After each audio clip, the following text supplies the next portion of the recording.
Good afternoon, everyone. Steve Stockton here with you in the afternoon. Almost afternoon, Sunday. July 18th, 2021, bringing you another afternoon of old-time radio courtesy of the Antioch Broadcasting Network. So sit back, relax, and enjoy some old-time radio. The nice thing about these streams, it'll be radio shows from this date, July 18th, but 30, 40, 50, 60 years ago or more. So enjoy, and I'll see you tonight on Missing Persons and Mysteries, 4 p.m. Pacific, 7 p.m. Eastern for Fireside Chat. Have a great day, everybody.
You're listening to Old Time Radio Sunday on Kpnl Radio, Portland, Oregon. And your donations. You're listening to ABN, the Antioch Broadcasting Network. You can find us at webradio.macinmind.com. Mac in mind, as in, I had the Mac in mind this song when I wrote where.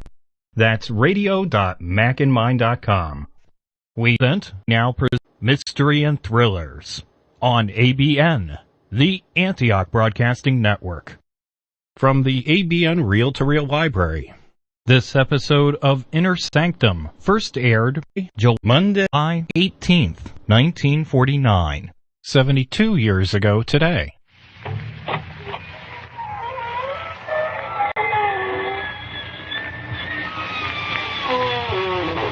Good evening, friends. This is your host to welcome you through the creaking door into the inner sanctum for another quiet, restful evening on the homey side. What's that, madam? Oh, the humidity. You feel less. Oh. But right this way into the morgue, this cold slab in your arm. Too cold. Well, how about a nice hot poker game? Cutthroat. Well, how about a nice sociable game of bridge? No, I see. Yes, afraid of the stiff competition. Oh, you play? Well, remember, you got to pay up if you lose. We got enough deadheads here.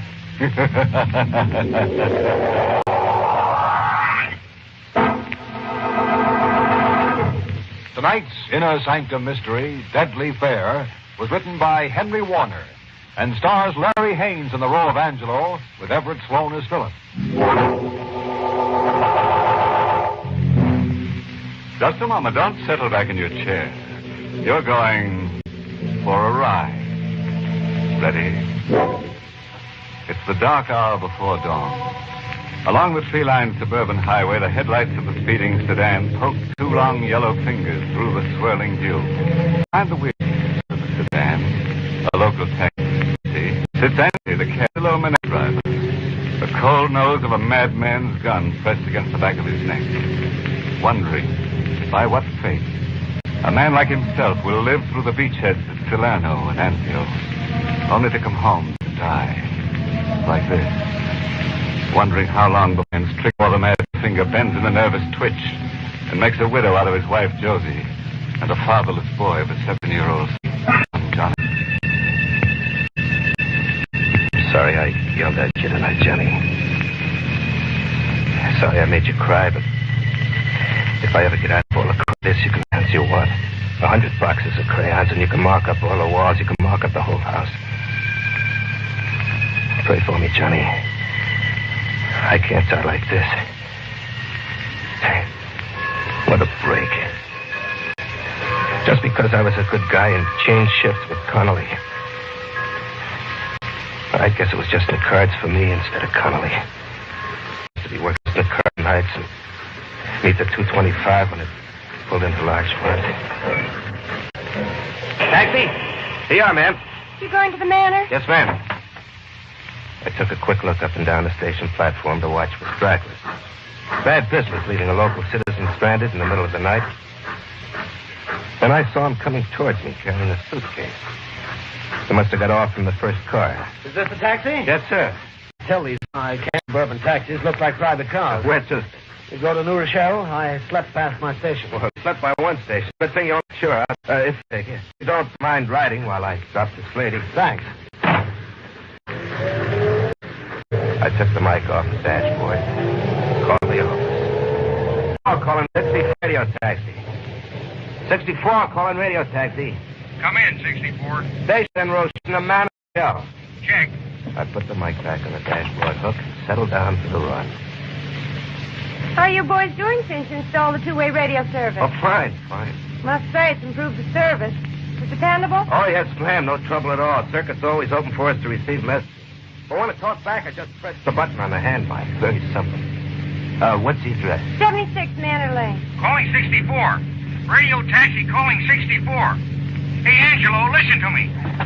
What's eating you, Louie? Place on fire? Hey, Angelo, just got a police call. Don't pick up a guy with a tan raincoat. The cops are looking for him. He's a killer. Take it easy, Louie. Now, what's this you're saying about a killer? What did he say? The cops say he got on at Grand Central with a ticket to New Rochelle. So what? But listen, Angelo, the guy didn't get off at New Rochelle. You pick up someone with a tan raincoat? I didn't dare turn around to look. To see if the man in the back seat had a raincoat. You could almost hear the woman sitting beside him, holding her breath. And then I recalled the guy as he walked down the station platform. I recalled plain that he did not have a raincoat, only a suitcase.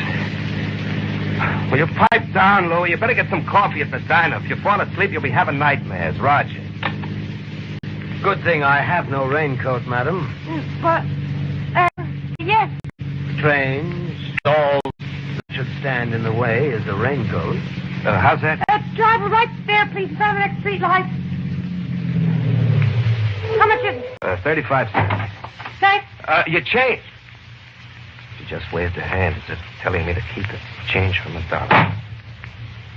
She seems kind of scared, if you ask me. Are you? Well, scared? What for? The killer. Ah, that Louis, he gets excited about everything, always adding a little out of his own head. What's the address in New Rochelle? Bayside Lane, 36. 36 Bayside Lane? Yes, know the place? Off Hillside Road, long driveway? That's it. I drove a party up there from the manor tonight. What did he look like? I didn't say it was a hint, did I? Well, wasn't it? Yeah, it was. Tall chap? Slick-looking? Mustache? Well, look, I didn't talk out of turn, did I, mister? Not at all. I rather expect I'll find him still there. What's your name? Angelo Minetti. Mine's Baker. But don't let me embarrass you, Angelo. It's quite all right. That party you drove to my house is seeing my wife. Isn't that what you think? Oh, you got me wrong, mister. I don't think nothing. Don't you really? Lots of others think so. It's rather common gossip, as they say. But I'm not angry. Not at all. I'll take care of everything once I get home. Calling 64. Radio taxi calling 64. Hey, Minetti. Ben, Louie. Got some more dope on that killer. He got into Grand Central on the train from Albany. Porter in the club car told the cops a guy was making cracks about having a gun and taking care of the wife and the boyfriend. Well, so what? What are you bothering me with it for? Go call the Daily News or the Mirror. Well, wait a minute. Now, here's what I want to tell you.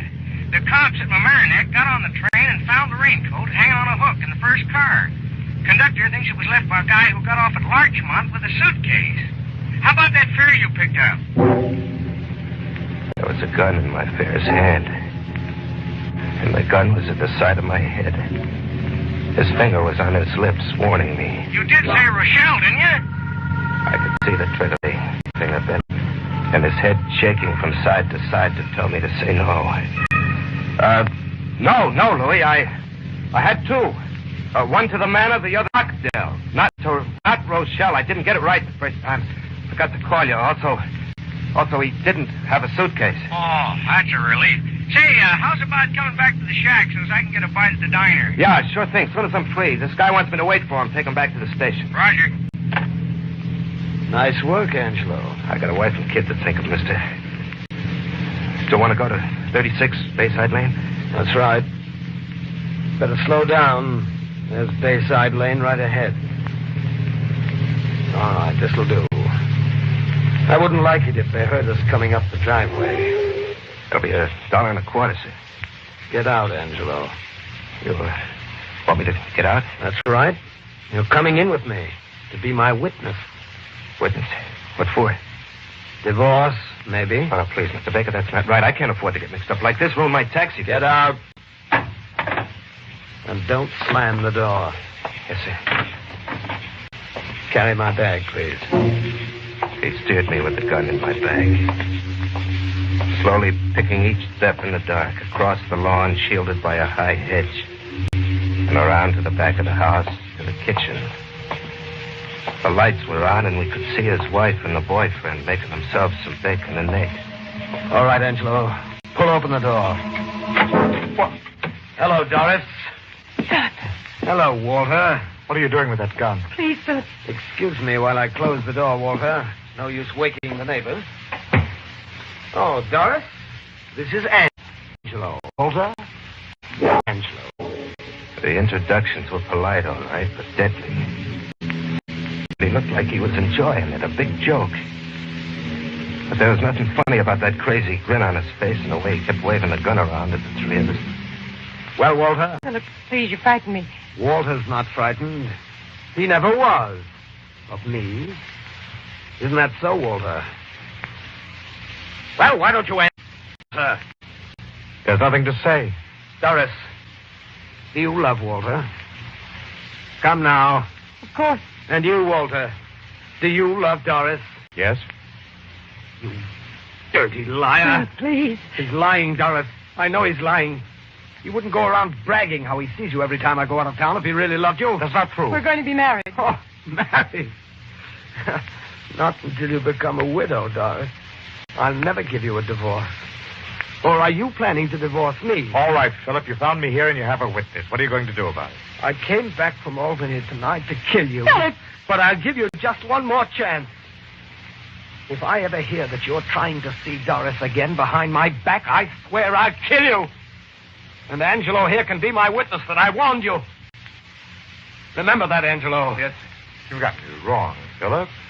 Sure, I've been seeing Doris, but I never went around talking about it. Don't come any Only closer, tonight Walter. I said to Doris, let's tell her. Give me that gun. Let go. Let go of my Give me wrist. that gun. Philip, please stop it. Stop!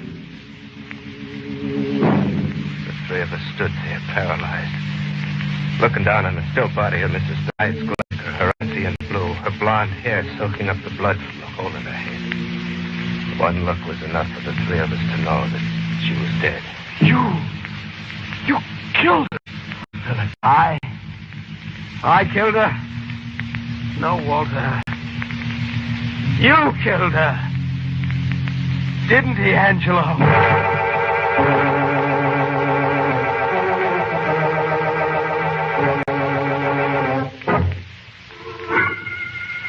We stood the two of them glaring at one another across the body of Mrs. Baker. Yes. You killed her, Walter. The gun was in my hand, but you killed her. If you hadn't tried to take the gun away from me... Where are you going? Phone the police? Police? Yes. Put down that phone. Put it down! Don't you think you ought to put that gun away now? He's right, Mr. Baker. I don't think he even heard me. He kneeled down beside the body of his wife and stared at her tenderly. Suddenly, his mouth started to move like he was choking for air, and his face twisted in angry pain and hate as he looked up at Walter. I could see Walter sensing it, too, realizing that Mr. Baker was going out of his mind. There was a heavy glass ashtray by the phone. I could see Walter slowly reaching for it. Mr. Baker looked up and jumped back as Walter threw it. You won't stop him! You stay out of this, Angelo! Don't shoot! Don't! Doctor. Angelo. Doctor. You're going to die, Walter. Die like Doris. Angelo. Help. Doctor. Don't bother, Angelo. He won't need a doctor. Stop it. No, don't do it. Mr. Baker, give him a chance. Please, give him a chance. He doesn't need a doctor now, Angelo, does he? Go on, hand over him. See if he needs a doctor. He's dead. Yes. Now they're both dead.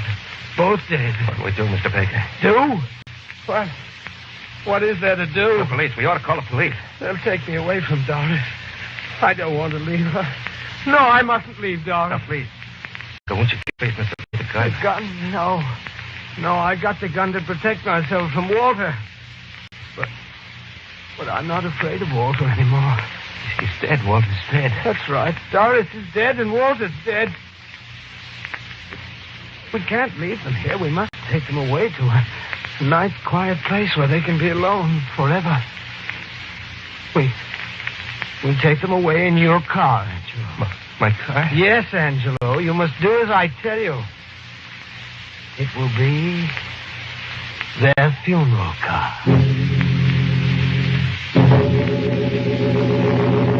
The kitchen was next to the garage. And he made me drive my car into the garage. Open the trunk compartment, Angelo. He kept the gun on me and followed me into the kitchen. He pointed to her first. I picked her up and carried her. Tried not to look at her. Telling myself I ought to grab the jack handle in the trunk compartment and swing it on him, but I didn't do it. I was afraid. I was afraid I'd never live to see Josie and Johnny again. I placed Mrs. Baker in the trunk gently. And then he made me go back for the other one. Push him in, Angelo. Or his coat will stick through the door when you close it. Very good. Close the trunk. As I locked the trunk door, I grabbed the handle and bit my lip to keep from passing. Don't you feel well? I'll be all right. Yes. You'll be all right as soon as we hit the road. The fresh country air will straighten you out.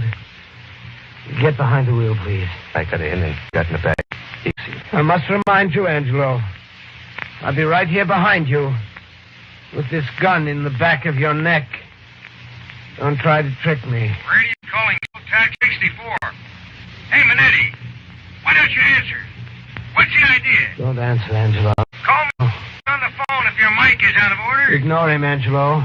Stop driving. Where to, Mr. Baker? Just keep going. But stay off the Hutchinson Parkway. Patrol cars, you know. Take the back road. Find a nice, quiet place for them. We went north on the post road. Louis' call breaking in on us every minute or so. Calling 64. Radio taxi calling 64. Insistent fellow, isn't he? Well, he's sorry. Expect me back to relieve him so he can go down to the diner for a bite. Pass me that cigarette lighter on the dashboard.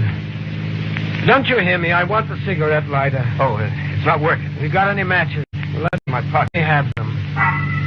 I reached into the side pocket of my jacket, fumbling through my handkerchief and keys for the pack of matches. And then my fingers touched the crayon. A small piece of black crayon, no bigger than an inch long, with a paper wrapping. The small piece of crayon I'd taken away from Johnny after I yelled at him and made him cry for marking up the wall. What about those matches? Yeah. Here you are. I handed over the matches. But the piece of crayon was in my palm, concealed and held tight by my little finger and the one next to it. He lit a cigarette. You want a cigarette, Angelo? No, thanks. If there ever was a time in my life I needed a smoke, it was then. But I was trembling with an idea. idea to make my microphone stay open so Louis could hear me without Mr. Baker getting wise. But I had to hold on to the crayon. I couldn't take a chair or cigarettes reaching. I might drop that crayon. I waited for Louis to call me again. Calling 64. Hey, Minetti. You all right? Call me from a phone if you can hear me. Say, Mr. Baker answer. Maybe I... Well, he might think I'm in a wreck and he'll have the cops start looking for me. Yes, you're quite right. Very well. Talk to him. But be careful what you tell him. I picked the microphone off the dashboard with the hand that held the piece of crayon. 64, calling radio taxi. Where the heck you been, Angelo? Let me explain, Louis. Without a reset and leave. Now, I'm depending on you. Get back here. I'm going down to the diner.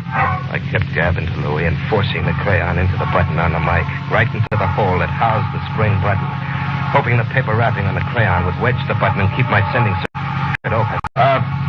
Louis, I'm fixing a flat. Must be a loose wire. I didn't hear you until just now. I'll be back as soon as I can. Roger. I put the mic back on the dashboard hook, praying the crayon wedge would hold. As long as that button was wedged on, Louis couldn't talk to me. As voice came through, I'd know the crayon had slipped on. I waited. Seconds seemed like hours. No word from Louis, so the wedge was holding. I raised my voice so it would carry the 2 feet between me and the mic. Mr. Baker, are you gonna kill me, too? Kill you? Yeah, like you killed Mrs. Baker and Walker. I've been thinking about what I ought to do with you, Angelo. Don't kill me, please. I got a wife and kid. I'll play dumb. I swear I will. I'll never tell anyone that you killed 2 people. Where are we going to hide the bodies? We'll run out of gas if we keep going like this. I know. Where will Lake Hatoma. Doris loved Lake Hatoma. We used to go there weekends long ago. Where is Lake Hatoma? About 40 miles from here. 40 miles. I knew I had to find some way to stall them. The range of my cab's transmitter was about 30 miles. If I ever got out of range, I was done for. I had known Louis had knowing the officer if he caught my first words telling him about my danger. Do you know how to get to Lake Hatoma from here, Mr. Baker? Roughly, I know we used to go past White Plains. Well, I got a map. Good. Stop the car. Take a look at it.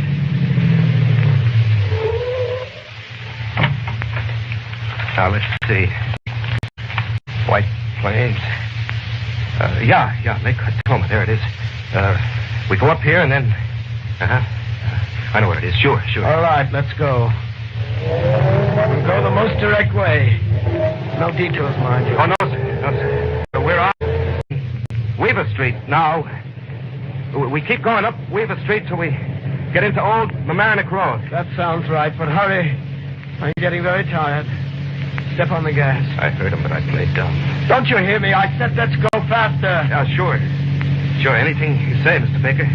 But, you think it's smart? We're doing 50 now. Not very fast in the country. Well, county patrol cars are all through this section. We'll get caught speeding. That's quite all right. I pay the fine. Faster, Angelo. That's better. 65, 60, 70. Faster. It'll soon be daylight, and I'm very tired. I'm very tired. I wonder if Doris is tired. Say, what did I tell you? This is Weaver Street. And then into Old Mamaroneck Road. Oh. Hear that? Patrol car? I told you. It's a speeding ticket.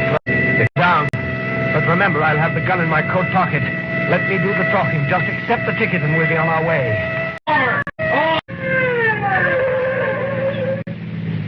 The patrol car let me roll ahead and swung in behind us, and we came to a stop. Where do you think you're going?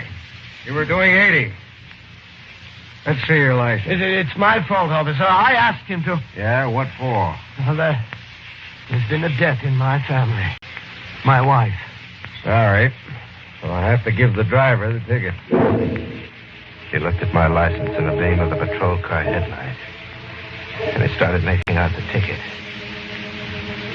And then in the side mirror of my cab, I could see another cop get out of the car with a patrol gun in his hand. And I saw him sneak down on the right side of the cab. He stuck the gun through the open back window the baker's store just as... Oh, don't move. What? Too bad we couldn't take him in. Oh, it held, Johnny. It held. Say, how come this guy didn't get it? My microphone circuit was open. You want to know? You really want to know? I'm leaving the house to go to work, see? In the hall, my kid, Johnny, is marking up the walls with crayons. I yell at him and I make him cry. I take the crayon away and that's with the mic open. Here, look. Look here. You see? Now it's too late. The calling button's down.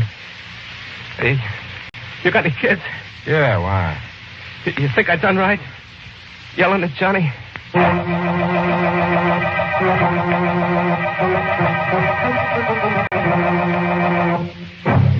Which just goes to show you a fella can do a lot worse than stopping in the middle of the night for a lovely siren. As you fathers, next time you find Junior's crayon scrawls all over the house, he means well. Just trying to show you the handwriting on the wall. Oh, this reminds me of a fellow I know who's crazy about baseball. When the warden asked him what he wanted for a last request, he said he'd like to watch a game from the scaffold.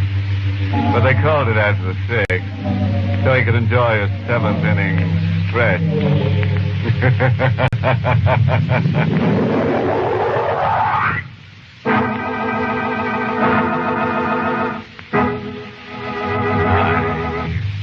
Pleasant dreams.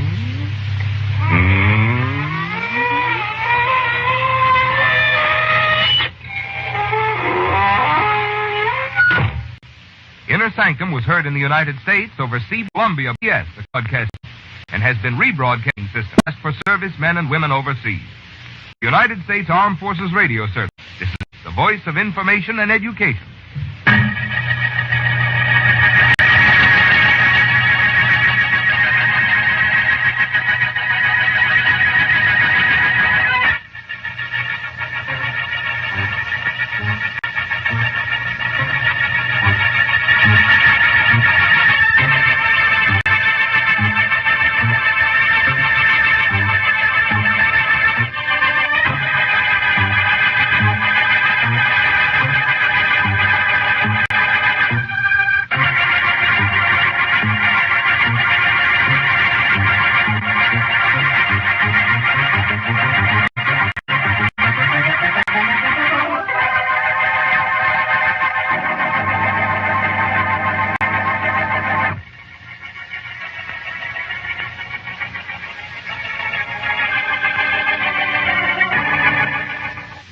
This is ABN, Antioch, the Broadcasting Network.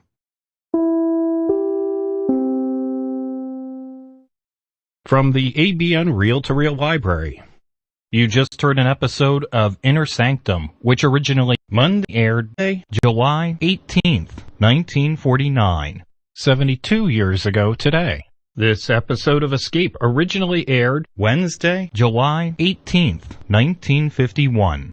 70 years ago today.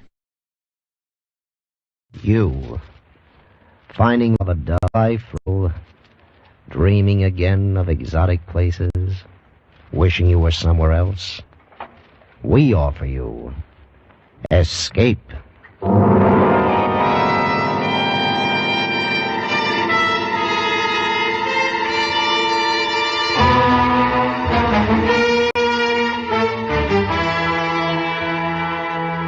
Escape with us now to the most evil city in the Orient and the story of a beautiful but unscrupulous woman who ruled it, as Herb Purdom tells it in his exciting story, Macao.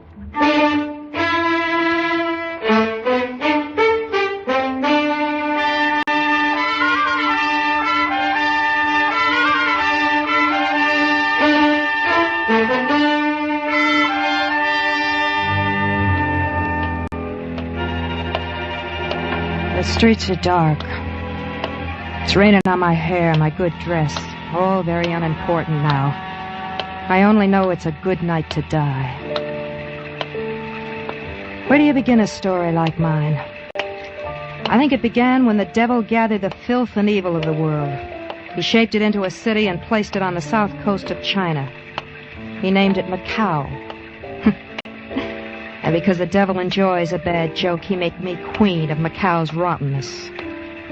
And worse, he made me like it.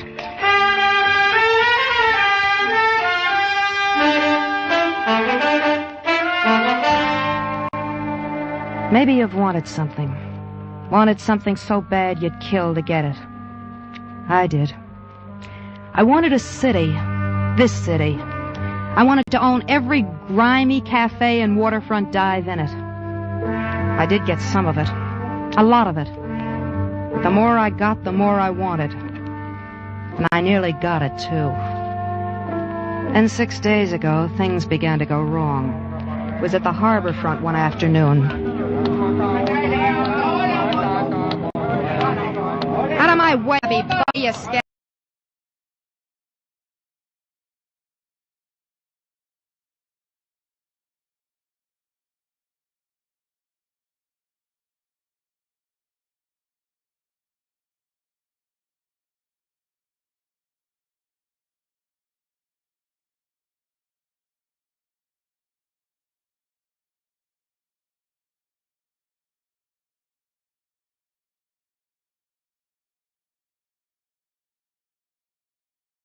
We could be friends. I'm on your side.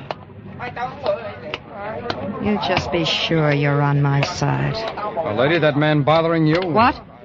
If you're unhappy with the way that big character's heart acts, maybe I can help. His heart? Sure, it just keeps beating and beating. It needs a rest. Oh? Who are you? Johnny Hook. Oh, don't bother to introduce yourself. Everyone in Macau knows Mrs. Connie Rouse. Then you should know I need no help. I've pretty good references. A fellow named Vic Rouse once wrote me I had a job here if I wanted to claim it. You knew my husband? Yeah, recently he were bunkmate G. Did a little smuggling together once. I heard he was killed. 2 years ago. Where have you been? I just finished a hitch with Lou Chan. The guerrilla leader? Yeah. The one they call the White Tiger? Well, the commies call him worse than that. Mao would hock his hammer and sickle to see old Lou Chan hanging by his heel. I know. Lou Chan's guerrilla army is still holding nearly half of southern China. That's right. Look, my headquarters, the Red Angel, is near here. We can talk there. Swell. Perhaps. If you're what you say, you may have a job. If not, well, at least you'll have a chance to taste Willie's punch of the devil. It's good.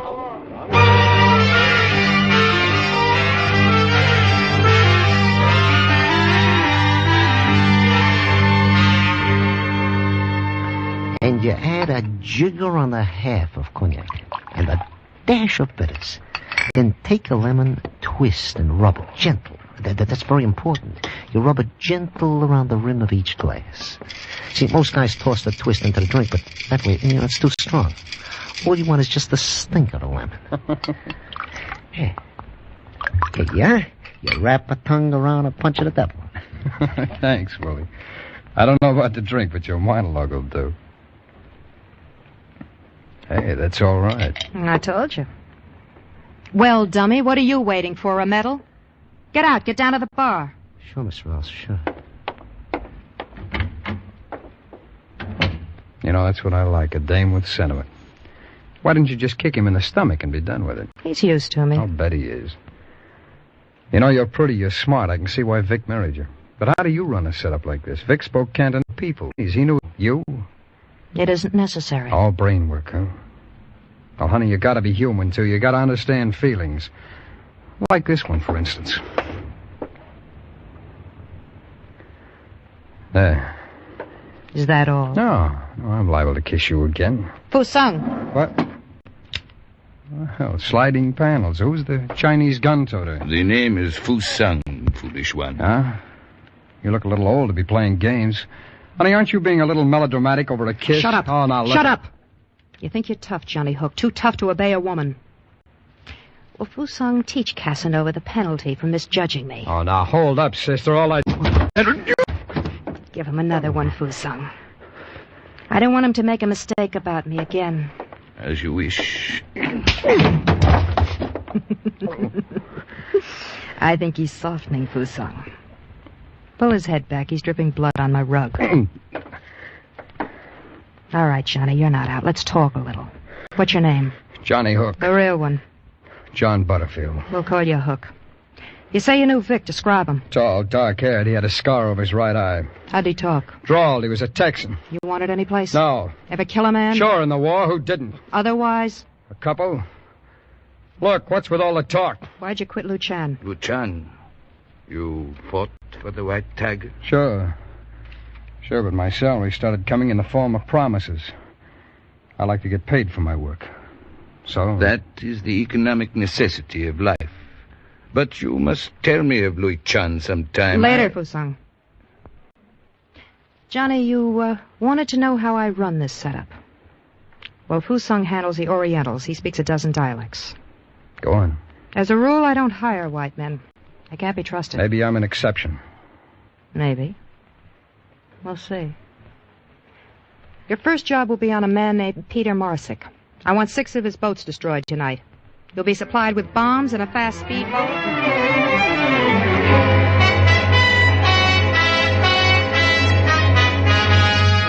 While I talked, I watched. I knew from watching him take Fusang's blows that Johnny was tough. I hoped he was tough enough, for I was lining him up for the world's most dangerous murder.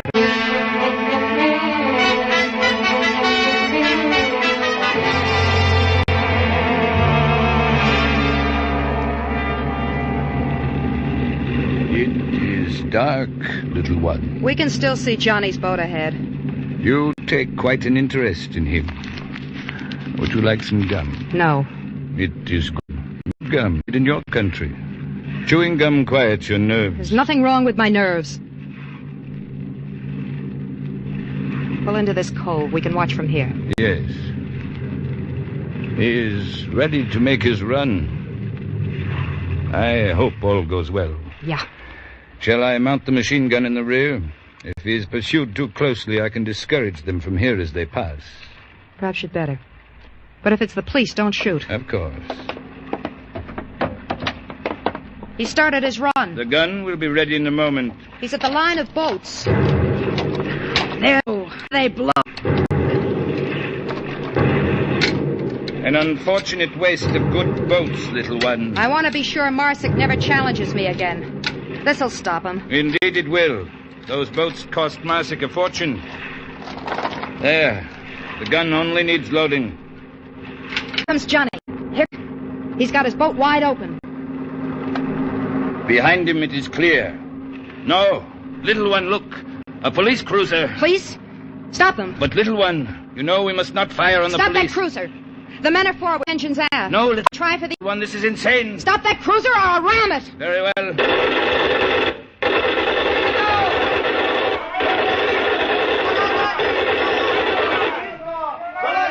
You did it. They're on fire. They're jumping. Please, little one, let us go. Yeah.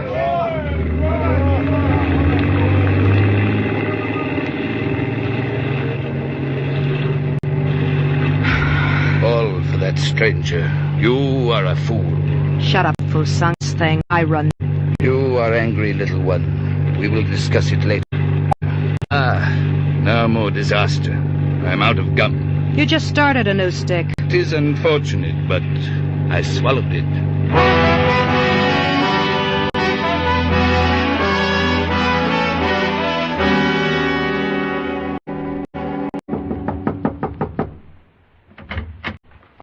Hey, Connie. Everything quiet? Come in, Johnny. Well, honey, Marsick's boat's a matchwood now. Mrs. Rawls. Mrs. Rawls. I got away clean, but someone did a devil of a lot of shooting behind me. You idiot. You forced us to sink a police cruiser. I forced you... You mean that was you behind me? Fusang and I. You're not with Lu Chan fighting the communists now, Johnny. Fights cost me money. No, how? The cops. Well, they won't be able to prove anything, but that's because I dumped a machine gun worth $600. I'll steal your new one. Forget it. You did a good job on the boats. Thanks. Little one, Inspector Kaiwan, downstairs in the club. Thanks, I'll be down. Johnny, you better get out of here and stay out for a day or so. Use the back stairs. Right.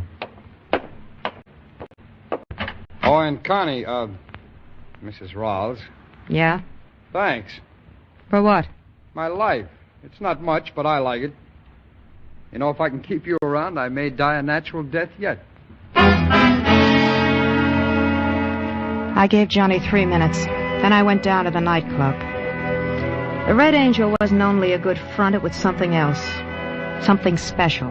Just for me. It was smoky enough for a 5-alarm fire. And the combined smell of liquor, perfume, and unwashed bodies was enough buzzard back to make a buck off.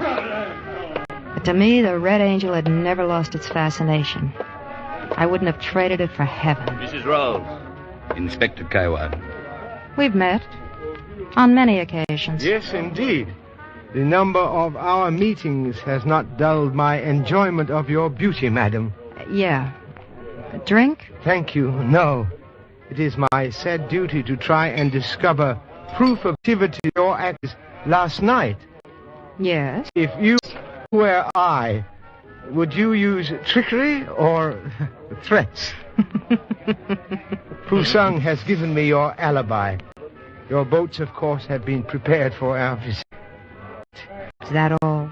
I would like to chat for a while. Perhaps I can trick you. You've had your visit.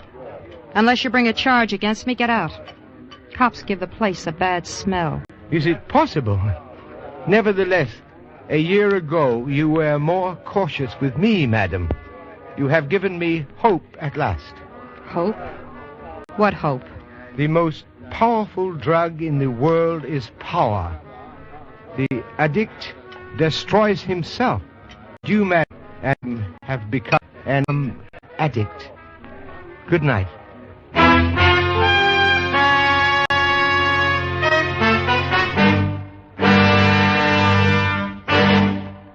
Escape, under the direction of Norman MacDonald, returns in just a moment. Tomorrow evening, CBS, for most of the presents on the same stations, The Nation's Nightmare, first of 6 weekly programs exploring organized crime in America. First program in this series of hard-hitting exposés will be titled The Narcotic Evil. Gathered from major centers of addiction, information about government activity against this vice, words spoken by its victims, and the progress in the fight to correct it will be reported tomorrow night on The Nation's Nightmare over CBS. And now, back to Escape.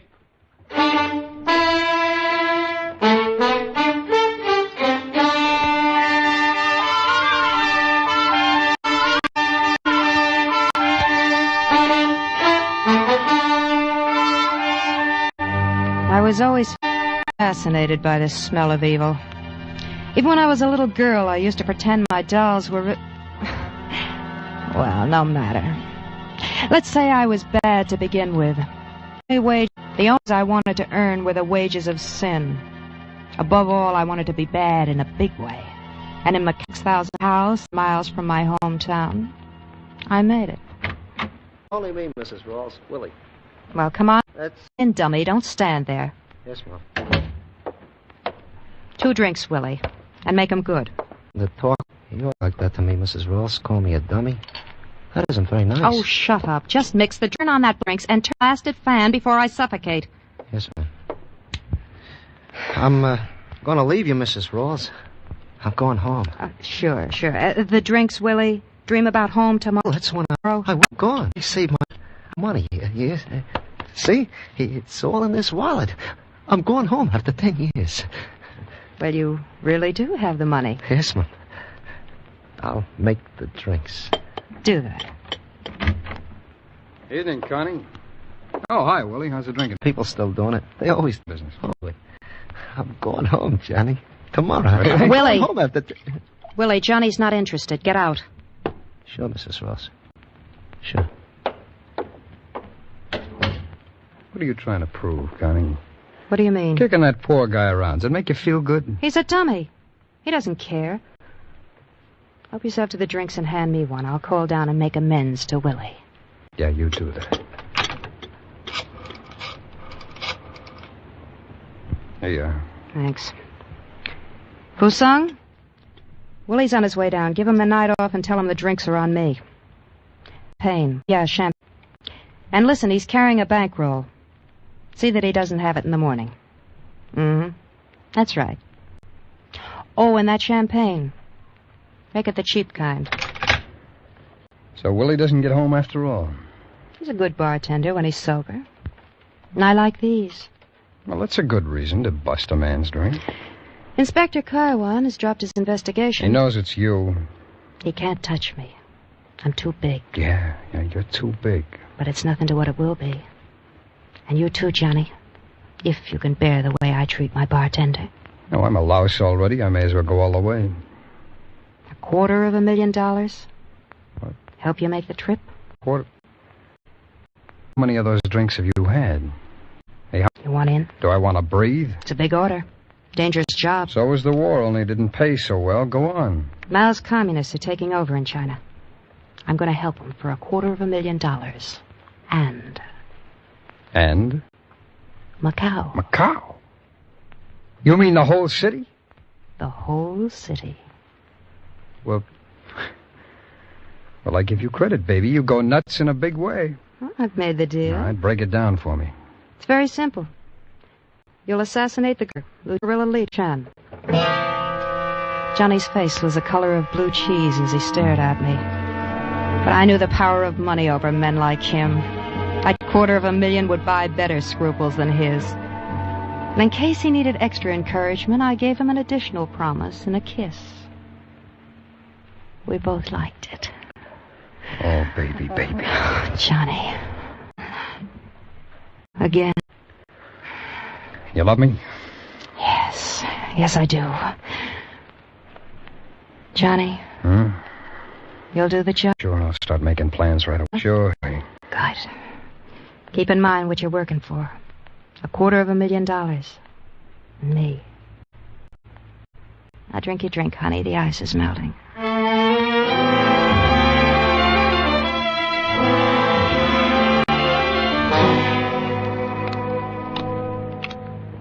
Eight, 9, 10. Your play, little one. I should stop now. I never win against you for song. 4 of diamonds. Mrs. Rawls, you gotta give it back to me. You stole my money. It ain't right. Give it back. Now, Willie, don't blame me if you got drunk and were rolled. Please, I saved for 10 years to get that money. Jack of hearts to you, son. Give it back to me or I'll kill you. See, I got a gun. Don't be a fool, Willie. She is right, Willie. Don't be a fool. There are at least 200 men who would make sure you never left Macau. They will get you in an alley, on the street, somewhere. You know they would. All I want is my money. Maybe I'll tell a police. Who's your next of kin, Willie? My next of Your health is getting bad. No. Wait. I didn't want to blab the police. I was just kidding. I was sure you were. Get out of here, Willie, and leave the gun. Sure, Mrs. Ross, sure. Here. Ah, dummy. Got a sorry $10, Wusung. He saved too much. 3 to you. Gin. Gin? I have the devil's own luck. I guess I just don't live right.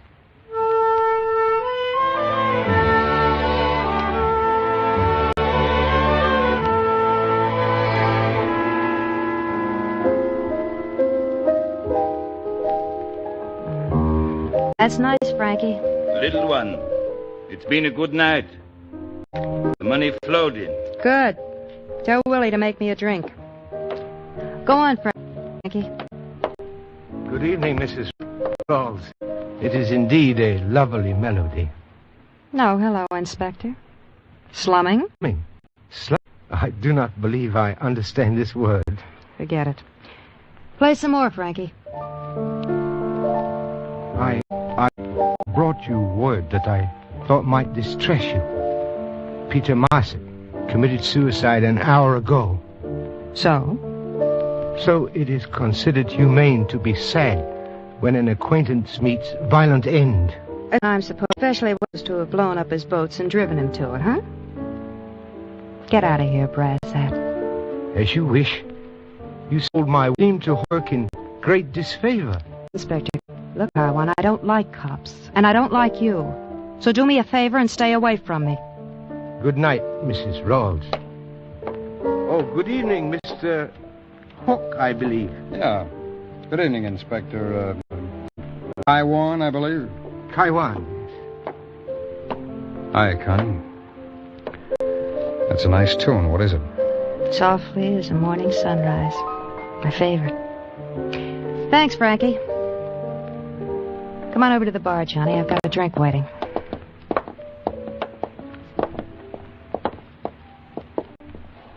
Here's your drink, Mrs. Rawls.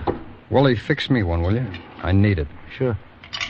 Well, Johnny, figured out your plan? Yeah. Well? Oh, don't mind Willie there. Tell me. I figured out a way to kill Luchan, but I'm not going to do it. Say that again. You heard right, Connie. I'm out of the deal. Yeah, Johnny. Thanks, Willie. Oh, boy, you're still as good as ever. Thank you. Glad you like it. Johnny Hook, you're not backing out of this deal. I'm already out. Oh, look, Connie, you had me tabbed right, I guess. For that kind of money, I'd kill him. But not a man. It means the end of what a lot of guys I knew died for. Died for? This'll mean more power than we ever dreamed for us dreamed of. I don't dream. I have nightmares. How about you and I, Johnny? Doesn't that count at all? I told you once, Connie. Sometimes it isn't just brain work. You have to understand the way people feel.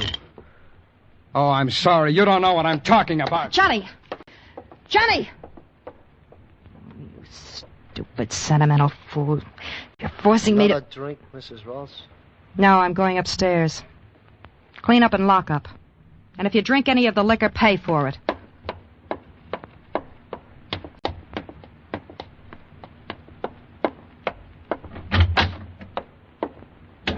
Ah, little one. I have just finished. Would you catch gin rum here for some... Johnny Hook has just betrayed us. He just left. You know what to do. Johnny? But how? Never mind how. Pass the order along. You know what you are doing. Once I give that order, he is a dead man. That's the kind of a man I want him to be. Do as I say. Yes. Good night, little one. I will tell them to make it quick. You will never know what happened. Johnny would never know. But I would. I sat at my desk staring through two blank eyes at the room. Only I was seeing Johnny walking Macau streets, past this alley and the next, always going closer to the one that held his death. I looked out at the window and saw it was beginning to rain.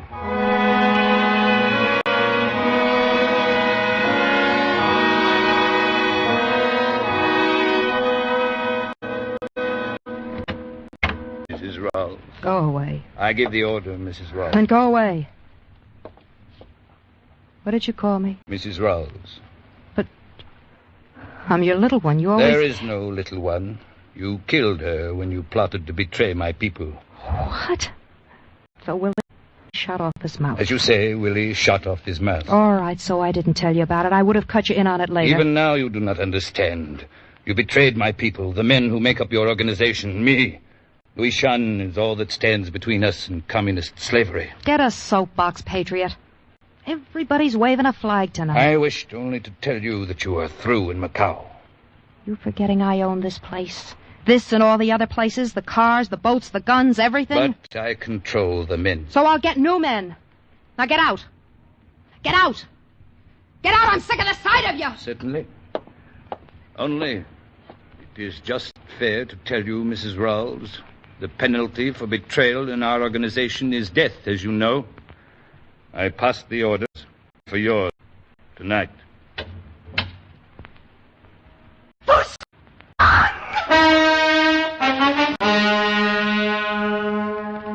How could it happen? One moment I was all powerful and my plans were set to make me owner of Macau. And then I was alone, my power gone, and I was just another woman. No, not even that. For there, outside the wet window, was my death waiting for me. Somehow I found myself driven to meet it. I went down and out into the rain.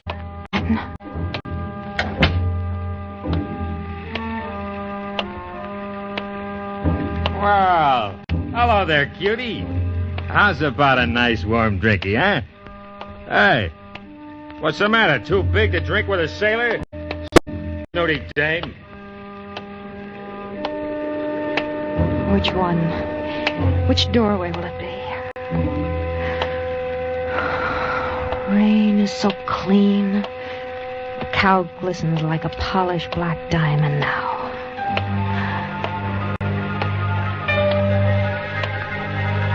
I wish I'd gotten up early more often. I never realized how wonderful it is to see a sunrise.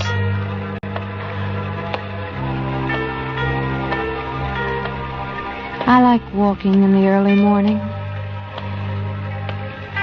Perhaps if I hurry, I can catch Johnny.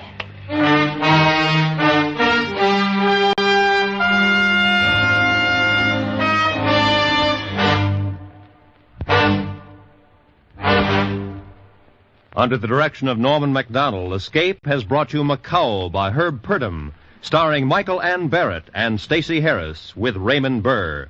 Featured in the cast were Lou Krugman, Charles Lung, Paul Dubov, and Frank Gerstle.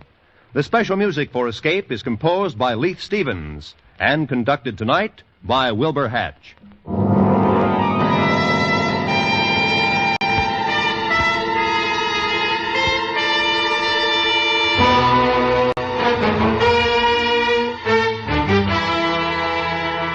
Next week, escape with us to the outer limits of space and the terrifying experiences of 5 men who penetrated it. As Ray Bradbury, famous science fiction writer, tells it in his gripping story, The Earthmen.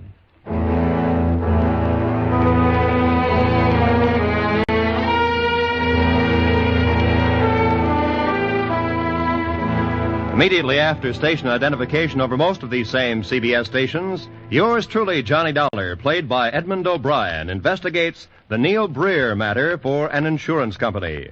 Finding his victim buried a week, Johnny Dollar goes to work uncovering one fact and shocking after another.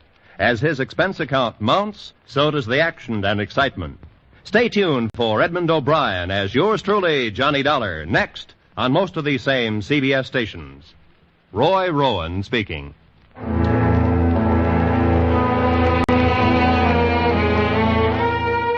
This is CBS, where you hear the FBI in Peace and War every Thursday on the Columbia Night via broadcasting system.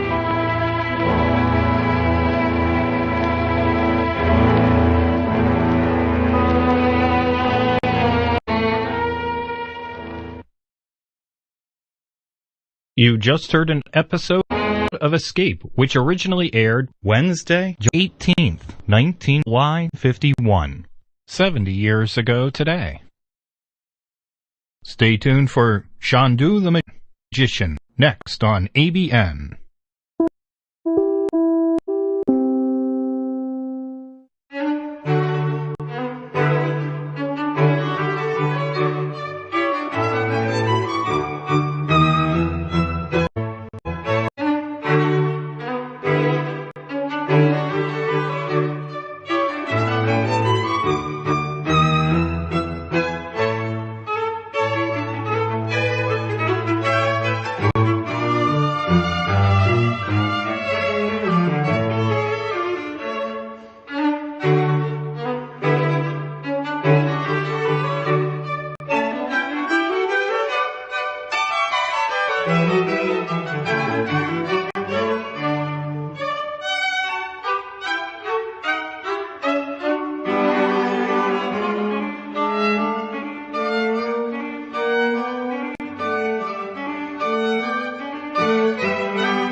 You're listening to Old Time Radio Sunday on Kpnl Radio, Portland, Oregon. And your donations. You're listening to ABN, the Antioch Broadcasting Network, playing a daily schedule radio of vintage genre matching discs and today's date and history when available. radio.macandmine.com for visit our schedule. We now present Chandu the Magician on ABN, the Antioch Broadcasting Network. This episode of Chandu the Magician first aired Monday, January 17, 1949. Chandu the Magician.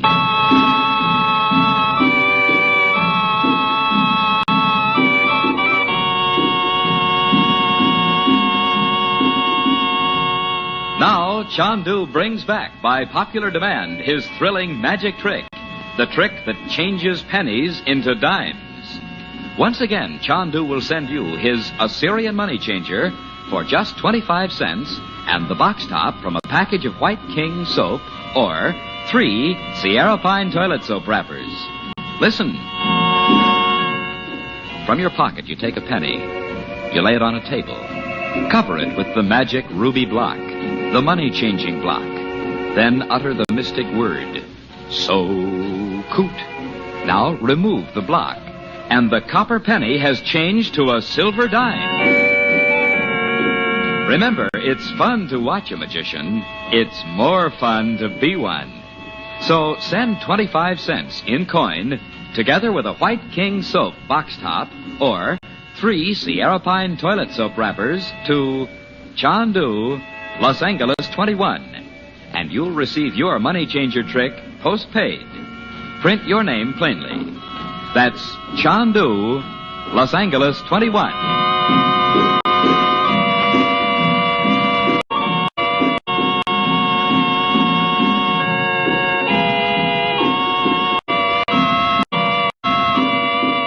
In the Siamese jungle village, appearance of a great tiger. The sun has delayed the departure of Frank Chandler and the regents. Terrified natives believe its hypnotic actions, furious, are caused by an evil spirit. But Chandler insists the animal is somehow connected with the uncanny Dr. and that it must be tracked and killed. That morning, Captain Yap Hong of the government police arrives to investigate the rumors about Dr. Shaw which have filtered to Bang through the jungle. But the doctor cannot be found. His workshop on the jungle path is empty.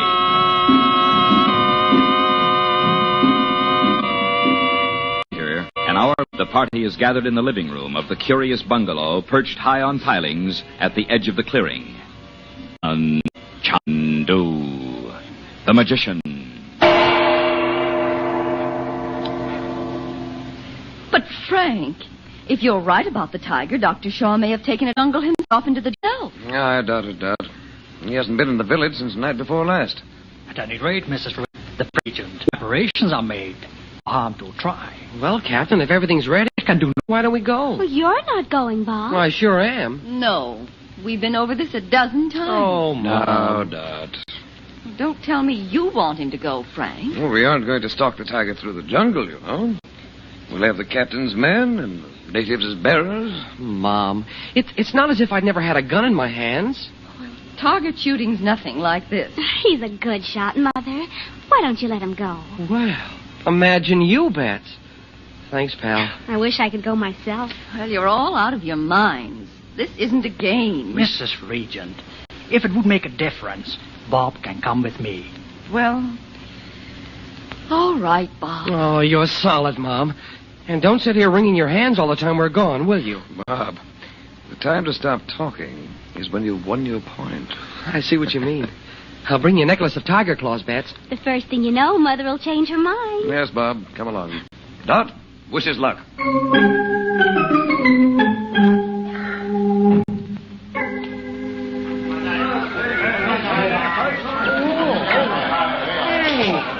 That's real sharp. I want Bob to get the tiger himself if we can manage it, Captain. I'll tell the man, Mr. Chandler. Tungu! Here! I'm not one of those natives. How do you suppose they know they won't walk tiger? Well, some of them are out scouting right into them for it now. We better get into our positions, Mr. Chandler. Tiger's been seen. Huh? All right, Captain. Where? Exactly where we thought he'd be. He's lying asleep, just beyond. We'll use the pool over to him. I thought you could go to the Machan, there, to the left. The what? It's a room, Bob, built in a tree. Look up there. Oh. Hey, your men are sure fast workers, Captain. Oh, the village people did the work.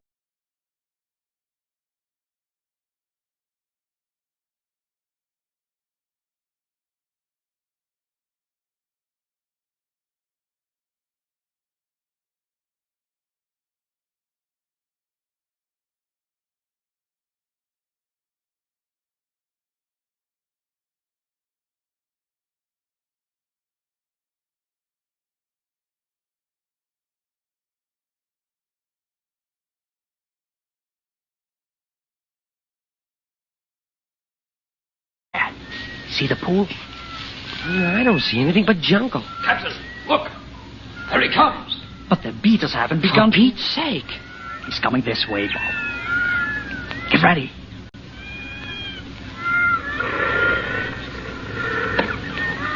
Look how funny he walks. Like a slow-motion picture. Uncle Frank, he's right under you. Before he's spraying brick balls. Oh, gosh. What if I miss?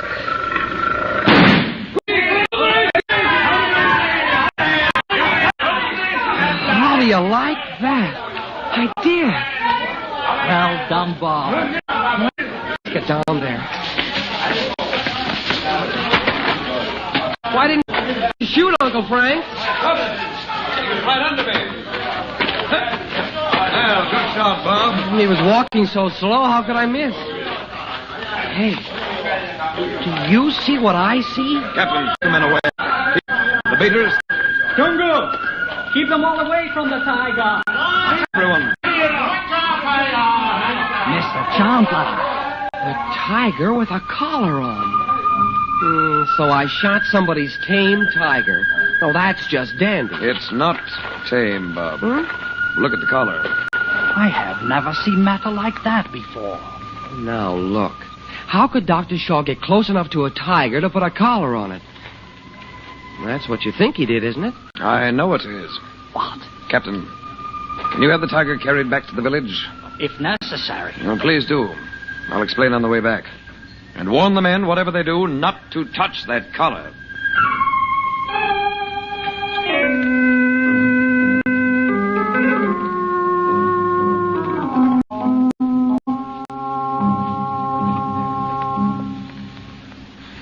Mother, doesn't it feel funny to be here in the village all alone? What time is it, Betty? Have you your watch on? Oh, it's almost 4 o'clock. This is like being left on a cannibal island. Betty, for heaven's sake. We're not the only women in the village, you know. There must be women in the huts over there, even if we never see them. Oh, I never thought of that. We haven't seen a woman since we've been here. Why, Mother. What's the matter, dear? It's Dr. Shaw. Listen, darling. Don't say anything about the tiger hunt at Uncle Frank. Tell him if he wants to. Where Uncle Frank is. Well, I'll tell He'll ask him something. Oh, good afternoon, Dr. Shaw. Good afternoon. Mrs. Regent, I just had a terrible experience with the jungle guard, and I can't tell you how sorry I am. You've only just heard of it? I thought my brother asked you natives to persuade to let me go. No, that... yes. But I meant the ceremony of sacrifice is always held at the dark of the moon. The jungle god apparently changed his mind. Oh? You have no idea of the reason? Not the slightest. We found out who it was that killed that temple priest, though. Tom. It was... Tom? I can't believe He told it. Uncle Frankie did. Great pity. Well, why? If he hadn't, that cobra would have... You misunderstand, Betty. But it really doesn't matter now, does it? Where is Mr. Chandler? He'll be back soon. We're going away as soon as he comes in. You can't mean today. Why, yes. Didn't you see the boat? What boat? Well, of course I didn't see it. I haven't been near the river. A launch came up on some kind of government business. This is most unusual. It has never happened before. Where are they, the men? They're out with Uncle Frank. Oh, they'll be back, Dr. Shaw. Captain Yap Hong wants to see you. Oh? These native poobahs. I shall have to go and change. Oh, Betty, my dear. I'd almost forgotten. Forgotten what? I brought you something from the jungle. I've been visiting another village.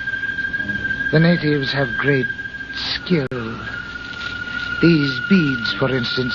Well, thank you, but Examine them, my dear. The carving is really exquisite. Well, they're beautifully made, but they're much too valuable to give away. Nonsense. Trifle. Souvenir. Oh, I don't need anything to remind me of this jungle. No, indeed. I'd rather Betty didn't accept them, Dr. Shaw. Take them in your hands, Betty. Run your fingers over the carving. What delicacy. Please don't. I don't want to touch them. But why? Betty, here. Give them to me. Why? Strung on a fine wire. Yes, indeed. Most unusual. You said have a rest. Oh, good heavens. Wait, Mrs. Reed, what is the matter with you? Oh, there's Frank. Mom, Beth, we got it. I killed it myself. The tiger? Oh, did you really? Really did. Oh, Bob. Really lovely. Thank goodness. Now we can go home. You can have a tiger skin rug, Mom. It was all over in a moment. Bob brought it down with one shot. Yeah. Now, tell me all about it in a minute. Frank, why? Where is he? Who? Dr. Shaw. What? Well, he was a moment here just ago. He was trying to give me a string of native beads he brought back from the jungle. Native beads? They were strung on that same peculiar metal. Where are they? Well, I dropped them. No. He must have him. But taken them where could Wait a minute. Let's see. Here he is. We went out the back way as we... Now, there came in. He's going over to the temple. He can't be. Frank, he was... Dot, listen. All of you. Get your things together as fast as you can. Uncle Frank, there's no place to go. You're going aboard Captain Yap Hong's boat. Give them a hand with the luggage, Bob. Sure, but where are you going? To look into Shaw's workshop. And there's no time to lose. But I want you aboard that boat before he finds out you've left the house. Go on. Hurry.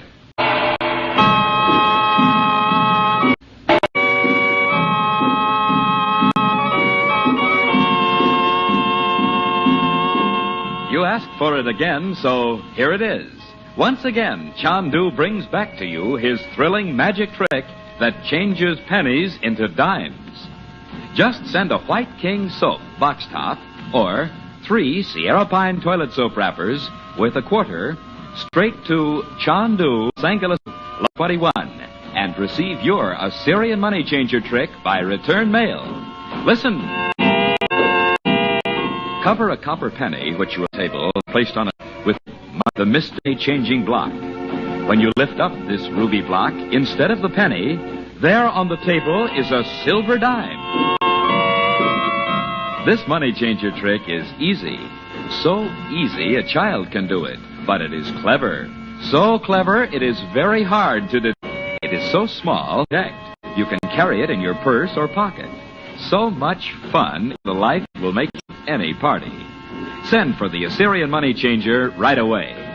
Just mail 25 cents in coin and a White King soap box top or 3 Sierra Pine toilet soap wrappers to Chandu, Los Angeles 21.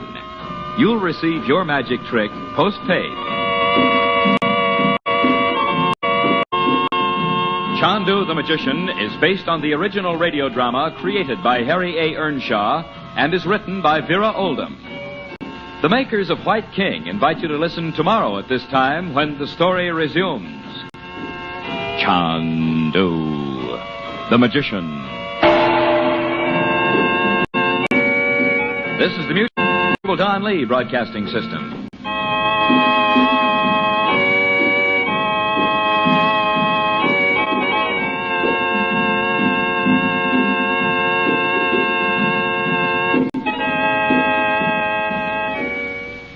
This is ABN, the Antioch Broadcasting Network. You just heard an episode of Chandu the Magician, which originally aired Monday, January 17th, 1949. This episode of Chandu the Magician first aired Tuesday, January 18th, 1949. Chandu the Magician.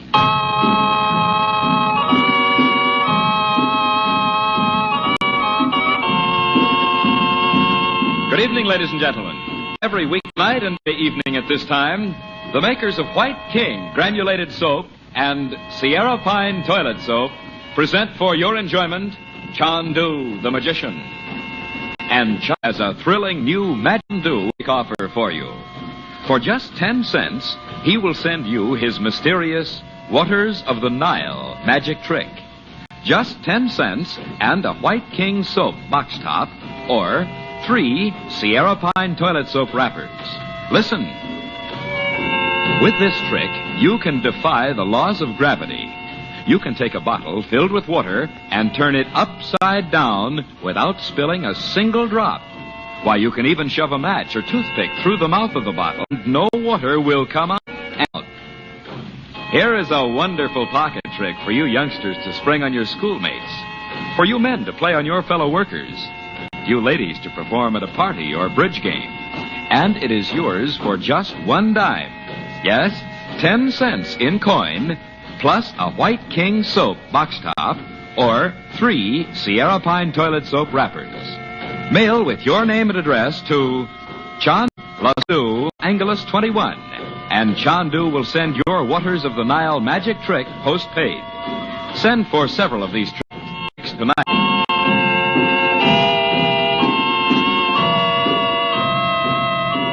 While Frank Chandler and Bob are away from the jungle village on the hunt for the mysterious great tiger, Dr. Shaw suddenly appears at the bungalow. Learning that Chandler is not there, he attempts to give a necklace of native beads. Betty, fearing it may somehow be connected with the doctor's uncanny experiments with magnetism, Dorothy refuses Betty to accept them. Dr. Shaw persists. But at that moment, Chandler and Bob and in turn, the excitement, the doctor slips out of the house. When Chandler discovers that Dr. Shaw has going to the native Temple of the Serpent, he insists that the regents go aboard the government boat at once.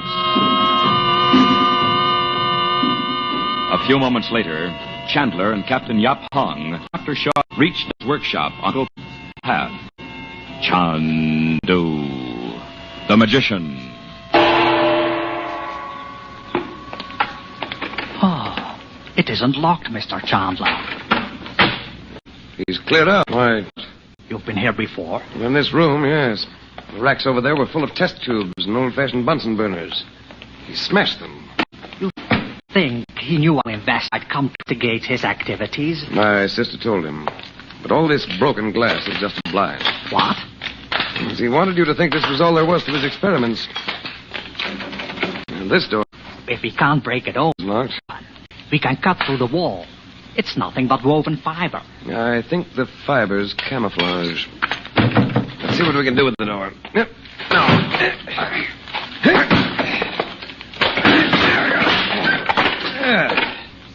Yeah, wait. Let me get out my flashlight. Good Lord. It looks like a private temple. Serpent carvings. But Dr. Shaw can't be a cobra worshipper. He's even worse. What do you mean? The image above the altar. It's Satan. The man must be insane. Too bad you people didn't hear of Shaw's experiments long ago. Well, there's another door over here. Heaven only knows what's inside. Well. Now you know where those mysterious supplies came. Has he been what doing here? He's built a small radio transmitter for one thing. And look at this apparatus. Sorcery up to date. He must be deported. Captain, look down here. What? The poor devil. A Hindu, seated like a Buddha. if Dr. Shaw has killed the Hindu friends with his devil worship. Hold the flashlight, will you? It's not that bad. You can see clothing what he is. The robe by his tree and his turban must be worth a fortune. I mean, he's not dead. See the metal band watch on his wrist? That same metal. He's one of the subjects. The man To show. reduced to... Yes. A staring, mindless thing. As soon as I get this band off, we'll find out who he is. I know who he is. His name is Lal Singh. Lal Singh? Yeah.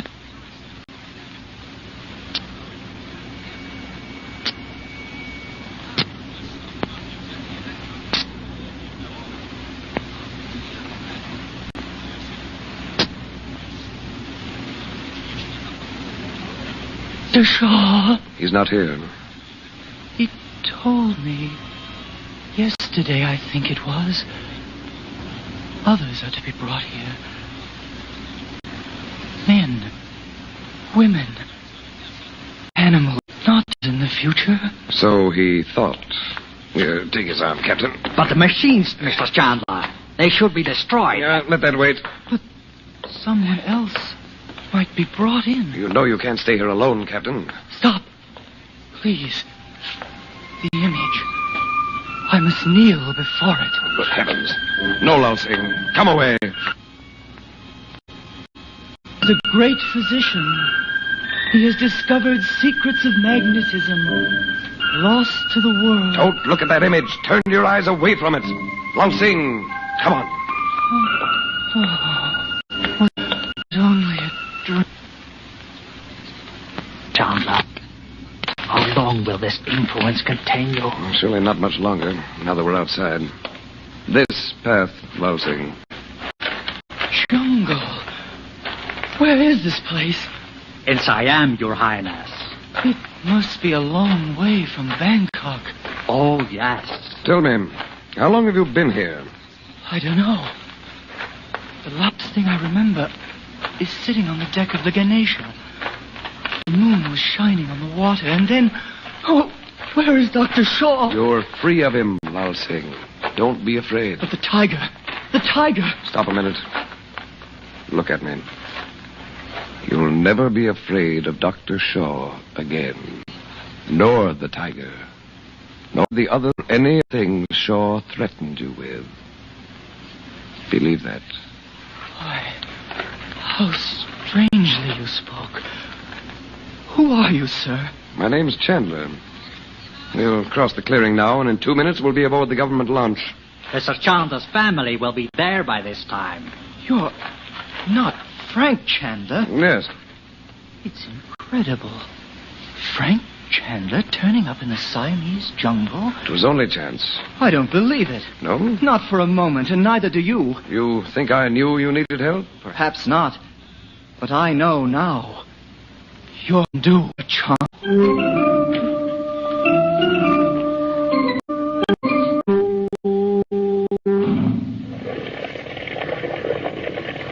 Was it like being hypnotized, Lal Singh? How did it feel? Oh, for heaven's sake, let's talk about something else. Oh, poor Mother. I know how you feel. Yeah, we're dopes. Boy, am I glad to see the last of that play. And my father should receive my message quite soon now. He must have been certain they'd killed me, too. They? An organization of thugs called the Dakukafai. They killed my elder brother 3 years ago. Holy Moses. So that's it. Dr. Shaw wasn't just choosing his subjects at random. Mr. Chandler, you've heard of the Dakukafai? The Brothers of Jeopardy? Dr. Shaw's one of them. Is that true? Yes. Lal Singh, tell me. Frank, not now. All right. Tell us about India, Lal Singh. It must be marvelous. Oh, it is, in spite of everything. My home's in Lucknow. There's been a lot of fighting there. Bob, will you stop bringing everything around to killing? Oh, I'm sorry, Mom. Go ahead, Lal Singh. I was just thinking.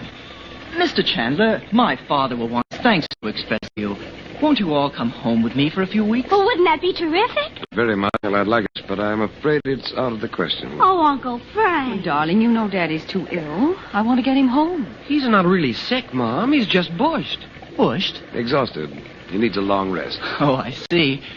Mrs. Regent, how are you planning to go? By air. I hope we can get a plane out of Bangkok. But don't those airplanes go by way of Indonesia? Why, I don't know. Do they, Frank? Well, I suppose so, ordinarily. We may have to go the other way, Dot. From Calcutta. Thinking. At least as far as Calcutta, I'm sure you'd be comfortable, and Mr. Regent... Oh, Dad's nuts about the ocean. Even if he did almost get drowned in it once. Let's...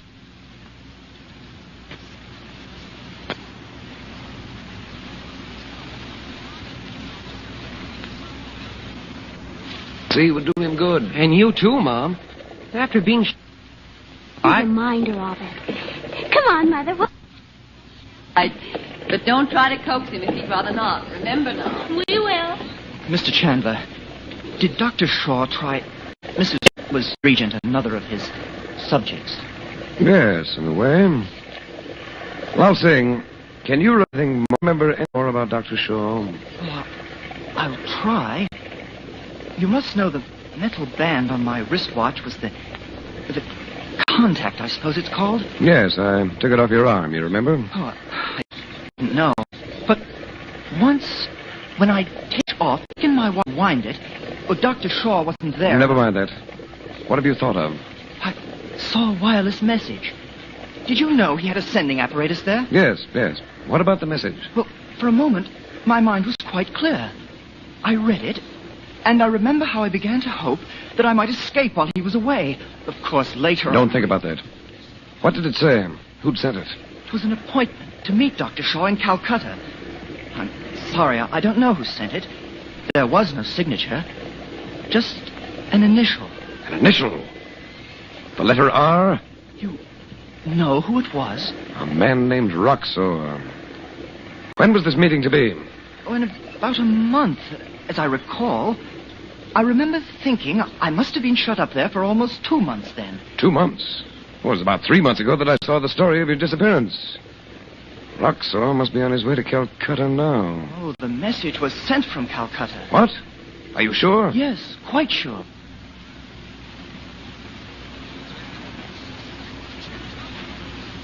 Great, we'll go to Calcutta with you, Lal Singh. I'll persuade Mr. Regent somehow. Well, is there anything I can do to help you, Mr. Chandler? No, thanks. Except this. Don't mention the message to anyone else. Certainly not. I'll put the family on the plane in Calcutta. If everything goes well, they'll never know Rocker have sores in India at all.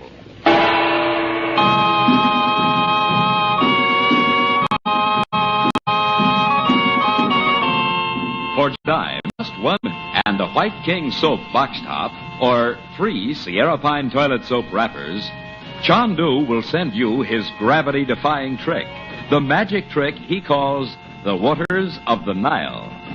Once you know Chandu's secret, you can fill a pop bottle full of water, turn the bottle upside down, and not a single drop will spill out.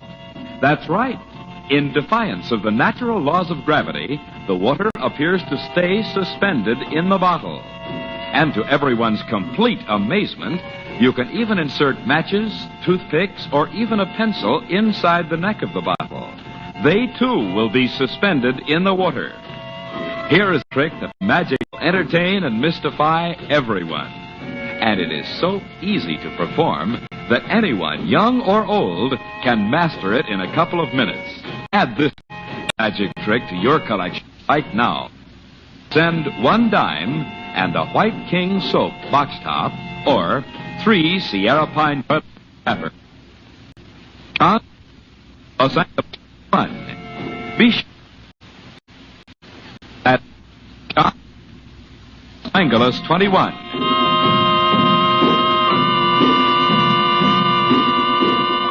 Chandu the Magician is presented for your enjoyment every weekday evening.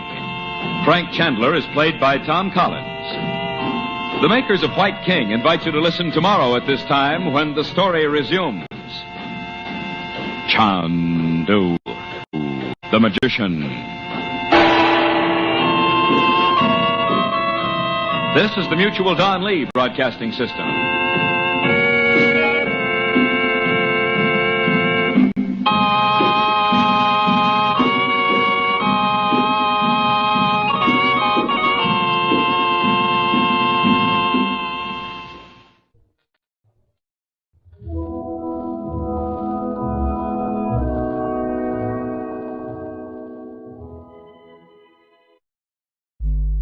You're listening to Old Time Radio Sunday on Kpnl Radio, Portland, Oregon. And your donations. You're listening to ABN, the Antioch Broadcasting Network, serving listeners on the internet and community radio stations with a variety of old-time radio. Visit radio.macinmind.com for more information. We now present Spy Stories on ABN, the Antioch Broadcasting Network. Here's an episode of The Lives of Harry Lime, the Third Man, which originally aired Friday, July 18, 1992, 69 years ago today.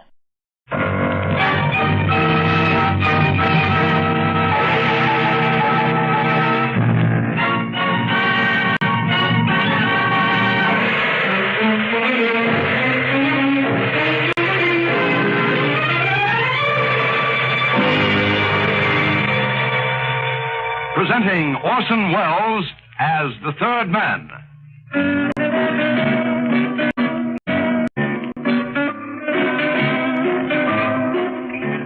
The Lives of Harry Lime.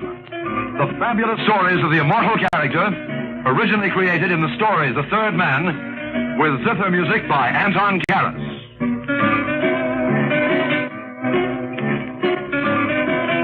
I don't know if you know the Republic of San Marino. It's one of the smallest countries in the world, right up on a mountaintop in Italy. Has its own frontier and its own laws. Some people find that a convenience. You have to be, for instance, wanted by the Italian police.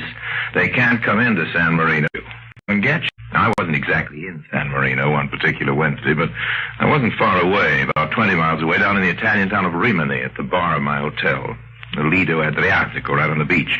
Mario, the bartender there, makes us as good a Tom Collins as anybody this side of the States, and I was about the just bottom of my glass when a peculiar little character sidled up to me. He had pop eyes like the ends of hard-boiled eggs, and a couple of shaky hands he kept laced together across his chest most of the time. This wasn't enough to make me think he was a little less than legitimate. I'd have caught on from the quick way he pounced on the shell of fruit I'd taken out of my Tom Collins glass and put on the ashtray. Lime, he said?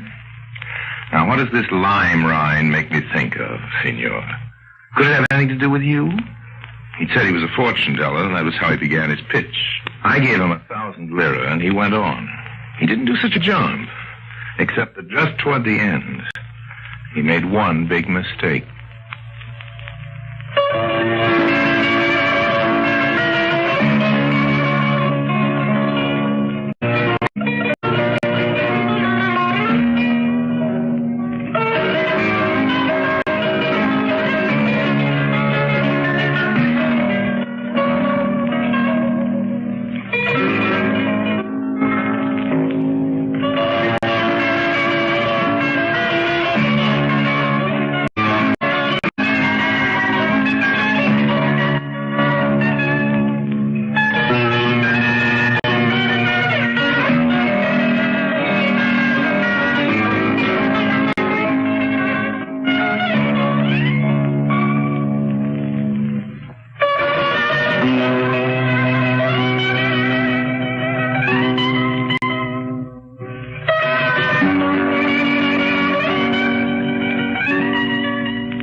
Mentioned the blue caribou. He got to that after 2 or 3 minutes. At the start, he sat holding the lime rind from my Tom Collins. From the way he popped his eyes at it, you'd think he was trying to read my fortune in the seeds. All right, I told him, you're on the right track with that lime rind. Stop gazing at it and put it down. Signore? Put it down. My name's Lime, Harry Lime. My guess is you knew that. No, signore, but the psychic Of course, the psychic power. But now that we're getting acquainted, what's your name? Oh, Pietro, signore. Is that all, just Pietro? It is how I'm known. Okay, Pietro. We'll let it go at that. I gave you 1,000 there to tell my fortune, so far you've only told me my name. I knew that already. Signore, if you will let the palm me look of your hand. Why not? Grazie, signore. Ah, the lifeline of your hand and the love line. They cross. Just once, old man? Tomorrow, signore, you will receive a letter from a lady. It will come to the desk here in the hotel. Go on. This interests me very much. I see her. She's beautiful. Very beautiful. Better and better. She's looking for something. She's searching. A caribou. What? Wait a minute. What did you say? A caribou. I know. It's a kind of deer. A very large one. She looks for it in Rimini. The caribou is blue. I should have guessed that myself. You joke with me. But the caribou, it is blue. Tomorrow, Wednesday, you will receive a letter from a lady. She will ask you to meet her. She will offer you money. Accept, signore. It will bring you fortune. The lady's name? I must summon the psychic power. Might the name by any chance be Jennifer Chase? Signore, how can you know that? Look here, old man, you don't put on a bad performance, but you're making one big mistake. I do not understand, signore. You tell me I'm going to get a letter from a beautiful woman tomorrow, Wednesday. You read that in my future. That's right. Your crystal ball's all right, Pietro, but your calendar's a little out of whack. What? What day of the week do you think this is? It is Tuesday, signore. I thought that's what you thought. It just happens to be Wednesday, old man. You're a day behind the times, Pietro, and these days that won't do. Things happen too fast. That letter from the beautiful lady reached me this morning at the hotel desk, just as you said. Ciao, Pietro. I'll be on my way to meet Jennifer Chase now. I wouldn't want to be late.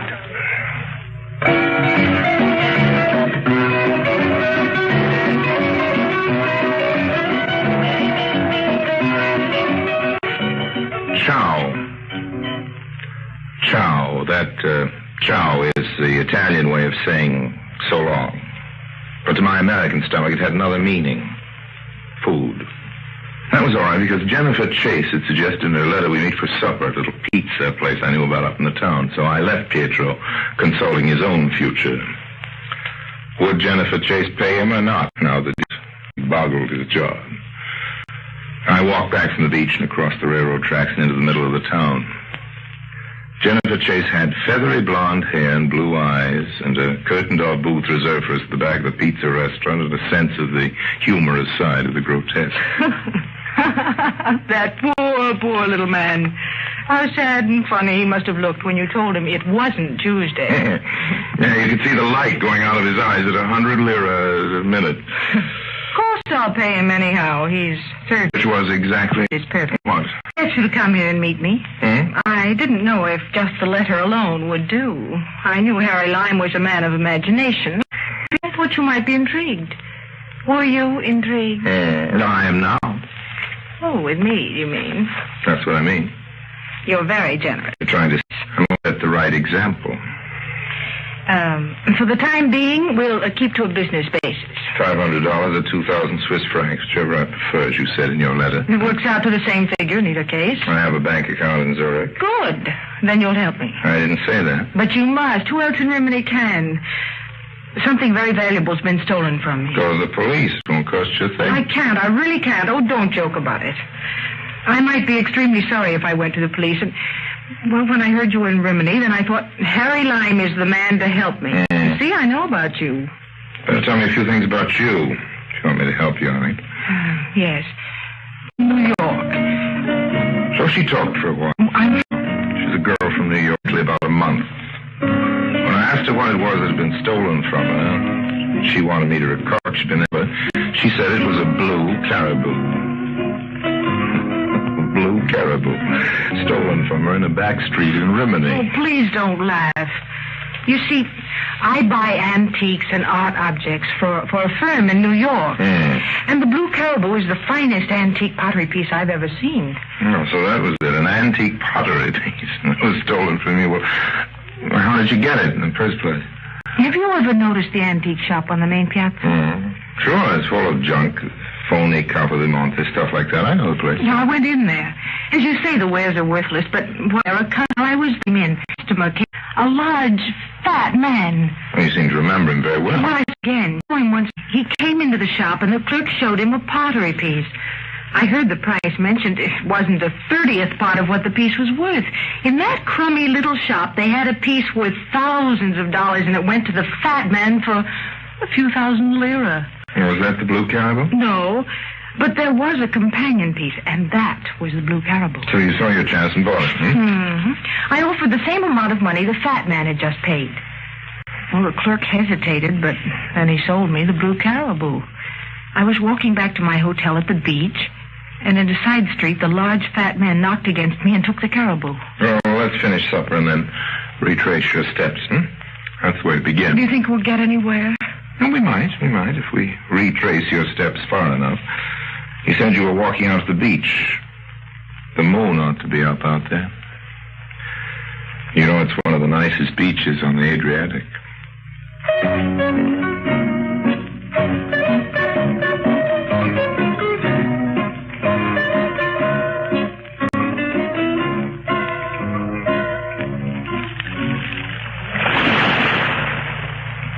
Oh, Harry. Didn't we think about the blue caribou? Should we? No. No. That moon was all right. Jen was all right, too. There's only one thing wrong. A shadow. We ought to have had two shadows, and even if we were standing too close together for that, the shadow shouldn't have been so short and small. When the moonlight caught it in a certain way, there shouldn't have been that glint from two hard-boiled egg and eyes. I took Jen into a hotel and said goodnight. There was always tomorrow. Then I went back out on the sidewalk. Strolled along the beach. Not a care in the world.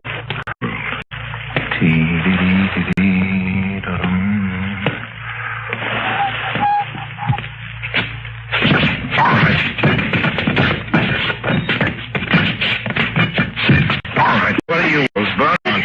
My name is Pietro. Yes, I know, the fortune teller who can tell you tonight what's going to happen this morning. Well, what do you think's going to happen now, fortune teller? You know, you oughtn't to follow people around at night. It makes you nervous. It is for money. Will the signorina pay me my money? All right, Pietro, so that's it. Well, she said she would. Maybe she will. How'd you like to make some money now, Pietro? Very much, signore. You know the antique shop on the main piazza? I know it.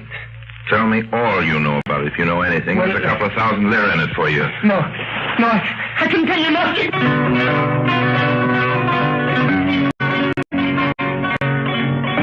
He ran off as if his life were at stake.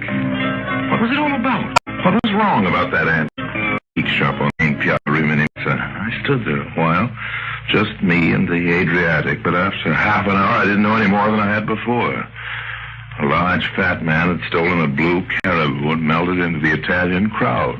That seemed to be it.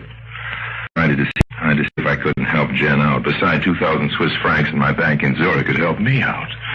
So in the morning, I dropped into the antique shop on the main piazza up in town.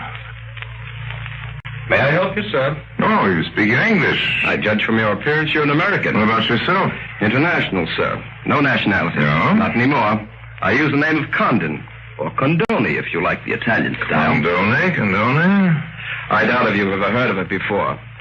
Now, may I help you? If you don't mind my saying so, you're not, to use your phrase, quite what I'd expect in the style of an Italian sales clerk. No. But I am simply not the sales clerk. Oh, no? No, I'm not manager. I'm the chef. Owner-manager? Unfortunately not. But since you're an American, the name of the owner will very likely surprise you. Try me. Louis DiGiulio. Surprised? Are you? Oh, I'm sorry to say I'm not. The name means nothing to you? Then you're a very sheltered American. Yes, I've been abroad a long time. No doubt that explains it. Now, may I help you?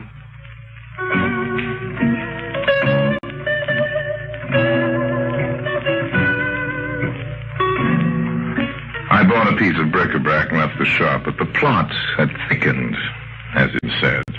Sometime. I knew the name Louis DiGiulio, all right, but after all, who doesn't? He used to be the head of the rackets in New York. District attorney proved that he couldn't see to the things every school but Louis boy knew from the citizen, and they deported him. Then he got in trouble with the Italian police, and I heard he was living in San Marino. On the street there in Rimini, I could just about see the little Republic of San Marino on its mountaintop. Took away 30 miles.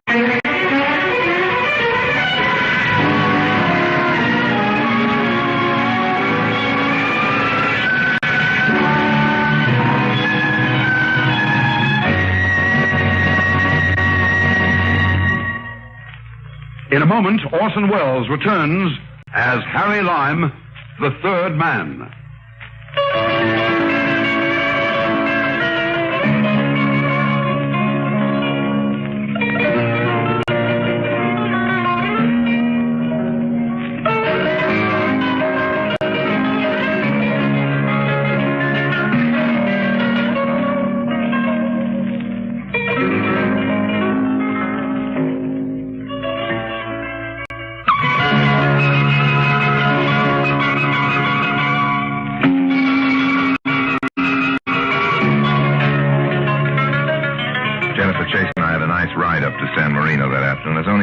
between San Marino and Rimini. It's not very frequent.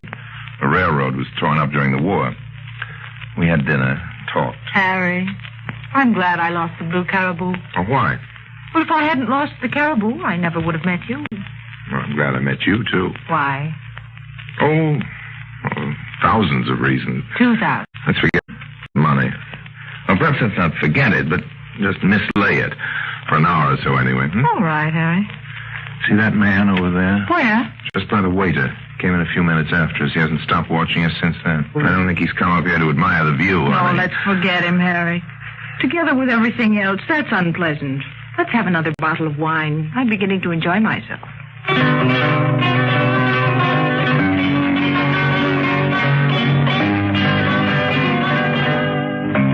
So we sat there and admired the view. It was late when we finally left.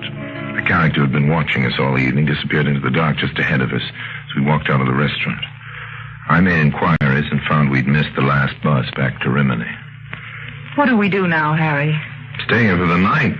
Guess there's several hotels. One for you and one for me. The better couldn't think of arrangement. Where do we go from here, Harry? Well, to your hotel, I suppose.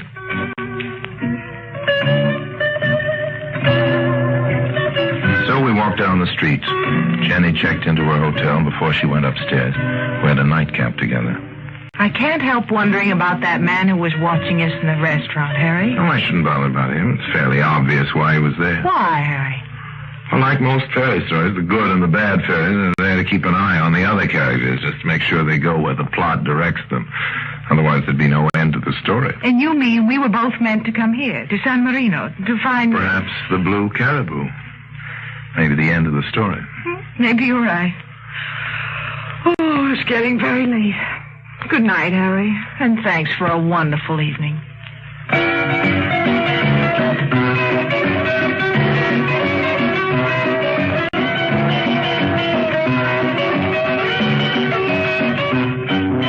Yes, it had been a wonderful evening. It wasn't over yet. I kissed Jenny goodnight, walked out of her hotel and down the street to the place where I was staying.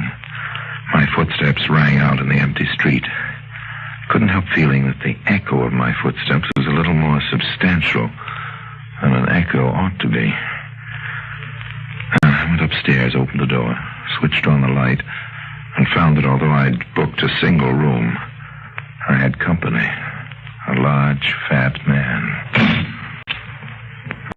Hello. We sharing this room?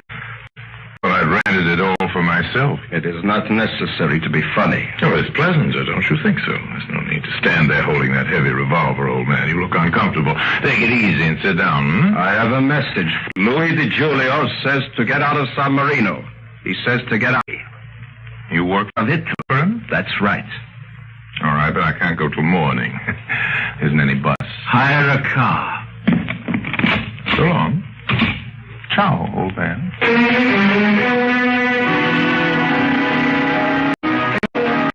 He's a gentleman, a few words, but he said a lot. I phoned Jennifer to be ready, and then I went out into the street to see if I could hire a car. I didn't have the hotel porter get one for me, see. I'd asked one or two people, and it hadn't been hard to find out where Louis DiGiulio lived. He was the most famous man at San Marino, and the place wasn't big. As luck would have it, I hadn't walked long when I was in front of his house. And again, as luck would have it, I walked up his front steps. My name's Harry Lime. Okay, come in. You were expecting me? No, but I've heard of you. Sit down in here. What's on your mind? Drink? I got good scotch. All right, fine. Say, you're in a lot more hospitable mood than your henchman, old man. Henchman? I haven't got any henchman. That's finished, washed up. I'm a peaceful San Marino citizen. This'll do. Here. Thanks. Well, that's all over. No henchman, no nothing. Got an antique shop down in Rimini, old man? Well, I gotta live. Brings in peanuts. You looked in down there? Only today I met a fellow named Condon, or Condoni, something like that. Yeah, that's what he calls himself. Real name something Bulgarian or Polish. He runs a place for me. I can't go down there myself. The minute I'm out of San Marino, the Italian cops will get me. And the large, fat man, who's he? I don't know any large, fat man. Everybody knows a large, fat man. Your tone said something special. Well, old man, you're right. I mean the one you sent over to my hotel at San Marino, out of Italy. Who's now, that? listen. You're Harry Lime, and I've heard talk about you, so I asked you in to have a drink. But I don't know any large, fat man. And I haven't got any hints. And you didn't send anybody to my hotel. You're learning it, Lime? That's right. Thanks for the drink. Well, around. I'll just look to see if I couldn't hire a car.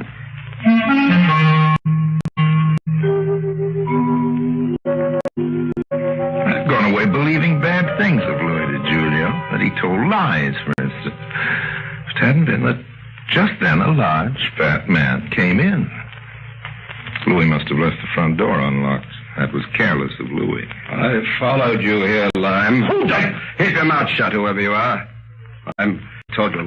DeJulio tells you to get out of the country. You work for him? You know him? I work for him. I know him. And who do you think this fellow's right here beside me?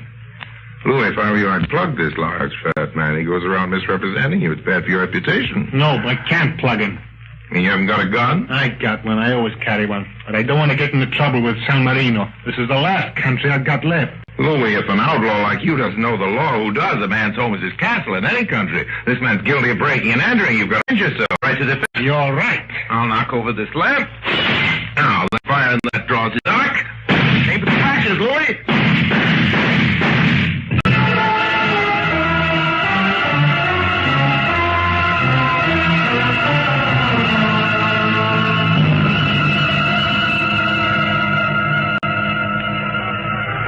You dance well. Did you learn it by correspondence? Shall I tell you the truth?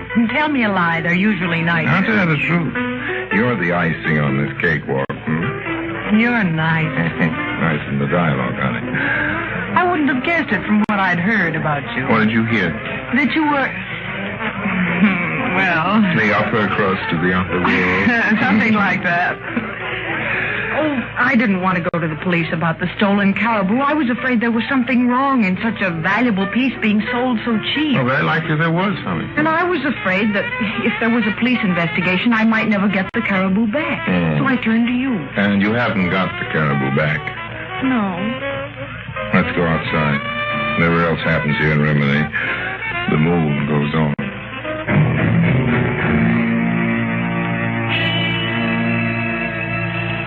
Nice idea, this hotel veranda. Dark and all trellised with vines. Harry. Very romantic, hmm? What did the Rimini police say this afternoon? Well, the same as the San Marino police last night after the shooting. The corpus delicti was incognitus. That is, if he had a passport, he buried it someplace. They didn't even know who he was? Well, some name or other on some papers in this hotel room down here in Rimini. Probably assumed no blue caribou on the premises, which is the hurtful part of it. But he did take it from me. Probably passed it on to somebody else. Oh, I so hate to lose it. I so hate to lose 2,000 francs in your bags, but I'd for you, honey. So we console each other. Harry, you kiss as nicely as you dance. Harry. What is it? Down there below on the veranda, on the lawn. Do you see him? Now, why is it every time we get close enough together, that one shadow appears? Pietro! No, don't run off. Come on up here. That steps at the side. It's a sad, funny little man. Yeah. What do you suppose he wants? You paid him yet for that put-up fortune telling the other night? No, I haven't seen him. Well, I suppose that's what he wants.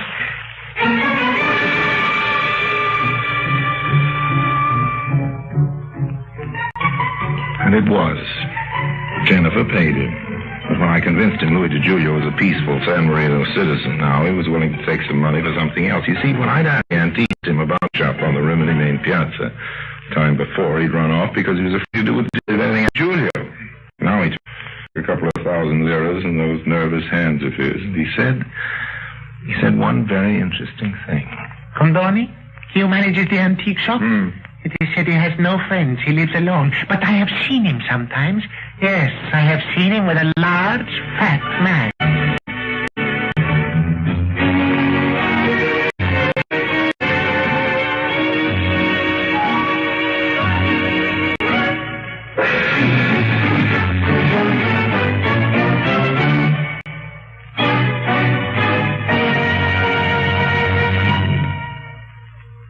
Harry Lime returns in just a moment.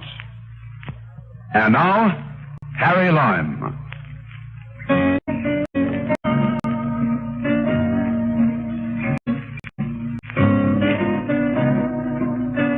before the antique shop opened the next morning, I placed that name, Condoni. Because after the war, there was an Italian syndicate that made up phony American cigarettes in Lisbon and put them on the transatlantic planes for Italy as if they were being flown from the States. Those cigarettes got good prices in the Italian black market. One of those who lined his pockets, I heard, was a certain Condoni. I dropped in on him, and what with one thing and another, he thought it best to produce the blue caribou from the back of the shop.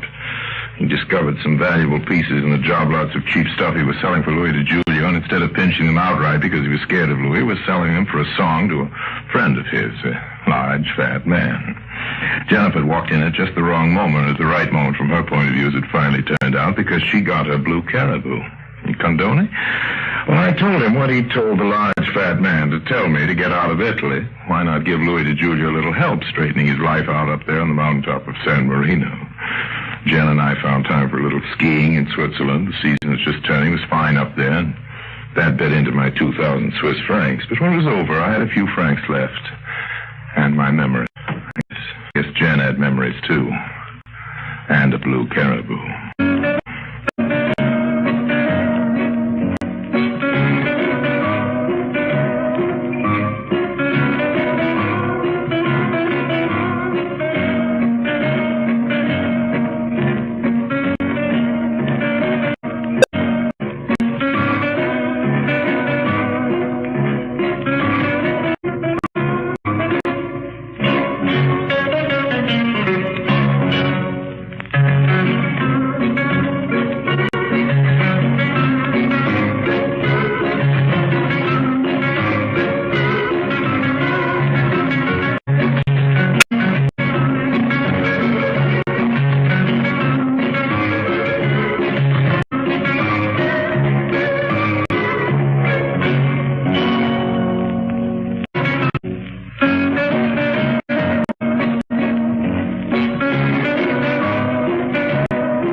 You just heard an episode of The Lives of Harry Lime, which originally aired Friday, July 18th, 1952, 69 years ago today. Stay tuned for Matinee Theater, next, ABS on N.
You're listening to Old Time Radio Sunday on Kpnl Radio, Portland, Oregon. And your donations. You're listening to ABN, the Antioch Broadcasting Network. You can find us on the web at radio.macinmind.com. Mac in mind, as in, I had the Mac in mind when I wrote this software. That's radio.macinmind.com. We now present Matinee Theater on ABN, the Antioch Broadcasting Network. Here's an episode of Inheritance, which originally aired Sunday, July 18th, 1954, 67 years ago today.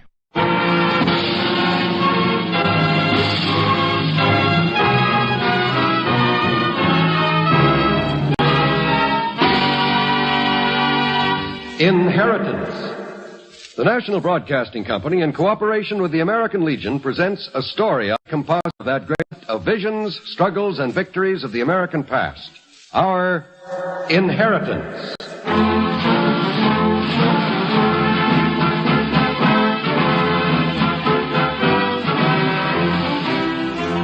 Yes, we Americans to our vast fortune. A fortune compounded of many things. A pioneer's carved through a farming road wilderness. Defiant colonists signing a Declaration of Independence. The voice of a great bell proclaiming liberty. It is Robert Fulton's first steam Hudson boat on. And Ben Franklin flying a kite to study electricity.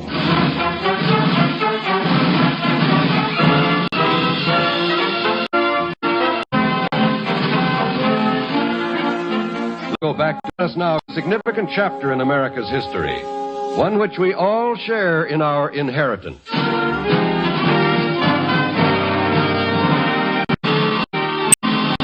the War of 1812, there occurred a brilliant and colorful chapter in America's history. It began in the fall of that year when Oliver Harry, 26-year-old master commandant, returned unhappily from an inspection of the gunboats of his command at Newport, Rhode Island. Good morning, Captain Perry. How was the inspection, sir? Like everything at this port, Mr. Turner, it went quietly and smoothly. Well, what more could you wish, sir? A gunboat flotilla? Nothing, I guess. Every one of the little ships is quite presentable, tied up at the pier. They'll probably spend the rest of the war just like that. They're a fine defensive force. Yes, so, sir, they are. But who wants to command a flotilla that has no other mission than merely to ward off a British attack when, as, and if it ever comes? A defensive mission is very important. I don't intend to sit out this war waiting for the enemy to attack me. You don't, sir? No. No, I must write the Navy Department. Since there's no immediate prospect of getting to sea in a sloop of war from this port, I shall request a transfer. A transfer? Where, sir? Doesn't matter. I even take lake service. Lake service? But, sir, I've heard fearful stories about service on the Great Lakes. And so have I. Some may be true. Well, deep water sailors don't like it. Then there's always the lake fever. Lake fever can't be any worse than this boredom. Ensign, fetch me quill, ink, and paper. Yes, sir.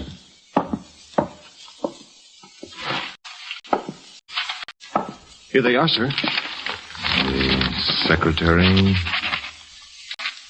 Navy Department.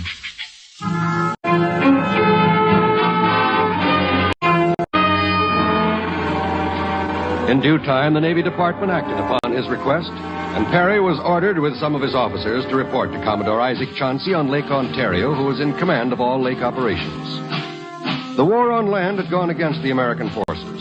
Hull had surrendered Detroit to the British in 1812, and the following January, the American Army, commanded by General William Henry Harrison, seeking to recapture Detroit, defeated by had been the British on the Raisin River in Michigan. American spirits were at low ebb, when in February 1813, Captain Perry reported to Commodore Chauncey aboard his flagship on Lake Ontario. Commodore Chauncey? Captain Perry reporting for duty, sir. Perry, morning. Glad to have you aboard. I've been looking forward to your arrival. Yeah, sir? Got a job for you. A somewhat difficult job. I shall do my best, sir. Well, it may be a larger order than you expect. Come into my cabin. I'll outline it to you. Very good, sir.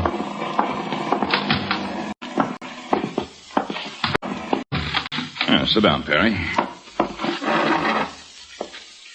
Now, your job, Captain Perry, will be to regain control of Lake Erie. At present, we are exposed to attack by the British at many points. Once we regain control of the lake, that danger will be past, and General Harrison can be expected to attack the enemy in Canada. Yes, sir, I understand. What ships are to be in my command, though, sir? None, Perry. None, sir? None. At present, you will have to build the ships for your lake squadron. You think you can do it? Yes, sir. We have a small fleet, 3 schooners, a brig, and a sloop. But they are in the Niagara River and useless to us now. The British at Fort George and Fort Erie have those ships bottled up. I see, sir. Maybe someday we will take those forts and those ships can be released to your command. You can't cut weight on it. We've got to build a whole new fleet, and we'll have to build it fast. Yes, sir. Where are they to be built, Commodore? Presque Isle. Now, that's a little town on the lakefront in Pennsylvania. How many ships is the enemy on Lake Erie, sir? The British squadron numbers 6 ships, carrying 63 guns. And how many ships are we to build? 2 large brigs to mount 20 guns each, and 3 or 4 smaller gun vessels. Yes, sir. When does the Commodore wish me to start? Right away, Mr. Perry. Now, I've a few ship's carpenters who came along when I left the New York Navy Yard. They're in charge of Mr. Joseph Blair. I'll lend them to you. Thank you, sir. We'll start at once. Oh, Perry. One thing I forgot to tell you. Yes, sir? I'm afraid you'll be on your own when it comes to finding sails and rigging, cannon and powder for your new ships. Very good, sir. Now, there's a small supply of seasoned lumber at Presque Isle, but most of the timber you'll need is still standing in the forest. Yes, sir. We'll get it out, and we'll build the ships.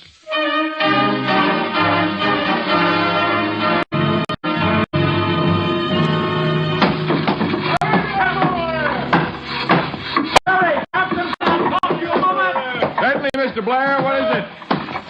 This green lumber, sir. So fresh cut, not had time to cure proper. What about it? Well, I fear it'll rot out once the ships are on the lake. You're using seasoned lumber for the keels? Yes, sir. Keels of both rigs are laid, and, well, we've about enough for the 3 gun vessels. Well, there must be some answer to green lumber. Jacob Pitkin? Come here a minute. Join me at the sheds here. Yes, Captain Perry? What's bothering you? It's this fresh-cut lumber. Won't it rot out once it gets into water? That it will, Captain. That it will. Oh, what can we do about it? Well, sir, I tell you, down east in Maine, we never worry about it. We worry them. Just let the lumber season good before we'd start building ships out of it. But we are not in Maine. We're on Lake Erie, and we haven't the time. That I know, sir. I tell you, the builders hereabouts have a trick they say will work. They salt the timbers. Salt the timbers? They claim a vessel built of green lumber and used to carry salt stands for years. Will we chance it, Captain Perry? Oh, we've no choice. I hope it works, Mr. Pitkin. I hope so, too, sir, but the natives do swear that... Perry! What is it? Yes, Mr. John. The British fleet is just outside the harbor. Oh, your glass. Give me a minute. Yes, sir. Yes, there's activity on deck. The lead vessel. There's smoke of a gun being fired. We're being bombarded, Captain. So it would seem, but their first shot fell far short of land. And so will they all, Captain. You see, they can't get near enough to do any harm. Oh, how do you figure that, Mr. Pitkin? Why, you see, there'll be a sandbar across the channel, about a mile out, and no warship can cross it. Well, that's good news. And ships without can build our serious interruption. That you can, sir. That you can. Mr. Pitkin, I understand Pittsburgh is the nearest place to procure sails, rigging, cannon, and gunpowder? Yes, sir, and that'd be a difficult job, Captain. Oh, what do you mean? Well, there's not no between Morris Street and Pittsburgh. No, it'll not be easy to haul things from there to here. Yes, but it will have to be done. Yes, sir. And if it pleases you, I'll be glad to go along. I know the trails like I know the coast of Maine. Well, then you really know the trails, Mr. Pitkin. Guided by Jacob Pitkin, Perry went to Pittsburgh and brought back him past over almost forest trails. The rigging, sails, cannon, powder, and shot needed for his new ships. Meanwhile, American forces had captured Fort George and Fort Erie. 5 ships bottled in the Niagara River then were free to sail down Lake Erie to Presque Isle, today known as Erie, Pennsylvania. Narrowly escaping capture by the blockading enemy, they finally made port safely and joined Perry's fleet. Late in May, the 2 20-gun brigs, the Niagara Lawrence, were launched, along with 3 smaller ships. But the gun vessel sandbar, which had been such a good ally during the building of the ships, now became a real problem. For should the American brigs go aground on that bar, those fine new ships would be sitting ducks for the British guns. Captain Perry, the Lawrence draws a good 10 feet of water. Very good, Mr. Blair. Thank you. Mr. Pitkin, how much water covers the sandbar? Well, sir, when the lake be smooth, there'll be a mite less than I see. And if we moved all the cannon to lighten the ship, how much would we gain? Oh, maybe a foot, give or take an inch or so. That's not the answer, then, is it? A ship drawing 9 feet can't very well be floated in 7 feet of water. No, sir, that it cannot. But I've got a plan I think will work, providing any ships can get the other way for a day or so. Oh, and what is that, Captain Perry? In due time, Mr. Pitkin. There's so many spies around, I dare not even think too much about it. Aye, sir. It'd not be good to have tales carried to the enemy. That's not that I don't trust you, mind, Mr. Pitkin. No, sir, I understand. Even the bullocks have ears. Captain Perry, sir. There's salt in the hold of this ship. So there is, Mr. Turner. But, sir, what's it doing there? These vessels are to be kept clean and shipshape, sir. And also afloat, Mr. Turner. I don't understand, sir. Well, I shall explain it to you sometime. Meanwhile, take my word, there's a good reason for that salt. And please help Mr. Blair over the side. Yes, sir. Captain Perry, the Lawrence draws a good 10 feet of water. So you said, Mr. Blair. The others? Well, the Niagara draws about 9, and the smaller ship 5 to 6 from 5 feet. Oh, that's good. And then we shall have no trouble with the gun vessel. No, sir. But, well, how about the Lawrence and the Niagara? Everything will work out, Mr. Blair. Meanwhile, don't worry. And be careful not to...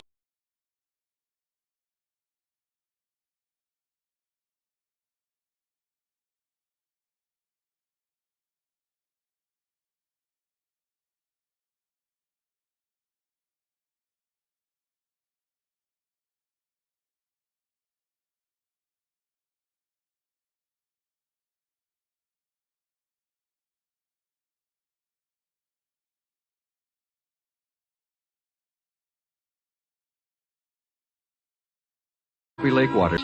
He was quite certain the Yankees would not venture out when the lake was so rough. But 2 days later, on Sunday, August 4th... Captain Perry, sir, this is a beautiful Sabbath morning. Mr. Turner, agree. There's scarcely a breath of air stirring.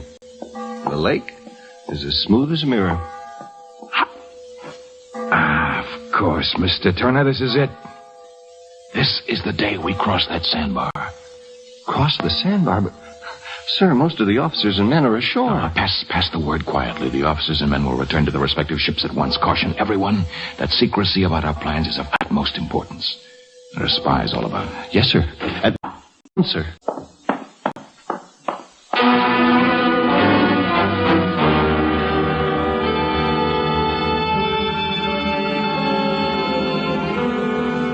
Mr. Pitkin, you have the 4 scows ready? Aye, Captain. Cannon have been removed from the Lawrence and the Niagara? They've been landed on the beach. 40 of it in load all, shotted as they were. How much did it lighten the ships? Well, as calculated, each brig draws a good foot less of water. Good. We'll have the Lawrence and Niagara towed to the deepest water in the harbor and have a scow placed on either side of the large ships. Aye, sir. Sink each scow to the water's edge. Run heavy timbers through the forward and after ports, and then block these timbers on the scows. And then, sir? Well, replace the plugs in the scows and pump out the water. These floating foundations should raise the ships enough to clear that bar. Aye, sir.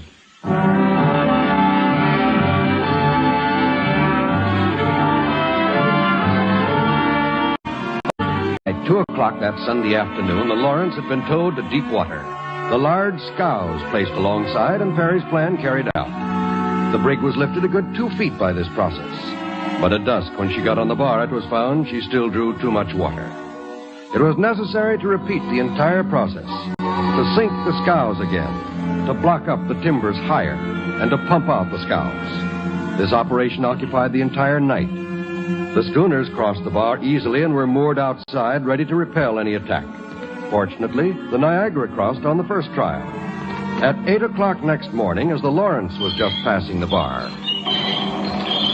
A few yards more, and we'll be safe across the sandbar. Aye, Captain. And a long night's work it was.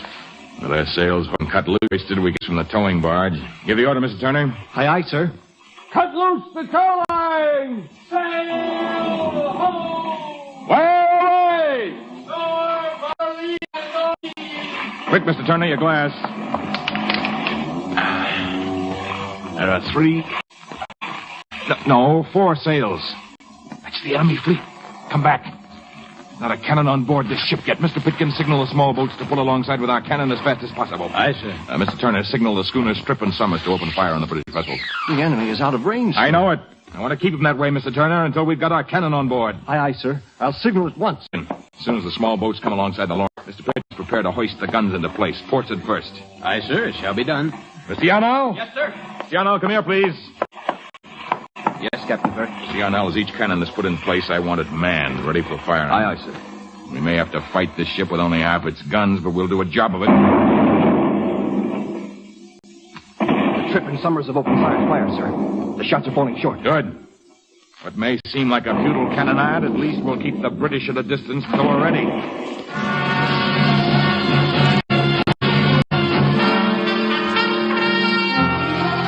Perry's squadron finally was made ready for the battle. The enemy remained for a time, sullenly reconnoitering. Then abruptly the British upped all sails and went up the lake under oppressive canvas. On August 18th, Perry received on board a number of soldiers and volunteers, and he then sailed in quest of the enemy. The squadron cruised for several days when Perry was taken ill with the lake fever. Lieutenant Yarnall, second in command, ordered the vessels into Put-in Bay, a harbor among some nearby islands. September by 10th, Perry had almost completely recovered from the fever. Good morning, Captain Perry. You're looking better, sir. I'm feeling better, Mr. Turner. Lake fever is a strange thing. It takes everything out of you for a time, but it doesn't seem to have any serious after effects. Sail ho! 6 sail! Away to the north! This the enemy, Mr. Turner? I hope it is. Yes, sir. You want my glass? Thank you. Is it the British, sir? It is, Mr. Turner. The entire British squadron. Mr. Yarnall, assemble all hands on deck. Aye, aye, sir. Mr. Turner, hoist the signal flag for all vessels to get underway immediately. They shan't get away this time. Aye, aye, sir.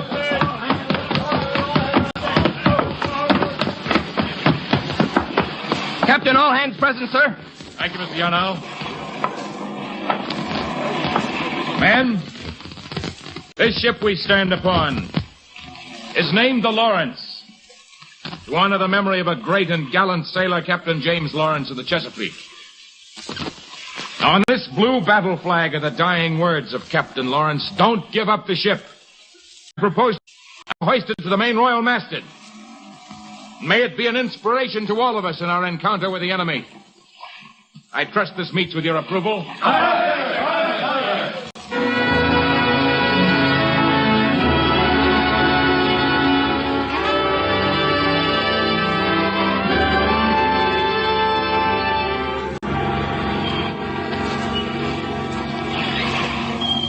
But the whisper of a breeze, Captain Perry. If it holds, we're all right, Mr. Yarnall. Signal Lieutenant Elliott on the Niagara that I shall take the Lawrence in to engage the enemy flagship. Confound it, what's the matter with those schooners astern? They're not moving up as I ordered. It's a lack of a good wind, sir. They can't keep up with Have us. them crowd us, Mr. Yarnall. More cannon. Carrying all they've got, sir. There's something else to be considered, Captain. Yes, what's that, Mr. Yarnall? Well, sir, it's been my experience that once cannonading begins, the air is still. I know that, but it's a chance we have to take. Our squadron is committed to battle. Yes, sir. I do hope the breeze holds.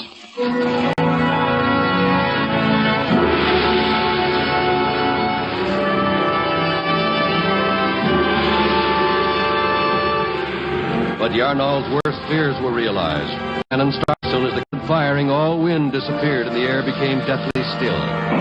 Equipped with longer guns, the British concentrated their fire and flagship and inflicted terror on the incredible damage, while the American vessels found no breeze to move them close enough for their short guns to be effective.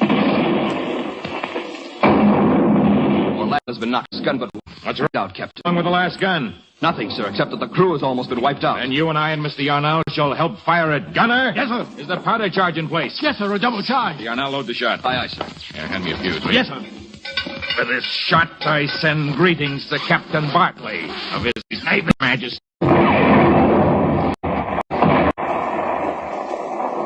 You've scored a hit, Captain. A solid hit on the deck of the Detroit. And our last gun was cracked in doing it. What's to be done? And fight with us, sir. Well, we got guns, so we shall go to a ship which has them, the Niagara. You intend to be rowed over to that ship, sir? Better than saying so. Yes, sir. Mr. Yarnall. We shall have a boat lowered immediately. And, Mr. Yarnall, please get our blue battle flag.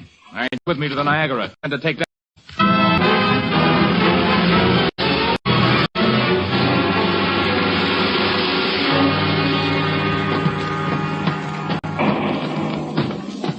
All right, Mr. Yarnall, cast off. Aye, aye, sir. Cast off the bow line. Cast off the stern line. Now pull, man, pull. Pull for the Niagara.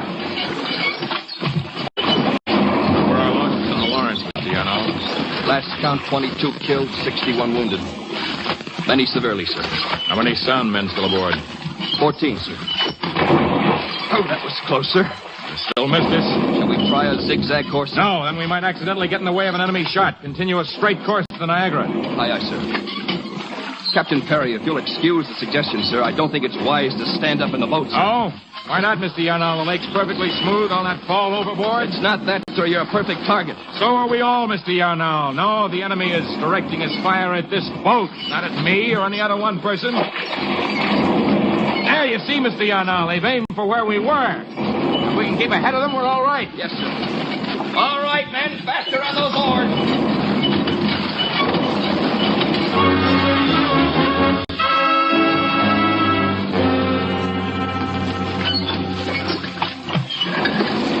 We're on the east side of the Niagara, Captain Perry. We're going to make it, sir. Did you have some doubt, Mr. Yarnall? No, sir.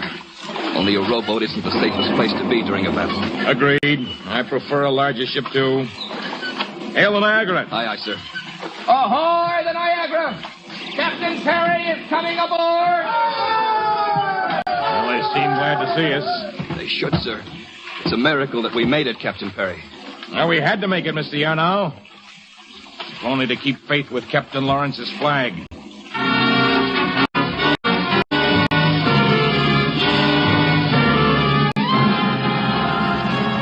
Although every gun in the British squadron appeared trained on the six-oared rowboat, the transfer across the open water to the Niagara was completed. Miraculously, neither Perry nor any of his men was hit during the 15-minute trip. Aboard the Niagara, Perry conferred with his second-in-command, Lieutenant Elliott. Elliott volunteered to take the rowboat and to carry Perry's orders to the smaller vessels astern. He passed within hailing distance of all these ships and ordered them to close to within half pistol shot of the enemy, and then to throw in grape and canister. That breeze has sprung up. Not much, but it will enable us to close with the enemy. Yes, sir. What course, sir? Sail straight toward the center of the British fleet. Toward the center, sir? Yes, we shall try to separate the lake in a beating at long range. Now, maybe we shall see how the enemy likes the feel of American shot at close range. Aye, aye, sir. Port your helm! Aye, aye. Signal the other vessels to follow us in.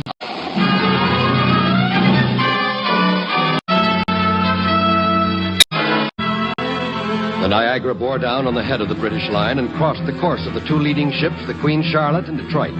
The Niagara's guns raked the vessels fore and aft, and the effect of this fire at close quarters was devastating.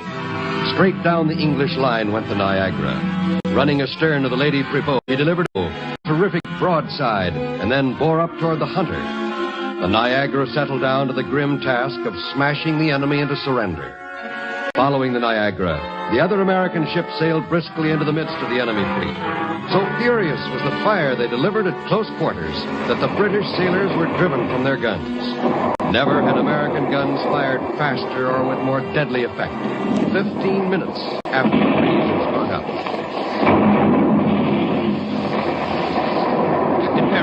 Captain Perry, look. An officer on the Queen Charlotte. He's waving a white handkerchief back to the boarding pike. I see it, Mr. Yarnall.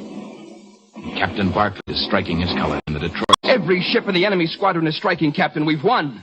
So we have, Mr. Yarnall. I shall reboard the Lawrence and into there. See the...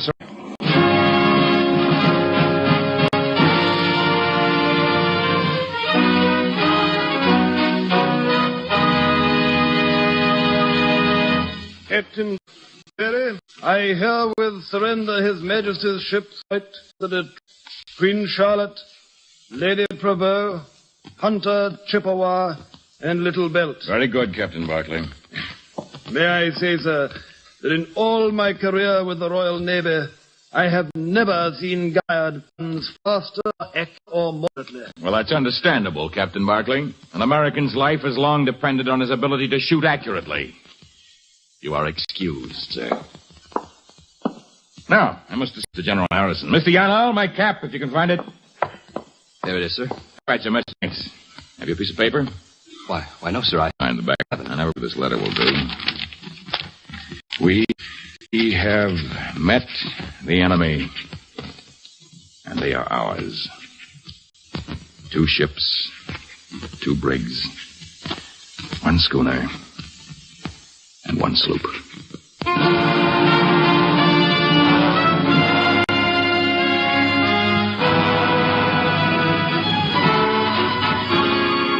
By Perry's magnificent victory on Lake Erie, Americans were free to transport troops by water where and when they were needed. By October 5th, 1813, nearly all of the right wing of the British Army in Canada had laid down their arms. The English evacuated Detroit and with it Michigan. So the great Michigan territory, which had been enemy by American land forces, was lost and regained by the Navy. For his conduct in this battle, Oliver Hazard Perry received a gold medal from Congress and was made permanent captain of the line. The Battle of Lake Erie has long been considered one of America's proudest achievements on water. And those 9 words into which Perry compressed his report, "We have met the enemy and they are ours," have gone down in history as the model of what a hero's dispatch should be. A thrilling part in our inheritance.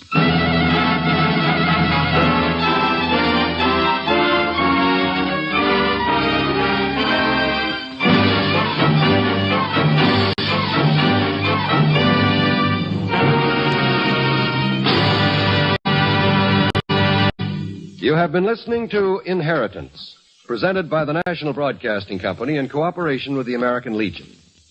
We are privileged this evening to hear from the past National Commander of the American Legion, Mr. Paul V. McNutt. From July 23rd to July 30th, one of the most exciting educational projects in this country takes place on the campus of the University of Maryland at College Park, when 97 boys attend Boys Nation, an American Legion-sponsored youth activity. These boys have been selected from some 20,000 youths who have attended the American Legion Boys State programs throughout the United States, where they learned how American representative government works through participation. Joint projects of the Legion's Americanism Commission, Boys State, and Boys Nation are designed to encourage knowledge of the democratic process and an appreciation of the privileges, rights, and responsibilities of the citizens of this republic.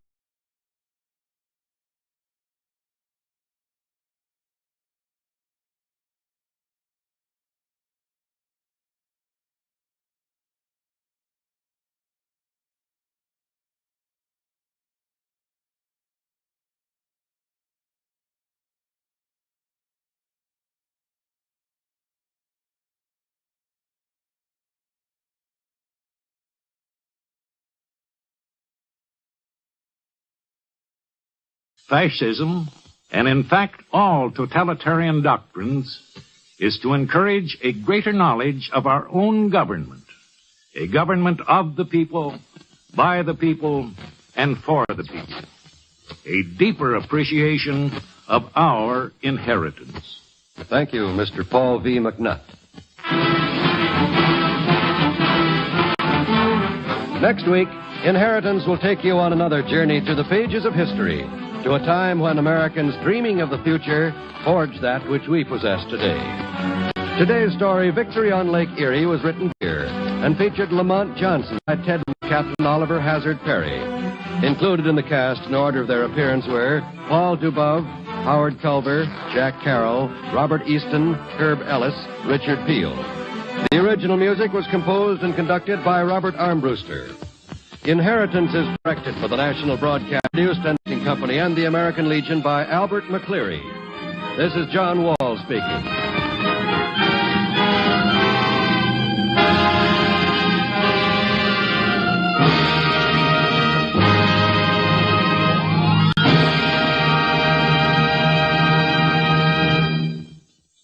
Another personality in the news will meet the press tonight on the NBC Radio Network.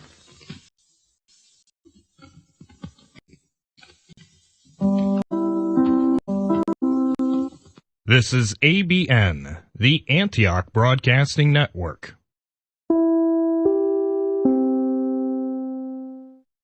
You just heard an episode of Inheritance, which originally aired Sunday, July 18th, 1954, 67 years ago today. Here's an episode of Family Theater, which originally aired Wednesday, July 18th, 1951, 70 years ago today.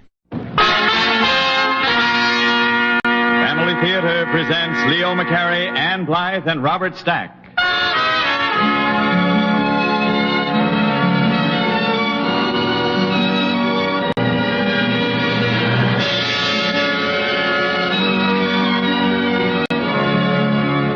From Hollywood, the Mutual Broadcasting System, in cooperation with Family Theater, presents Ann Blythe and Robert Stack in the House Where Time Stopped. To introduce the drama, here is your host, Leo McCarey.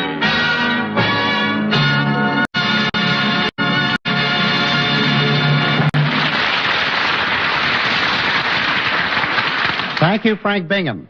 First, a word about Family Theater's purpose. Family Theater is dedicated to the promotion of family prayer and to that if we pray, we will have peace, beliefs in our times, peace in our world. And now to our Ann drama, Life as Jean and Robert Stack as Dan in the House Where Time Stopped.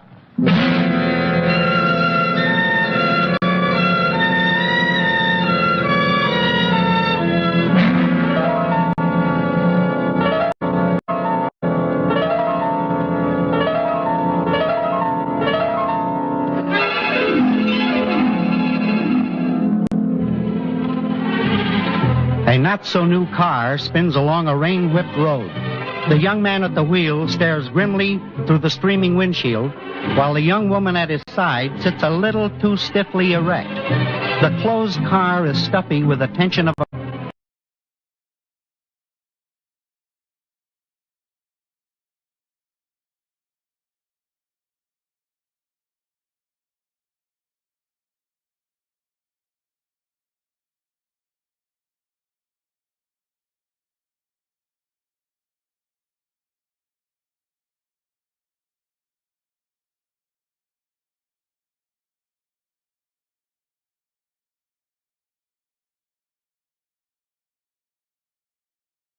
For you, someone who doesn't have a reputation. For Pete's sake, Jean, your father's scandal didn't touch you.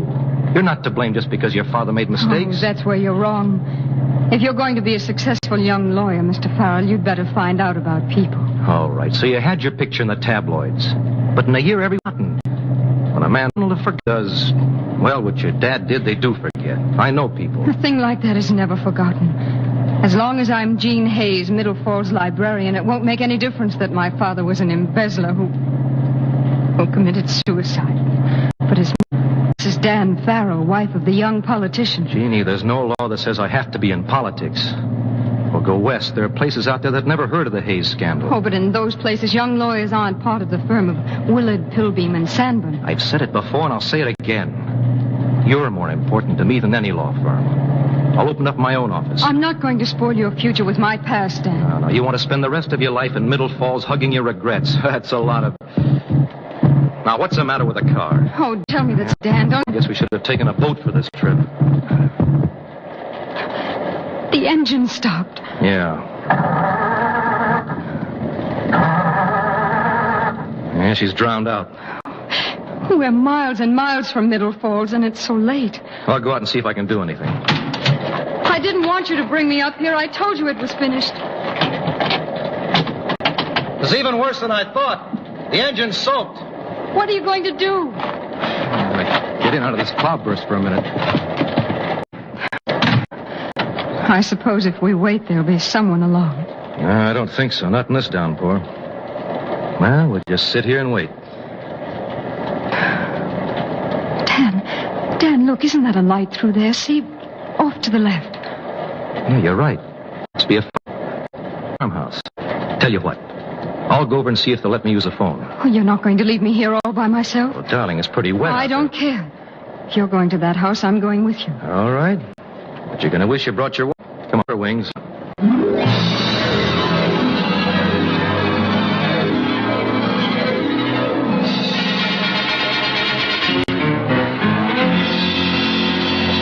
Knock again, Dan. They couldn't have heard you. This isn't any ordinary farmhouse. Looks more like a medieval castle. I think I hear someone. What do you want?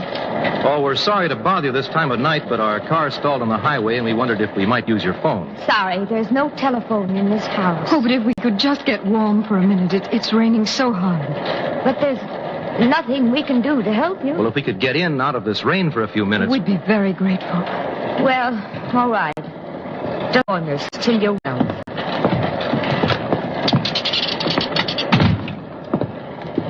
Oh, we certainly appreciate this. There's a fire in here. You can dry out. Follow me. How far is it to the nearest town? 15 miles. 50. We can't walk that far in this rain. And it's so late. What time is it, Dan? It's... Hey, that's funny. My watch stopped. I must have banged it when I was checking the engine. All clocks stop in this house. I suppose time isn't important to you here. There is important no time for us. Well, maybe we could borrow your car and go for help. We have no car. Oh, it was very to ask me, rude of us. I'm Jean Hayes, and this is Dan Farrow. We're on our way to Middle Falls. If it wouldn't inconvenience you, perhaps we could stay here till morning, or at least until the rain lets up. That's out of the question. But surely you wouldn't ask us to go out in this storm? If you stay here, it could mean trouble. Well, I might go back to the highway and try for a lift. There must be a highway patrol. If Jean here could wait here... Well, I suppose she could. If she were very quiet. Oh, darling, before you go out into that rain again, you ought to warm up a bit. You're shivering now. I'll make out, darling. You must be cold. I'll fix a pot of coffee. It won't take long. Only please be quiet. He's upstairs. My brother is, and he's not well. Oh, we won't make a sound, Miss Elliot. Sarah Elliot. There's more wood in that bin by the fireplace. Let's get out of here, Jeannie. This place feels damper than the rain outside. No, you need that hot coffee, and so do I. Hey, we've stumbled into a museum. Get the furniture. And those drapes. Everything looks as if it might disintegrate if you sneezed hard. And the clocks. All the clocks are stopped at the same time. 1 minute till 12. And I wonder what's the matter with his brother upstairs. This is no good. Come on, let's go. We can live without that coffee. The little ivory clock on the mantel. The grandfather's clock in the hall. What? Even your watch. She didn't want to let us in. You saw that. Why, the furnishings in this room are worth a fortune. There isn't a piece here that's not just right. A perfect recreation of a living room of 40 years. Too perfect. I'll take my house with telephones and electric lights and cars in the garage. Dan, look at this old newspaper. At this point, I'm not interested in the news of the day. What? This is the news of yesterday. What do you mean? This paper is almost a collector's item. Look at the date. June 20th, 1910. Hey, more than 40 years old. These folks don't like anything that's new. Dan, this isn't just a souvenir. Look, here are reading glasses. Someone was reading this paper. Reading news that's more than 40 years old.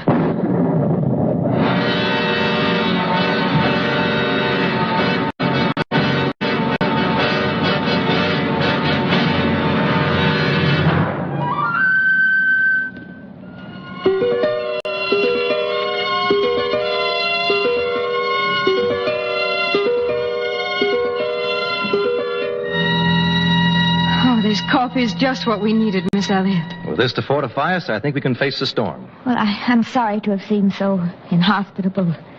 It's just that my situation is rather difficult. We were noticing the beautiful antiques you have. Some of these pieces are priceless. There was a time when the Elliott place was one of the show houses of the county before. Oh, we were noticing the newspaper. Newspaper? You don't often see a paper that's 40 years old in the living room. Oh, my brother likes to read it. It reminds him of something important. Who plays the piano? You or your brother? Neither one of us. You mustn't touch... Oh, but there's even music on it. The last rose of summer. No! No one plays the piano. No one has touched it since... Helen, she's here. Gene, I think you've disturbed Miss Elliott's brother. Sorry, I forgot. That's the song. What a wonderful way to let me know that you're home, my dear. No, Roger, go back. Please, it's nothing. They came and you didn't call me. Shame on you, Sarah. You and your little surprises. You'll never quite grow up, will you, my dear? Go back to your room, Roger. Please. If I hadn't heard the piano in my room, I wouldn't have known that Helen was here. Jeannie, getting out of here. I've been waiting and waiting. You're terribly late. Terribly late. Mr. Elliott, why do you look at me like that? Helen, my dear, you look lovely. Tell me, how was the trip? Roger, please. I think you've made a mistake. Miss Hayes and I will go back to our car now. Helen, you haven't answered me. Did you have a nice trip? You've been gone so long. Roger, these are two strangers. They're strangers. Strangers, really? Really, Sarah, is a man's wife a stranger? Oh, please. Now, wait a minute, Mr. Elliott. My little wife who is... Don't you know how I worry?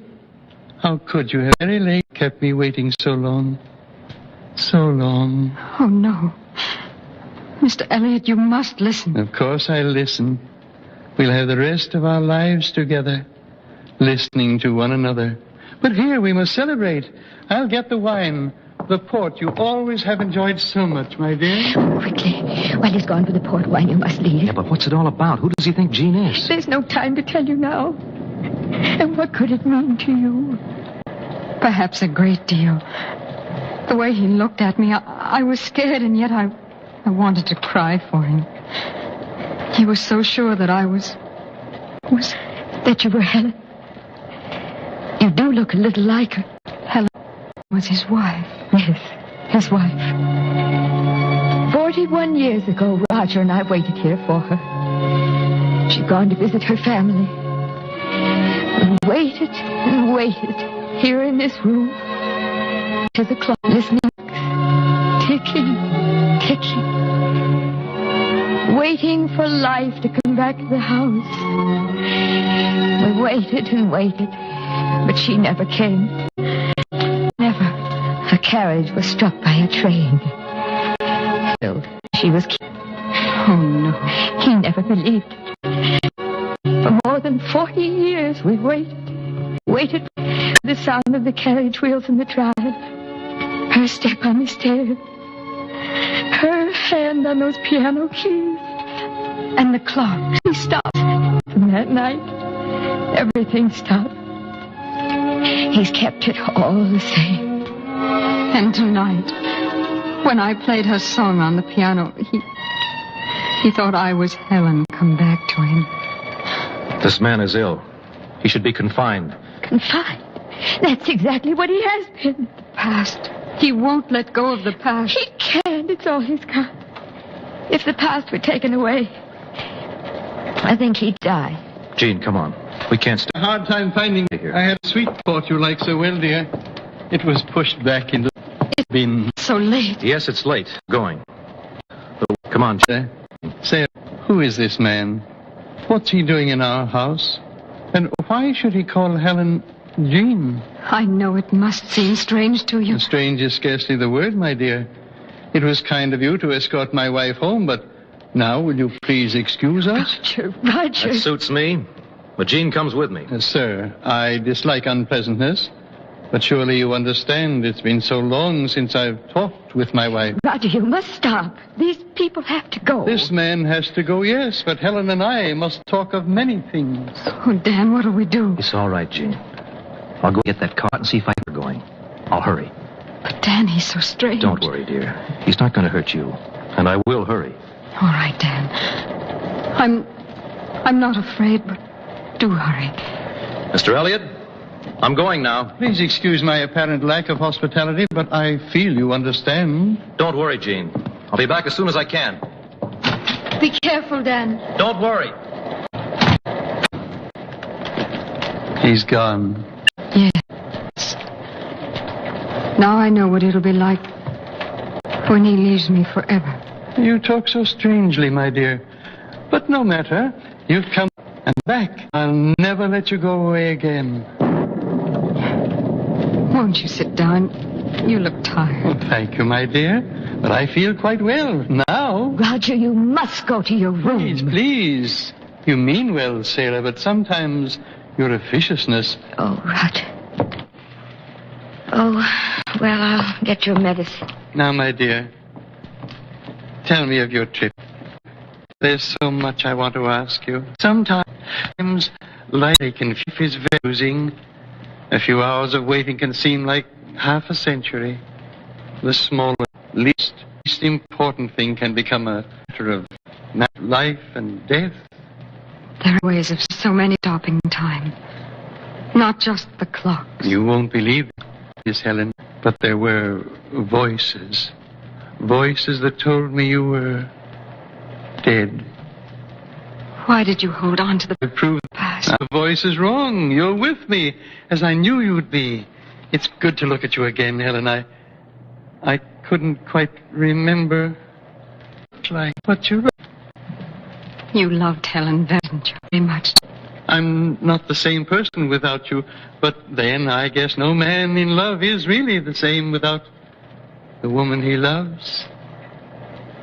Is that really true? But tell me of your family.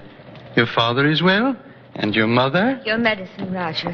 You look so pale. Helen's my medicine. It's the most unbecoming dress you're wearing, Helen. I don't remember it. I don't believe I've worn it before.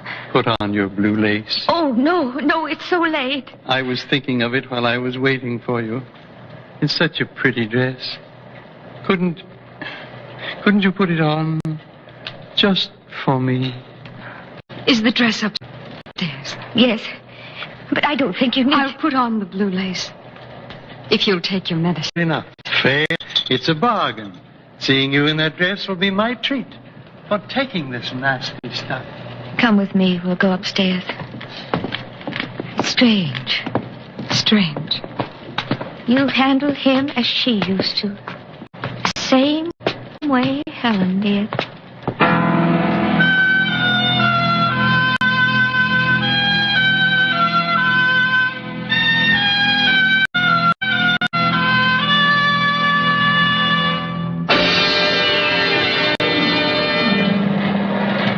Why doesn't someone come along? This rain, I can't see anything. Why did I leave Jeannie in there with that old guy? And if there isn't a car along in the next couple of minutes, I'm going back. Wait, that looks like headlights. It is. Got to make them stop. Got to... Stop! I need help! I need help!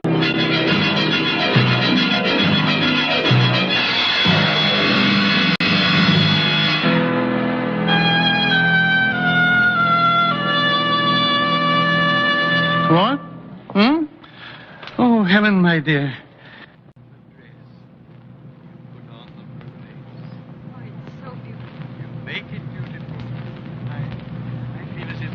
Rub my eyes as if I might be nodding by the fire. And you no more than a dream.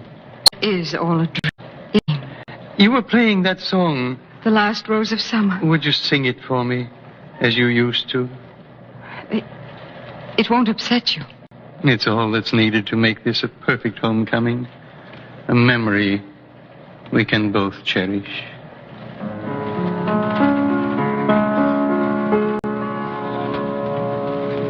Till the last rose of summer left blooming alone. All her lovely companions are faded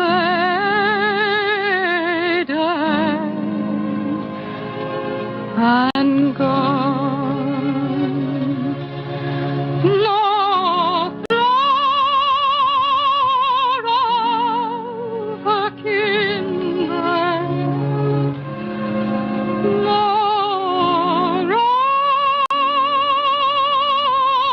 rosebud is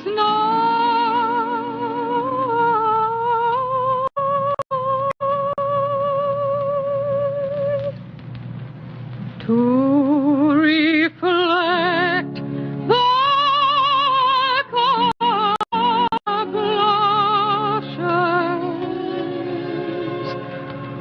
Forgive,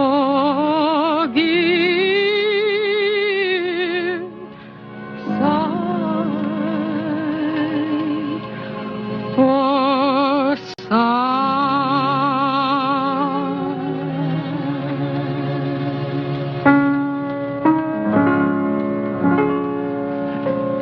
Beautiful, my dear. Even more beautiful than before. It's such a sad song, don't you think? Sad? Yes. To belong to a summer that's past.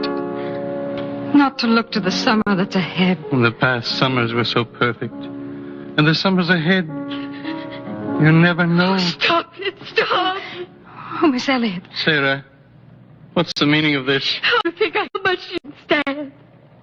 Seeing the two of you sitting there just as you used to. This is inexcusable. Sitting there just as if it slipped back time 40 years. Oh, Miss Elliot. Do you think it's wise to upset him so? Helen, what's she talking about? Her name's not Helen. It's Jean Hayes. Jean? That's what that man called her. Look at her. She's not your wife. Is she? Is she? You're hurting him. Your wife is dead, Roger. She's been dead 40 years. No, I won't listen. I won't. You're going to listen now. You're an old man, Roger Elliot. We're both old. We've grown old here in this house where time is stopped. It's a lie. Helen, tell her we're young. Tell her. Look at yourself. When that means really look. What do you mean, Sarah? What are you saying? Helen is dead. Dead 40 years. No. She's been... No. That isn't so. Please, Miss Elliot, why do you say that? He's been so happy. It's time he realized. Please. Oh, please let me talk with him for just a few minutes. It's a waste of time. He'll pay no attention. Please, Miss Elliot. Perhaps I can help. Yes, Sarah. There are things I must know. All right. But I know it's a waste of time, Miss Hayes. I'll be in the kitchen. My dear. Oh, wait just a minute, Mr. Elliot.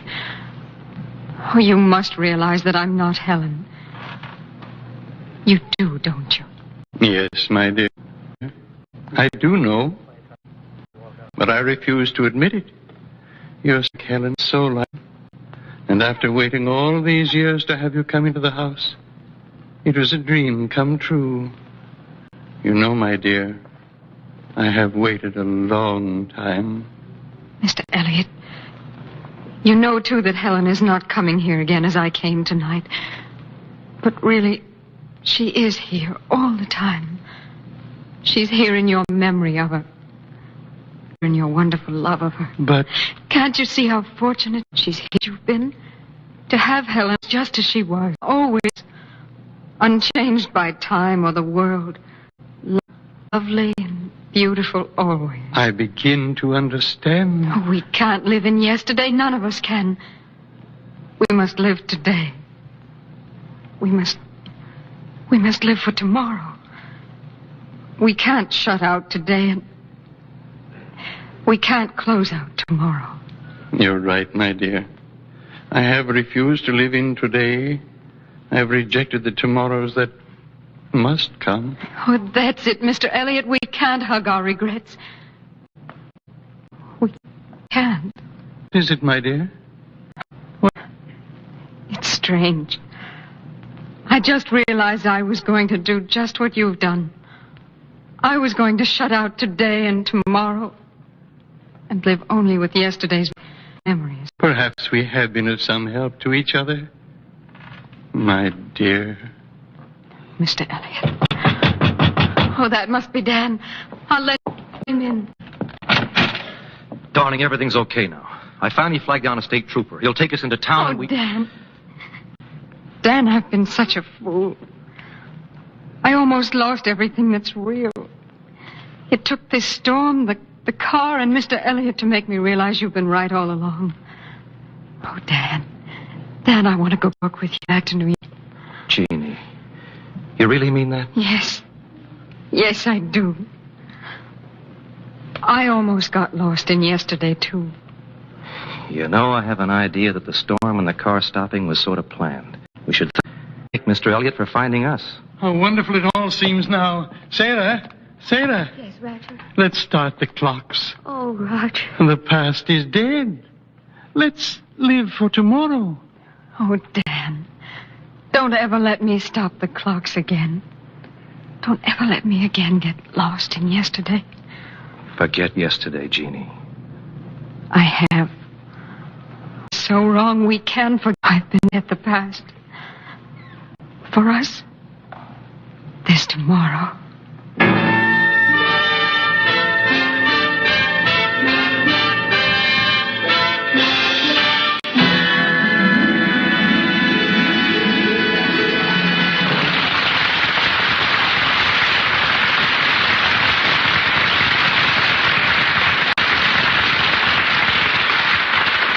This is Leo McCary again. A family theater listener once asked me how we managed to present such a variety of plays week by week and always end up with the same theme, family prayer. You present a mystery, he said, or a story of suspense or comedy or an historical drama, and each time you conclude, the family that prays together stays together. It never fails to make sense, but how do you do it? Well, as a matter of fact, we merely point up what life itself so rather clearly implies. It might be said that a good story is an experience of all of life, a little incident of it.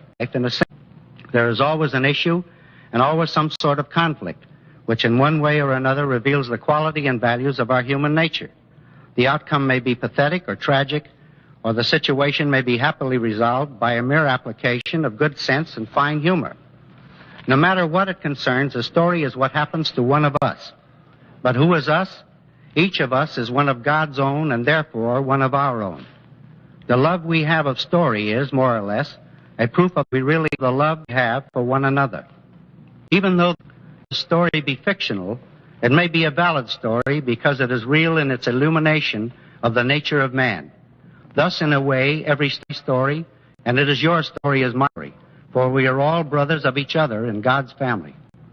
No one is valueless. Everyone is important in this universal family, unruly and wayward, as some of us may incidentally be.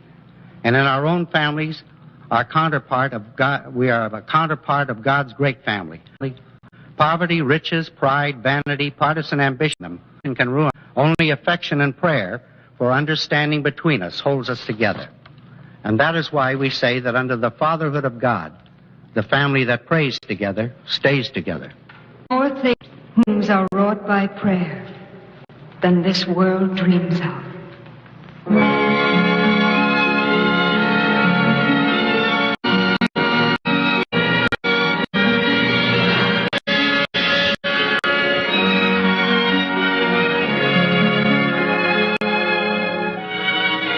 From Hollywood, Family Theater has brought you The House Stop. For Time, starring Ann Blythe and Robert Stack. Leo McCary was your host. Norman Peale was Roger, and Lorene Tucker as Sarah. The script was written by John McGreevy, with music composed and conducted by Harry Zimmerman, and was directed for Family Theater by Joseph Ansfield.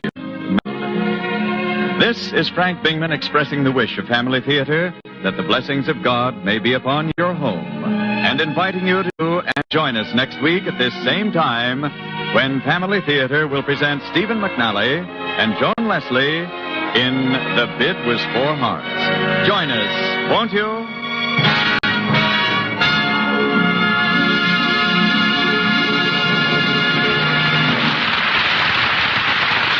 Family Theater is broadcast and throughout the originates in the Hollywood studios of the...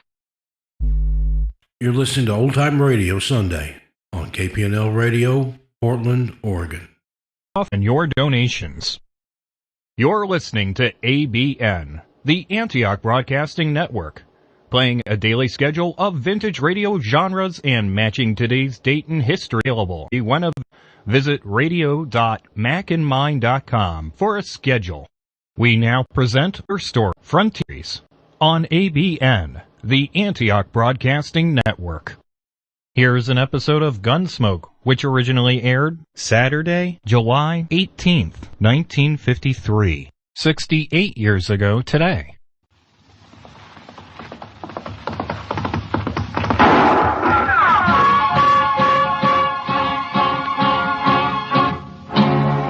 Around Dodge City and in the territory on West, there's just one way to handle the killers, the spoil, and that's with the U.S. Marshal of Gunsmoke and the Gunsmoke.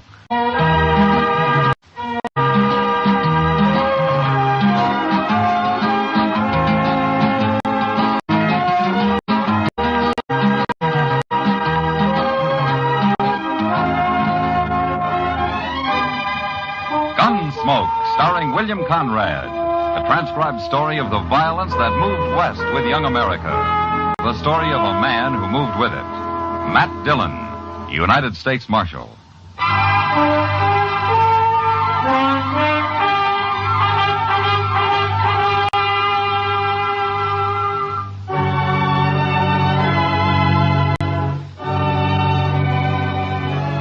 I'd been up north for a few days.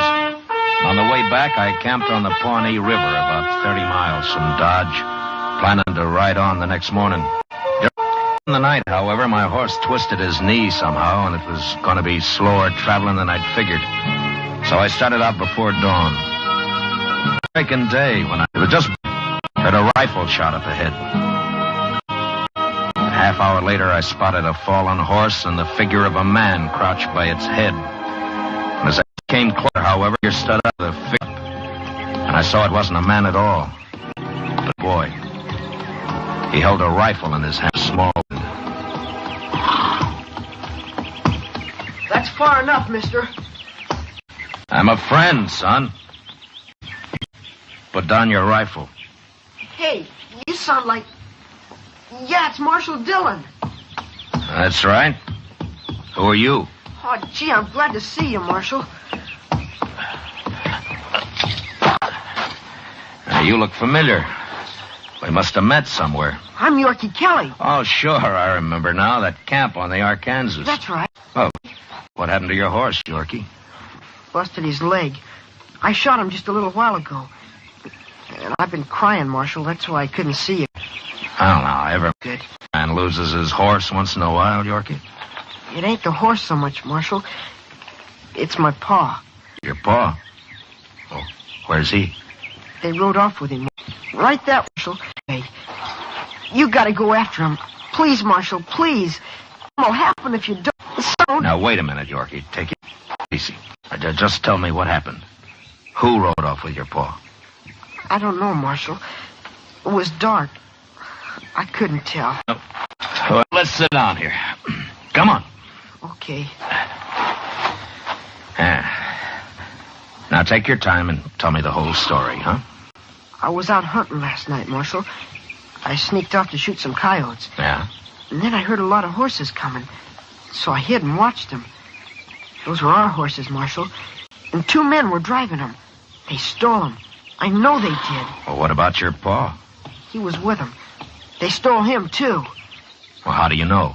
It was dark, but I could tell. The way he was riding. He had his horses tied on his belly. That's why. Go on. Well, I followed him till my horse went down. He busted his leg in a prairie dog hole. So I unsaddled him and then I shot him. Where do you live, Yorkie? Over there. About 5 miles. All right. My horse is lame, but I'll get you home on him. Go get your saddle. Well, what about my pa? Ain't you gonna go after him? I'll find him, but I gotta have a fresh horse. All right, hand me your saddle. Now get up behind me. That's it. You think there are any horses left at your ranch, Yorkie? We only had 6, and they were driving 5. Paul was on the other one. Yeah, we're in a spot, then. My horse will never make Dodge. He's getting worse every step. I got a little Indian pony out in the pasture. Oh, but he's not big enough for you. Then you'll have to do it, Yorkie. When we get there, you'll catch your pony and you'll ride into Dodge. What'll I do there, Marshal? Go to the jail and tell Chester I sent leave your pony. You come there and ride back with him. Tell him to bring some extra horses. We'll need them. We'll be just like a posse, won't we? Yeah, sure. And don't worry about your Paul. We'll find him. We got to. You tell Hattie where I've gone. Hattie? Will you, Marshal? Hattie ain't my real ma. My real ma, she's dead. Oh, I'm sorry to hear that. Hattie's awful pretty, but I don't like her much. Well, I hope you don't tell her that, Yorkie. She ain't as old as Pa, but she's awful old. Oh? She must be 30 anyway. I see. Well, Paul, how old's your... 65. Tough, but he's... You know, Marshal, I don't think Hattie's any good for a rent. Why is that? I don't know. I just don't think she is. You'll see. Yeah. I'll ride real hard for Dodge, Marshal. We'll be tracking my pa before you know it. Sure we will, Yorkie.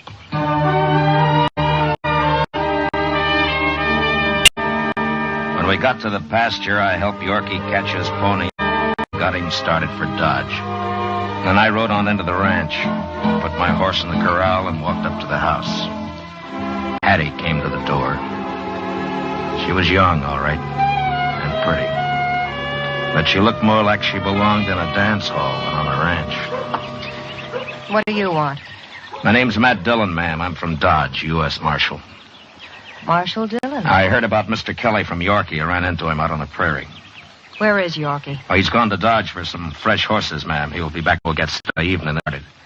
Get started? Now, don't you worry any. We'll find him, all right. What did, Yorkie tell you, Marshal? Last night, I saw the men who stole your horses and took Mr. Kelly. Where did he see him?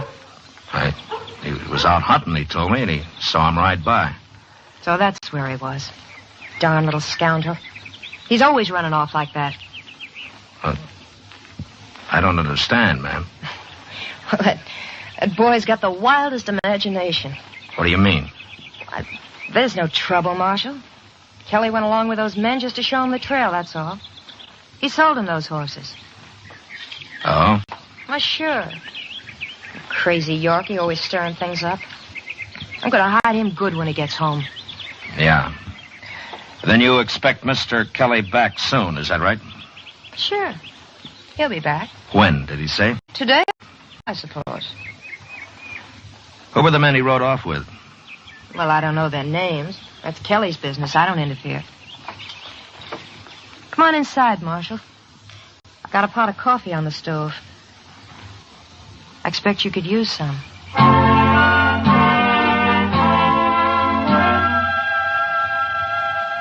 We had coffee, and she insisted that I call her Hattie, and we talked for quite a while.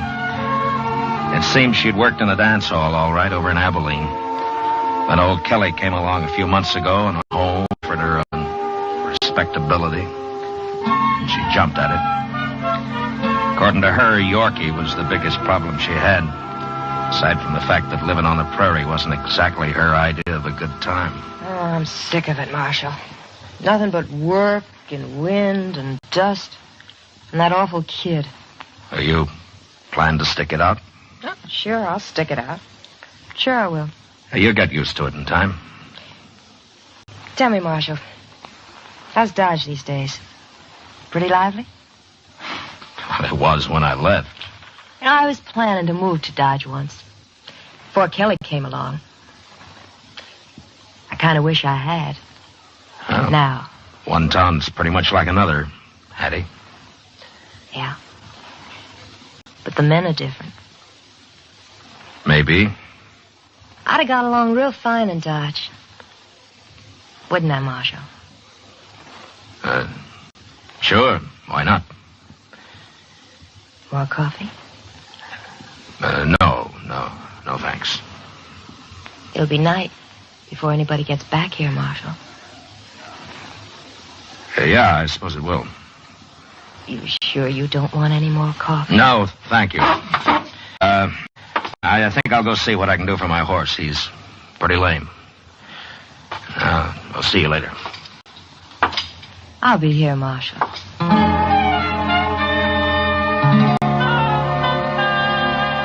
I spent the day out by the corral doctoring my horse and taking it easy. It was after dark when Chester and Yorkie rode in, extra feeding horses. But I still didn't know whether we were going to need them or not. I told Chester how things stood while Yorkie was watering the animals, and then we all walked up to the house. Explained to Yorkie that we'd have to wait for morning in any case. Hattie was waiting on the porch. Well, Yorkie, you ought to be real proud of yourself this time. We're going after Pa in the morning, Hattie. Can't track him at night. At least that's what the marshal says. That's right, Yorkie. Now, don't tell me you're going to make a fool of yourself, Marshal. Well, I hope not. Oh, excuse me. This is Chester Proudfoot, Miss Kelly. How do you do, ma'am? Yorkie, I could whip you. Now, wait a minute, Miss Kelly. He's done no harm. Your husband isn't back yet, and if he doesn't come in tonight, maybe we better go look for him. How can he come home when they got him all tied up? Stole our horses, too. That's a lie, Yorkie. Those men bought our horses, and your father just rode out to show them the trail. Why are you saying that? You know Pa wouldn't sell our horses. Don't you talk back to me. You shut up, that's all. I won't shut up. Mind if you ain't... Yorkie, Can't... no, you take it easy. We'll find your Pa, I promise you that. Well, okay, Marshal. Find him. We will. Well, Marshal, but you... I figured you'd all be back here, so I fixed some supper. Well, say now, that's mighty kind of you, ma'am. I'm awful hungry. And the Marshal also missed his dinner. Come on inside and we'll eat. Well, I'm going around back and wash, Marshal. You don't have to if you don't want to, though. Okay, Yorkie, we'll be along. Chester. Yes? I don't think Kelly's coming back tonight. We'll be riding after him in the morning. Yes, sir.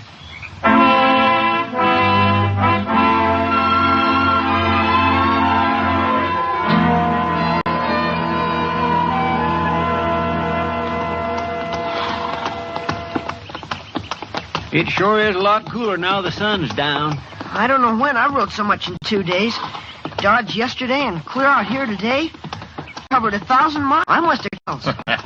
Well, maybe you'll learn to ride. You keep this up, Yorkie. Oh, now, Marshal Dillon. Now, wait a minute. Huh? What's the matter? Now, here they are. The tracks go off this way. They got a whole day's start on us. We can't follow them at night. We'll find them. We got to. Hey, look up ahead there. Where? What's a man? And he's afoot. Yeah, come on.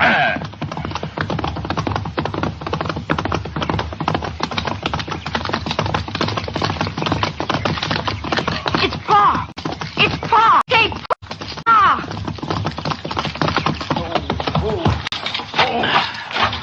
Pa! Pa, you all right? Found you. Me and the Marshal and Chester, we found you. Yorkie. Boy. Get him some water, Chester. He's about played out. Yes, sir. Sit down, Mr. Kelly. Chester's getting you some water. Here it is. Thank you.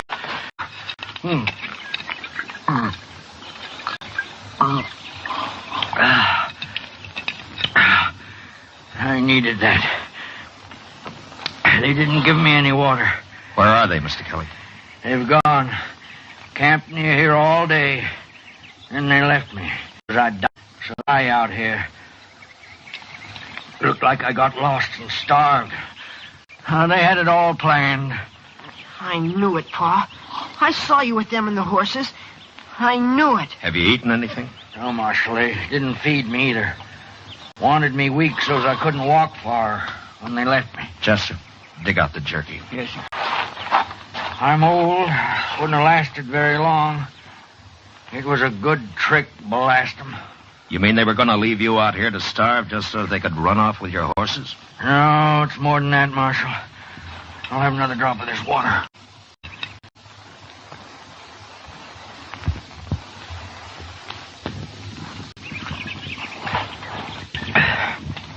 One of them, fella called Webb Cutter. He's going to run off with my wife, Hattie. As soon as they sell the ranch, he is. Hattie'd own the ranch with me dead. Oh. I never did like her nohow. Here, Mr. Kelly, chew on some of this. And I got some hard biscuits, too, if you want to soak them in the water. Thanks. I'll be all right once I get something in me. Pa's old, but he's awful tough. Ain't you, Pa? Yeah. You're an awful fool, too, Yorkie. Oh, that's all right, Pa. We're better off alone, you and me. Who was Anyway. the other man, Mr. Kelly? Rourke, he called himself. Friend of Cutter's. Get his share of the money off the sale of the ranch. Did you know these men before? No. He's going to Hattie knew him back in Abilene. So they said. They had it all figured out before we got married. Oh, Marshal, there's nothing worse than an old fool. Well, you aren't the first man to be fooled by a pretty woman, Mr. Kelly. Was lonely, that's all. And I thought Yorkie ought to have a mother. Sure picked a good one. Just you and me, Pa. We don't need no woman around. Well, there ain't gonna be one long. That's sure. Look, Mr. Kelly, what did they do with your horses? They gonna drive them back to the ranch? That's what they said. Only thing that bothered him was Yorkie here. They weren't sure he was asleep. But Hattie said she'd take care of him. I sure fooled him. Didn't I, Marshal? Yeah, you sure did, Yorkie. But if they're headed back to the ranch, Hattie will tell them we're on their trail and they'll all run off. I got to stop them. They got a couple of hours start on us, Mr. Dillon. Yeah, I know, but those horses they're driving will slow them a little. Chester, you stay here. You can ride in tomorrow when Mr. Kelly gets his strength back. I'm going to take the horse Yorkie was riding and a fresh one. I'll go with you, Marshal. I'll fight him. No, you've done your part. You stay here with your paw. Yeah, I'm the one that ought to go, Marshal, but I just ain't up with that kind of ride. That's all right, Mr. Kelly. You take it easy and come on back when you can. I'll see you at the ranch. Mr. Dillon, you wouldn't have an extra horse, Chester, and you'd need it. Yes, sir, that's true. Well, good luck. Thanks.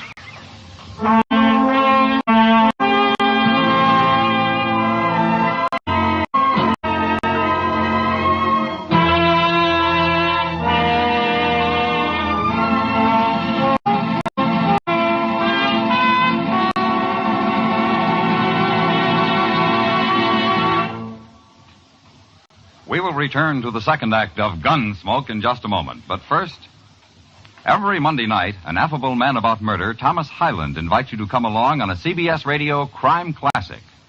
All the known traumatizing facts about actual killings of bygone days, crime connoisseur Hyland recreates atmosphere as well as details in his Crime Classics. Remember, Monday nights, these same on most stations, CEO for CBS presents Crime Classics for an unseasonal chill in the atmosphere. Now the second act of Gunsmoke.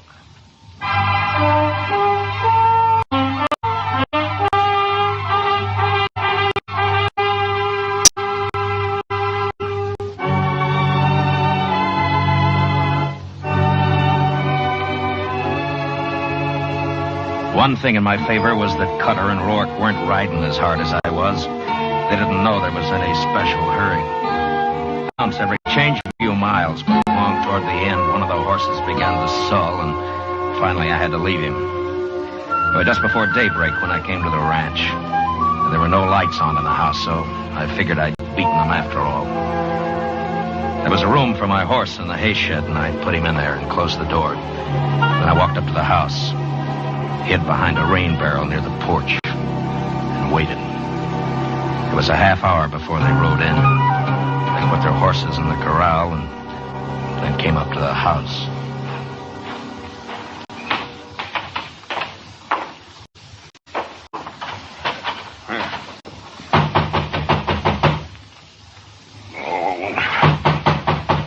Take it easy, Cutter. She's awake. She's lighting a lamp back there. What's she need a lamp for? Daylight. A minute. She's your woman. Why don't you ask her? She's my woman, and you remember it, Rourke. I seen you looking at her the other night. Just like another to me. They're all one woman, all the same. Poison. They're all... For you, Hattie's poison, all right. I'm telling you, Rourke. But she's pretty. That's more than I can say for most. You forget she's pretty. Okay. There's something else about her I like. What do you... Well, I've been thinking when she sells this ranch, she gets a third, you get a third, I get a third. That's right. But whoever gets her to get Hattie's 2/3, don't he? You try that, I'll kill you, Rourke, or not. I'm just joshing you. You really got her and marry her? I told her I was. I didn't ask you what you told. Shut up. Here she comes. Hello, Webb. Rourke. What are you all locked up for? Old man Kelly ain't gonna come sneaking home. Come on inside. Hurry up. We haven't got much time. What's the matter with you, Hattie? You're all upset. You'll be all upset, too, when you hear what I'm going to tell you.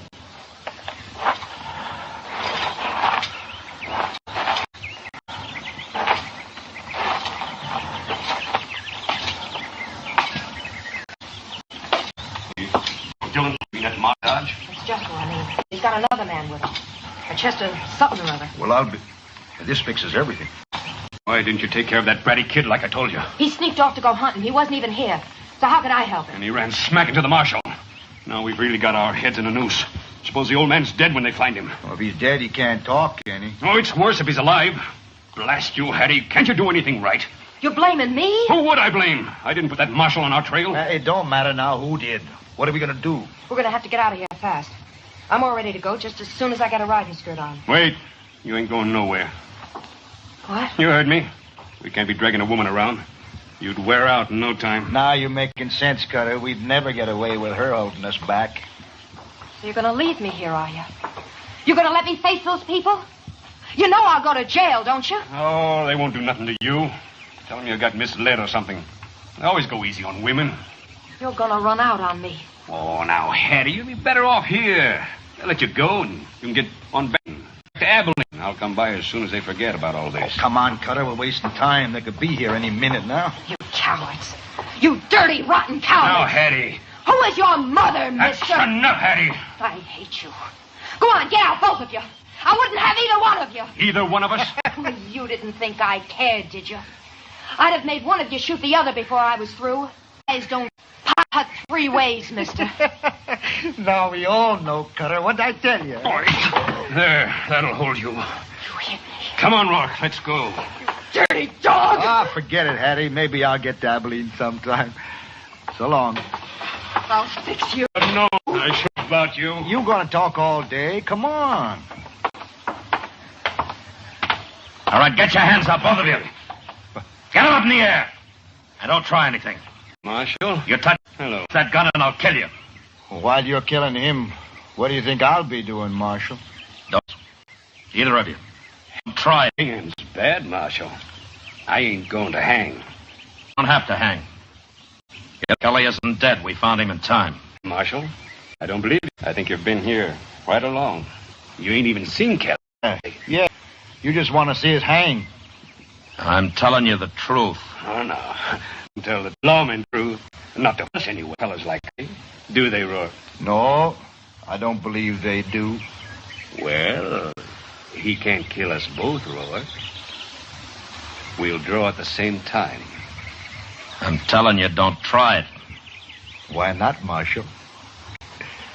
Let's kill him, Cutter. Oh!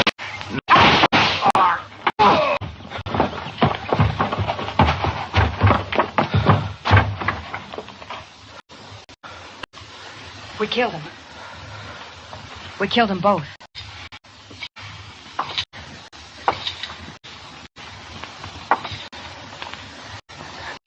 Now, give me the gun, Hattie. I said, give it to me. Take it. You shot Cutter, Hattie. Why did you do it? I don't know, Marshal. Did you do it to help me? Or because he was running out on you? He's dead. What difference does it make? Murder. It could, Hattie. You'll have to decide that, Marshal. Yeah. Cutter might have killed me. He might have. Well? Go back and wait in their house. Now they're both dead. Do you care? No. No, I don't care. What's going to happen? I don't know. In the... I think I'll let Mr. Kelly decide that. Where is he? He'll be here tonight, probably. He's with Yorkie and Chester. Marshal, will I go to jail? I don't know, Hattie. Depends on Kelly. He's a nice old man. He wouldn't hurt anybody.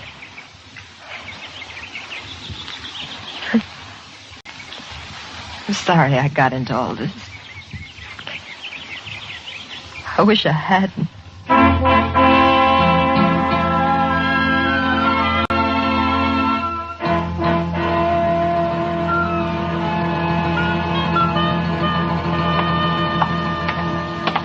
Marshal Dillon?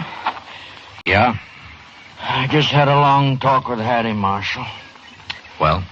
She tried to kill me, you know. She had a hand in it. She'll go to jail for it if you prosecute her. I know. But, Marshal, I can't send anyone to jail. Not a woman. If she was a man, I'd shoot her, but... What do you want to do, Mr. Kelly? Yeah, I'll get her things and drive her to town, Marshal. I'll give her some money. And then Yorkie and I'll come back here. Yorkie will just have to grow up without a mother. And about me, it don't matter none. All right, Mr. Kelly. I guess I wouldn't want to see her in jail either. We need women out here. Good or bad. We need them.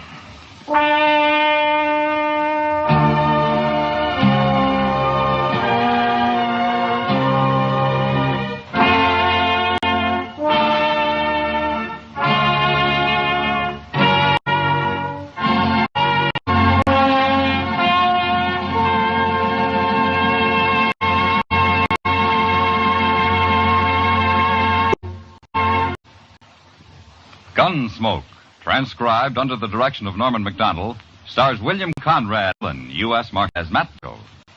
Tonight's story was for specially written Smoke by John Meston, with music composed and conducted by Rex Corey. Featured in the cast were Michael Ann Barrett, John McGovern, Joseph Kearns, John Daner, and Nestor Paiva. Parley Bear is Chester. Gunsmoke has been selected by the Armed Forces Radio Service to be heard by our troops overseas. Join us again next week as Matt Dillon, U.S. Marshal, fights to bring law and order out of the violence of the West in Gunsmoke.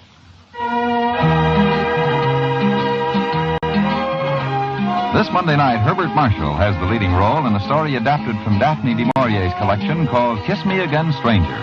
It's the eerie story of the birds, describing strange happenings on an otherwise quiet English countryside.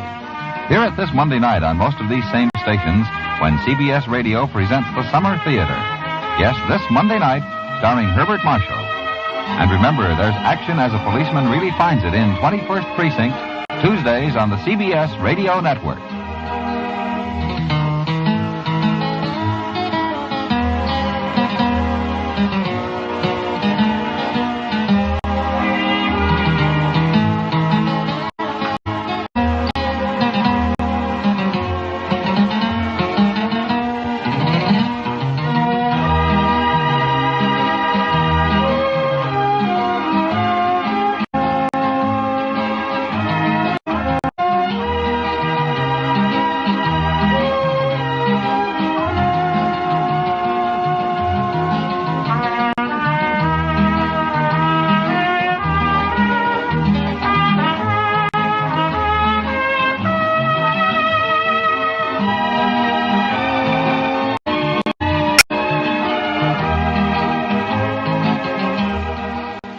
This is ABN, the Antioch Broadcasting Network.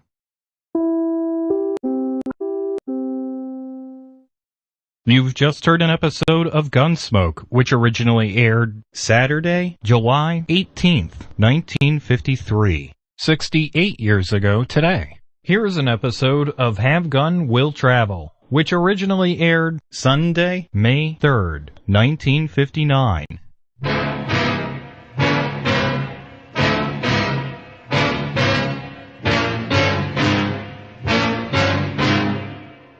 This gun is pointed right at the center of your belt. The border is behind me, mister, and you're not going to make it.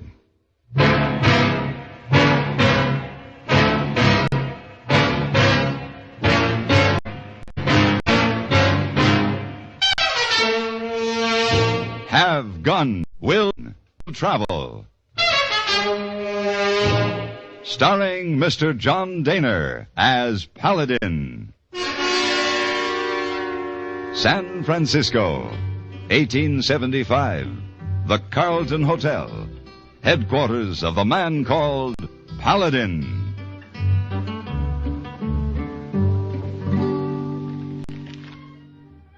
You're Paladin? Like me? This is the f***ed chess piece I've ever seen, hey boy. Yes. Where'd you get it? Oh, a gift from my honorable uncle Sing Wo. He run a laundry. Where'd Sing Wo get it? Oh, from his great-grandfather, Hai Shung, who got it from his grandfather Wang, who was faithful houseboy to Celestial Emperor in Imperial Court. Now it's mine. I know you like chessmen, especially knight, so would be pleased if you will accept my gift. Well, it's very kind of you, hey, can accept, boy, but I like this. It'd ruin the rest of the set. Oh, no, Mr. Paladin. Set already ruined. Day before yesterday, 3 men uncle's laundry. Police come to my... I think they are men who bust out of jail. They hit uncle on heel, money, they see clothes, chess set too, take everything, but they see one piece. I see.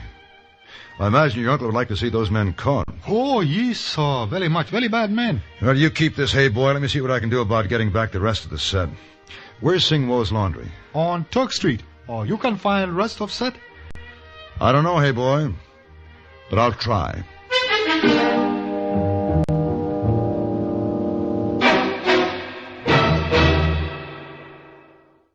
This is Frank Knight speaking for the world-honored watch, World's Longines. In the conquest of the Old West, men won fame through feats of bravery and daring. Today, things are different, but fame can still be won. How wonderful to win a Nobel Prize in Science, a Pulitzer Award in Literature, and a Literature Olympic gold medal in sports. These great are similar honors also of achievement. In the field of time, did you know that Longines watches have won more great public honors than any other watch in the world? This is true. The highest authorities have ranked Longines watches as the finest achievement in the science and art of watchmaking. Yet, a Longines, the world's most honored watch, styled with case distinction and precious, promising a light metal, lifetime of faultless timekeeping is not costly. Many models are priced as low as $75. A suggestion for and here on Mother's Day, why not a Longines watch? Your authorized Longines Whitnor jeweler will be with you. Honored to...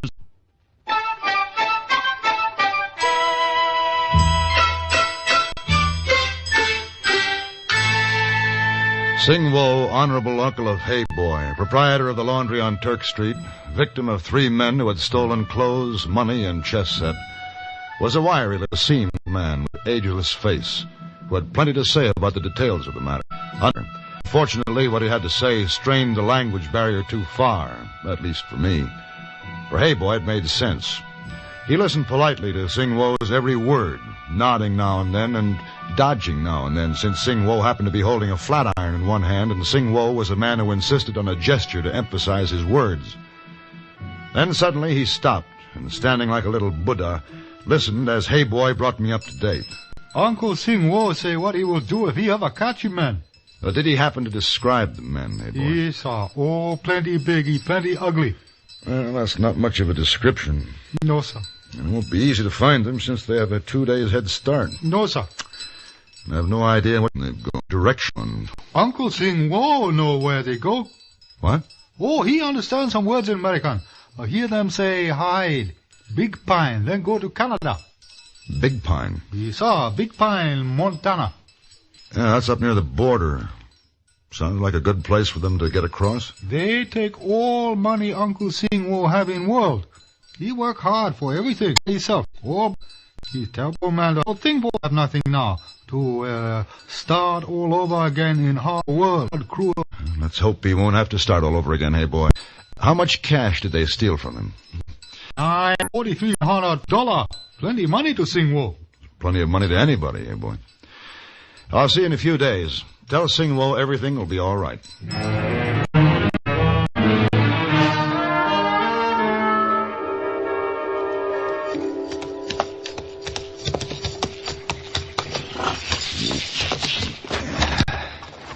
Hello there. Good afternoon.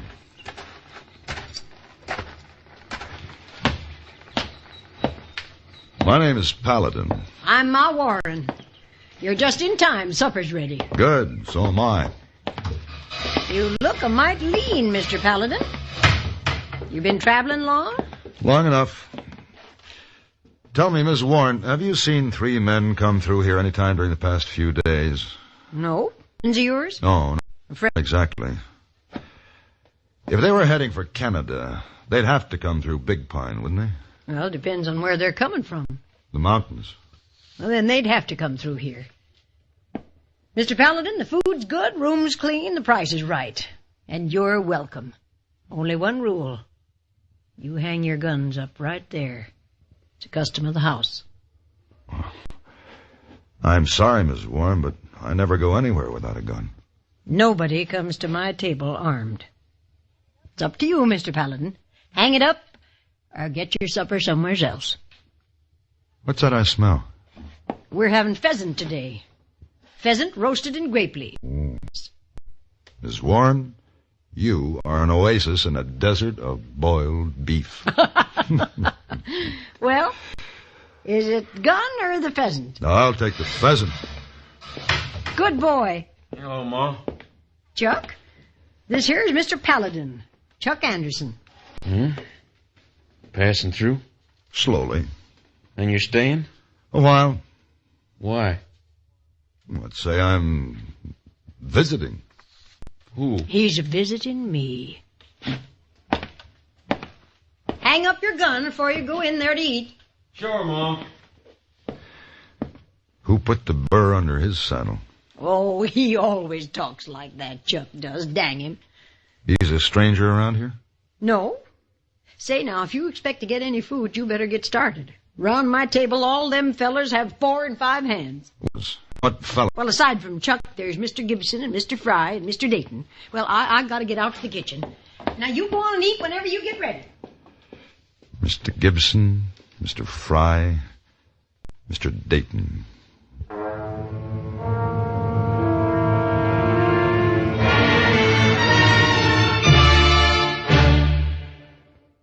Sociable, up-to-date, debonair. What's this, a new word game? Not mentioning the qualities that people admire in other people. Oh, I see. Oh, I'm just... You're sociable, up to, what was the date? Is that other word, debonair? Yes, debonair. But listen to it this way.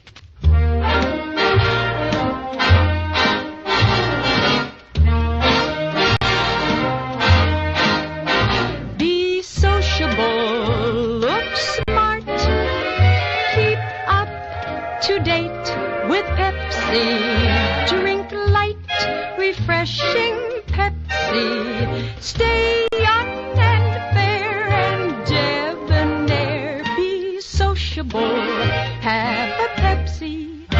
Notice how many of your friends are serving Pepsi-Cola these days. It's the up-to-date refreshment. Be sociable, serve Pepsi.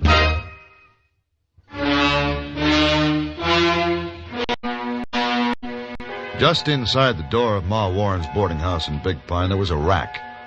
And above the rack, a sign reading guns and hats. Since 4 gun belts were already hanging there along with 4 hats, I hung mine. Then I began to follow my nose in the direction of the dining room. I'm Nancy Warren, Ma's daughter. She told me to save a place for you, Mr. Paladin. Thanks. That food smells awfully good. This way. This is Mr. Paladin, everybody.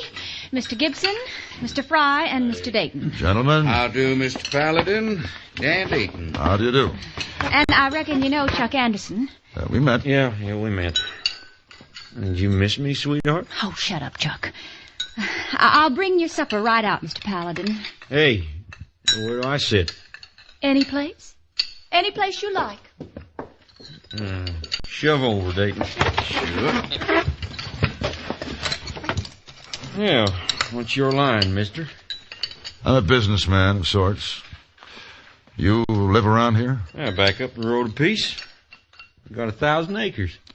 Sounds promising. What's your brand? Brand? I don't need a brand, mister. I just tell folks what's mine, and they're smart enough to believe me. Here we are. I hope you enjoy it, Mr. Paladin. See? Now, and Ma. Thought you might like some nice hot coffee with your meal, Mr. Paladin. Oh, thank you, Nancy. Yeah. Hey, what about me? Come late, eat late. Come on, Nancy. Help me get them biscuits out of the oven. All right, Ma. She's got my brand. Which one, mother or daughter? It will. Now, you better get one thing straight right now. In this country, we shouldn't claim jumpers on sight. That must be why Ma makes everyone check their guns.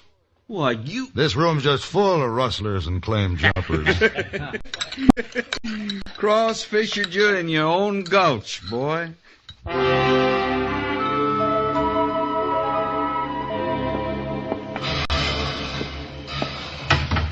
Well, I sure like to see a man on the porch and sit out and enjoy a cigar after a meal, Mr. Paladin. Oh, it was a fine meal, Miss Warren. Thanks to the folks that bring it in, like the pheasant tonight. Mr. Gibson gave him to me. He does a lot of trapping, a lot of hunting. Regular customer of yours, is he? Oh, yes, he's been coming here for years. And Mr. Fry, he prospects a lot. He's always bringing in a mess of trout. Mr. Dayton? Dan, he's a surveying for the railroad. Oh, hello, Nancy, honey. Hello, Ma. Evening, Mr. Paladin. Good evening, Nancy. Are you going riding with Chuck, dear? Oh, I don't know. Haven't made up my mind. You will, or he will, or something one of these days. Mr. Paladin, your room's all ready whenever you want to turn in. It's the first door at the head of the stairs. Thank you. Good night. Night. Night, Nancy. Night. Oh, I'm getting old, I swear. Exactly. I have a What do you do? card here that might explain. Have gun. Will travel? Shocked? No. No, I'm just thinking. Can I hire you? What for? Chuck. He thinks he owns me. He's There's everybody off, but he never says anything about getting married. I'll end up an old maid. Oh, hardly. Oh, yes, I will. Chuck was away for a whole month, just got back a couple of days ago, and all the time he was gone, not one fella asked me to go riding with him. Chuck's got 'em all buffalo, won't do anything, and he still thinks serious about me. You want him to? Well, he's got to make up his mind one way or another. What do you want me to do? Shoot him? No, just make him nice and jealous. Oh, him to shoot. You want me? No, but I want... What's the matter? Where'd you get that? Oh, this? Chuck gave it to me. Why? A jade chess piece. The rook, to be exact. Well, I didn't know what to do with it, so I put it on a chain. Where'd you get it? Well, he said he bought it from somebody. And he just got back here after being away a whole month? Yes. Put your arms around me, quick. Huh? What? Hey, what's going on around here? Oh, well, nothing, Chuck.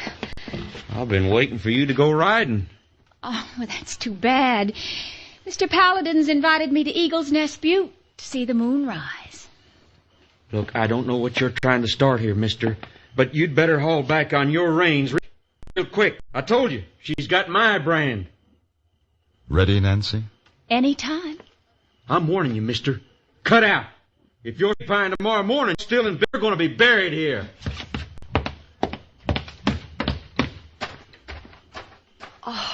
Oh, did you see the look on his face? He's fit to spit fire. Yeah.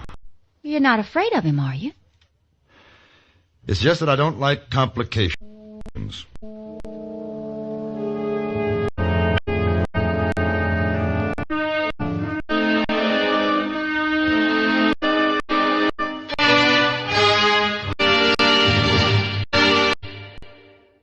Each weekday on CBS Business Radio, a bright package of lively entertainment that goes by its title, Just the Modest Entertainment.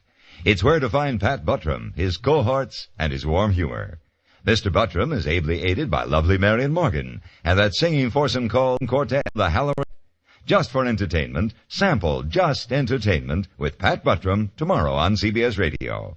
Also on the recommended list, a fascinating fact-filled 10 minutes each weeknight with Ron Cochran. Recently, he's given the Answer Please treatment to listener queries on such topics as the Chesapeake Bay's Oyster War, the Irish sweepstakes, spring fever, and underseas exploration of the Arctic. Be listening tomorrow night. Discover how you can ask Ron Cochran to question, give your the Answer Please. Just Entertainment and Answer Please. One for facts, one for fun. Leave your dial set where it is now to enjoy both these entertaining programs each Monday through Friday on CBS Radio.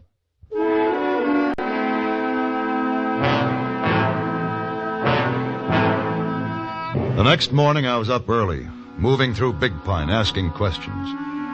The answers were the same everywhere. No one had seen 3 strangers riding into town in the last few days. No one knew where Chuck Anderson had gotten the jade chess piece. And no one advised asking him about it. Good morning. Morning, Miss Warren. Breakfast is ready whenever you are, Mr. Paladin. Trout and steak with our hotcakes. Don't tell me I'm the last one. Well, Mr. Gibson left more than an hour ago with Mr. Fry. You and Chuck and Mr. Dayton's the only ones left. Hang up your gun and come along. I'll be right there. I'll pour your coffee.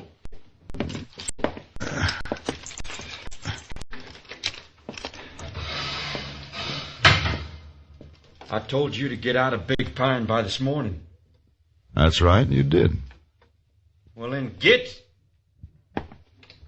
Right now. Sorry. Hanging up your gun. You afraid of me? Just afraid my breakfast will get cold. And it's a house rule. Land sakes! Chuck down that gun, put down. Not till he rides out of here. Put it away, I said. Sure as my name is what it is, you'll set foot never in this house again. Mm-hmm. Hang it up. Now both of you go on in and eat your food before it gets cold. Meet you outside after breakfast. I hope so. Mr. Paladin? Hmm? Mr. Paladin, did Chuck really want to shoot you? He really did. And still does.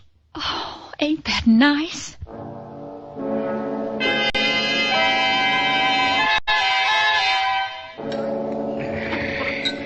Oh. Had enough breakfast today? Thanks. Have to be riding out. Gentlemen, see you later. Now that he's gone, I want to get something straight right now.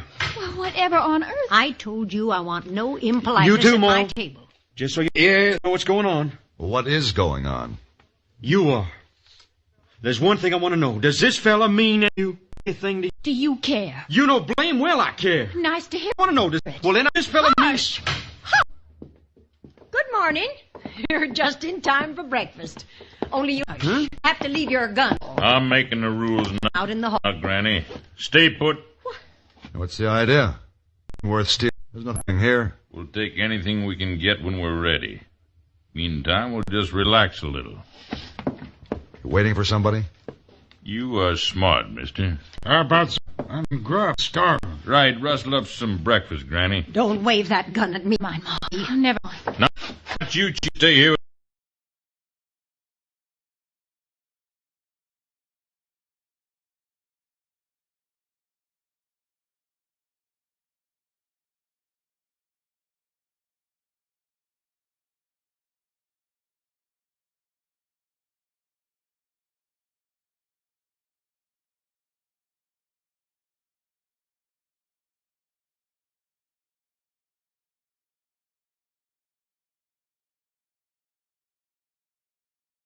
gently so I don't blow your head off. It's too bad I didn't figure you. He give you the chess piece, Chuck? Yeah, he give me it. Why? He and his friends beat up an old Chinaman in San Francisco. I said hand over that Derringer, Paladin. Start shooting them off! What? Go! Hold it, everybody, hold it! Hold it. This Derringer can blow an awful big hole in a man. That's an old trick. Yeah, and you fell for it. Come on, get up. Thanks, Chuck. That was good thinking. Yeah, don't thank me, Fancy Pants. I just didn't want nobody else to have the pleasure of gunning you.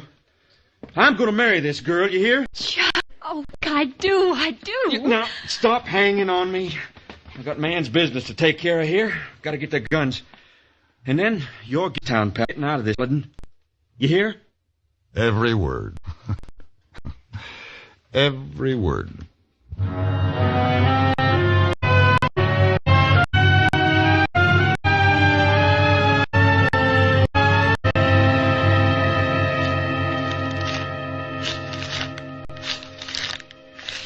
All there? Is it? $943. Then you can take to your own. Get all back. Honorable Uncle will thank you for returning money on chess set. Oh, maybe he even give you chess set personally for payment. Well, if he offers, tell him I accept. And tell him after this to keep his money in a bank. Oh, yes, sir. I tell him. Good. Then it's finished. Yes, sir. Mr. Paladin. What? You look fat.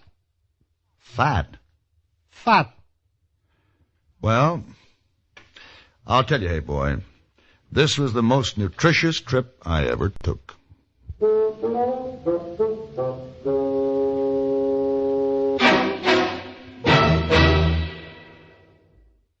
Today, few people realize that there's a woman behind the throne of England who wields immense power.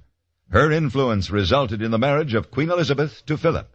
Her decisive voice abruptly ended the romance between Princess Margaret and Commoner Peter Townsend. Her skillful strategy prevented the greatest court scandal since Edward's abdication. Who is this woman? Marina, the beautiful, brilliant Duchess of Kent. Now, for the first time, you can read her intimate, fascinating life story in the May issue of McCall's magazine. Also in May McCall's, find out the truth about the private life problems that are bothering Bing Crosby and his boys. And read the most complete, detailed guide ever written on Florida versus California. All the facts that can help you decide between the two states as places to live, work, retire, or vacation. Get exciting McCall's for May, as stands now. All news.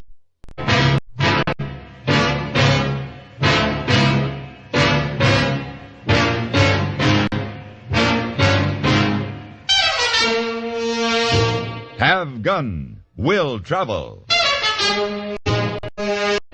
Created by Herb Meadow and Sam, is produced and directed by Norman MacDonald and stars John Daner as Paladin with Ben Wright as Hayboy. Tonight's story was written by Frank and Doris Hersley and adapted for radio by John Dawson. Featured in the cast were Jeanette Nolan, Dick Crenna, Barbara Eiler, Vic Perrin, and Barney Phillips. Congratulations to our affiliate station WDBO, Orlando, Florida, celebrated its 35th birthday Friday, May 1st. Speaking, Hugh Doug. Join us again next week for Have Gun, Will Travel.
You just heard Have Gun Will Travel original, which aired Sunday, May 3rd, 1959.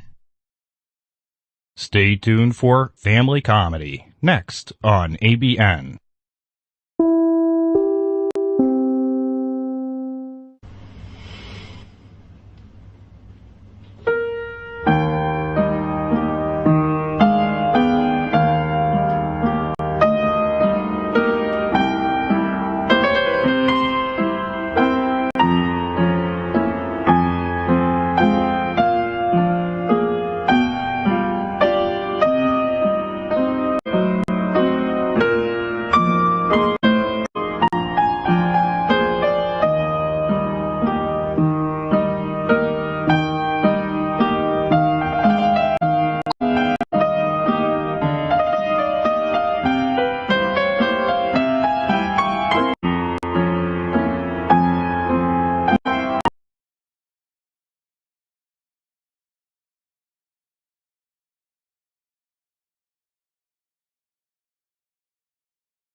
You're listening to Old Time Radio Sunday on Kpnl Radio, Portland, Oregon.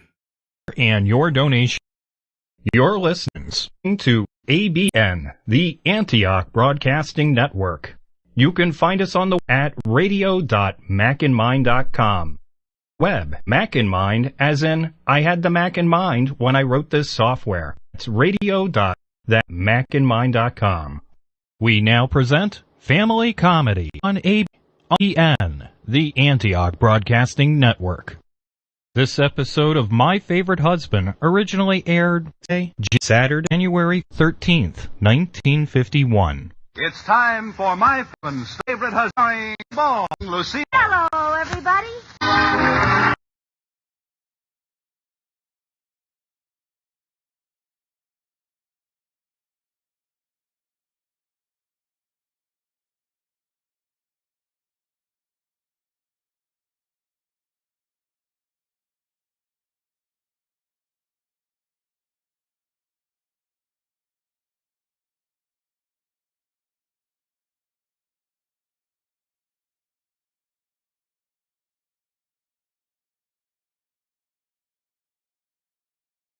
As Liz and George Cooper, two people who live together and like it.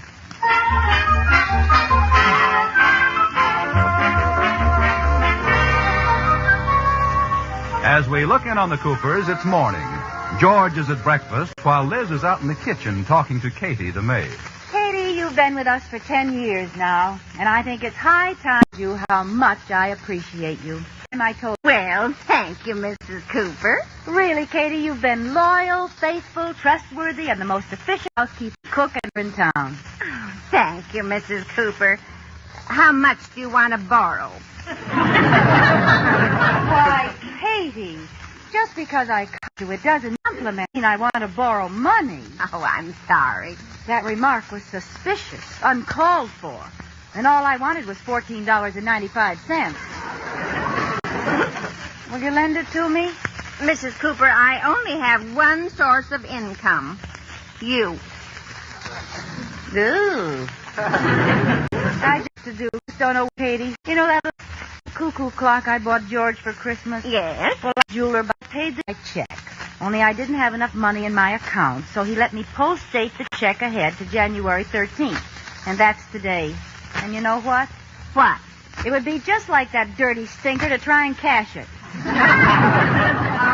dear. Well, just cash it and see how far let him he gets. It'll serve him right. But, Mrs. Cooper, if the check bounces, won't Mr. Cooper find out about it? Katie, you don't think I forgot that George works in the bank, do you? I've got it all fixed so he'll never find out. Well, how did you do that? I wrote the check on another bank. But you don't have any money in another bank. What's the difference? I don't have any money in George's bank either. But can't they put you in jail for writing a check where you don't have an account? Sure, but after all, what's... Ah! They could put me in jail. I didn't think of that. Liz, come on into breakfast. I'll be right there, honey. Oh, I wonder if George can be smooched into a lending mood. Oh, has my big, handsome, wonderful husband been lonely for his loving little baby girl, huh? What are you after, Liz? Well, I'm batting 0 today. I'm not after anything. Really? Yes, really. So happens I was just thinking about how much I love you. And I was just going to tell you about it. Well, now I won't. Oh, go ahead. No. Please? Well, George, we've been married for 10 years now. And I just want you to know that you've been loyal, faithworthy, full trust, the most efficient keeper in the whole world. Oh, no. What? You can house. Been devoted, affectionate, and the best husband in the whole world. Give me a great big kiss.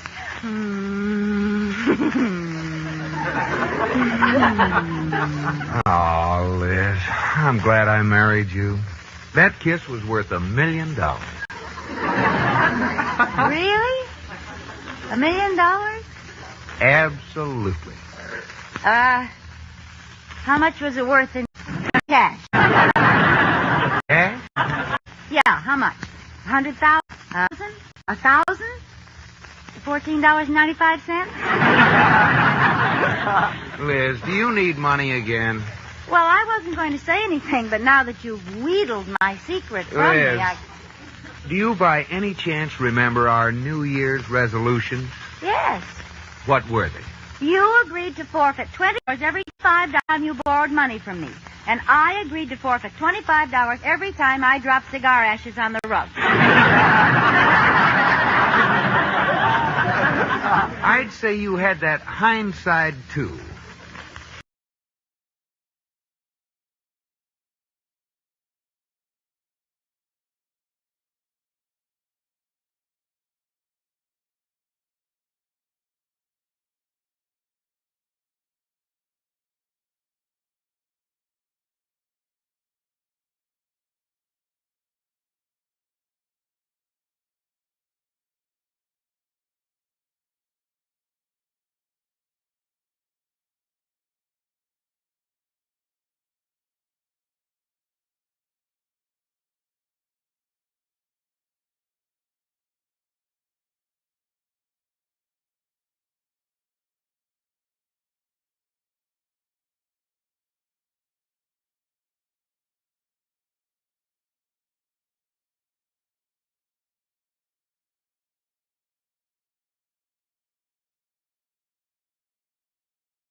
Because a waxed surface sheds dirt and dust, is easily kept spotless. Now, if you haven't tried these extra uses for Johnson's wax, you're missing a good bet. But be sure you get the genuine Johnson's wax in either paste or liquid form. The wax that has given such lasting satisfaction for over 50 years. And remember, you can save 1/3 by buying the larger sizes.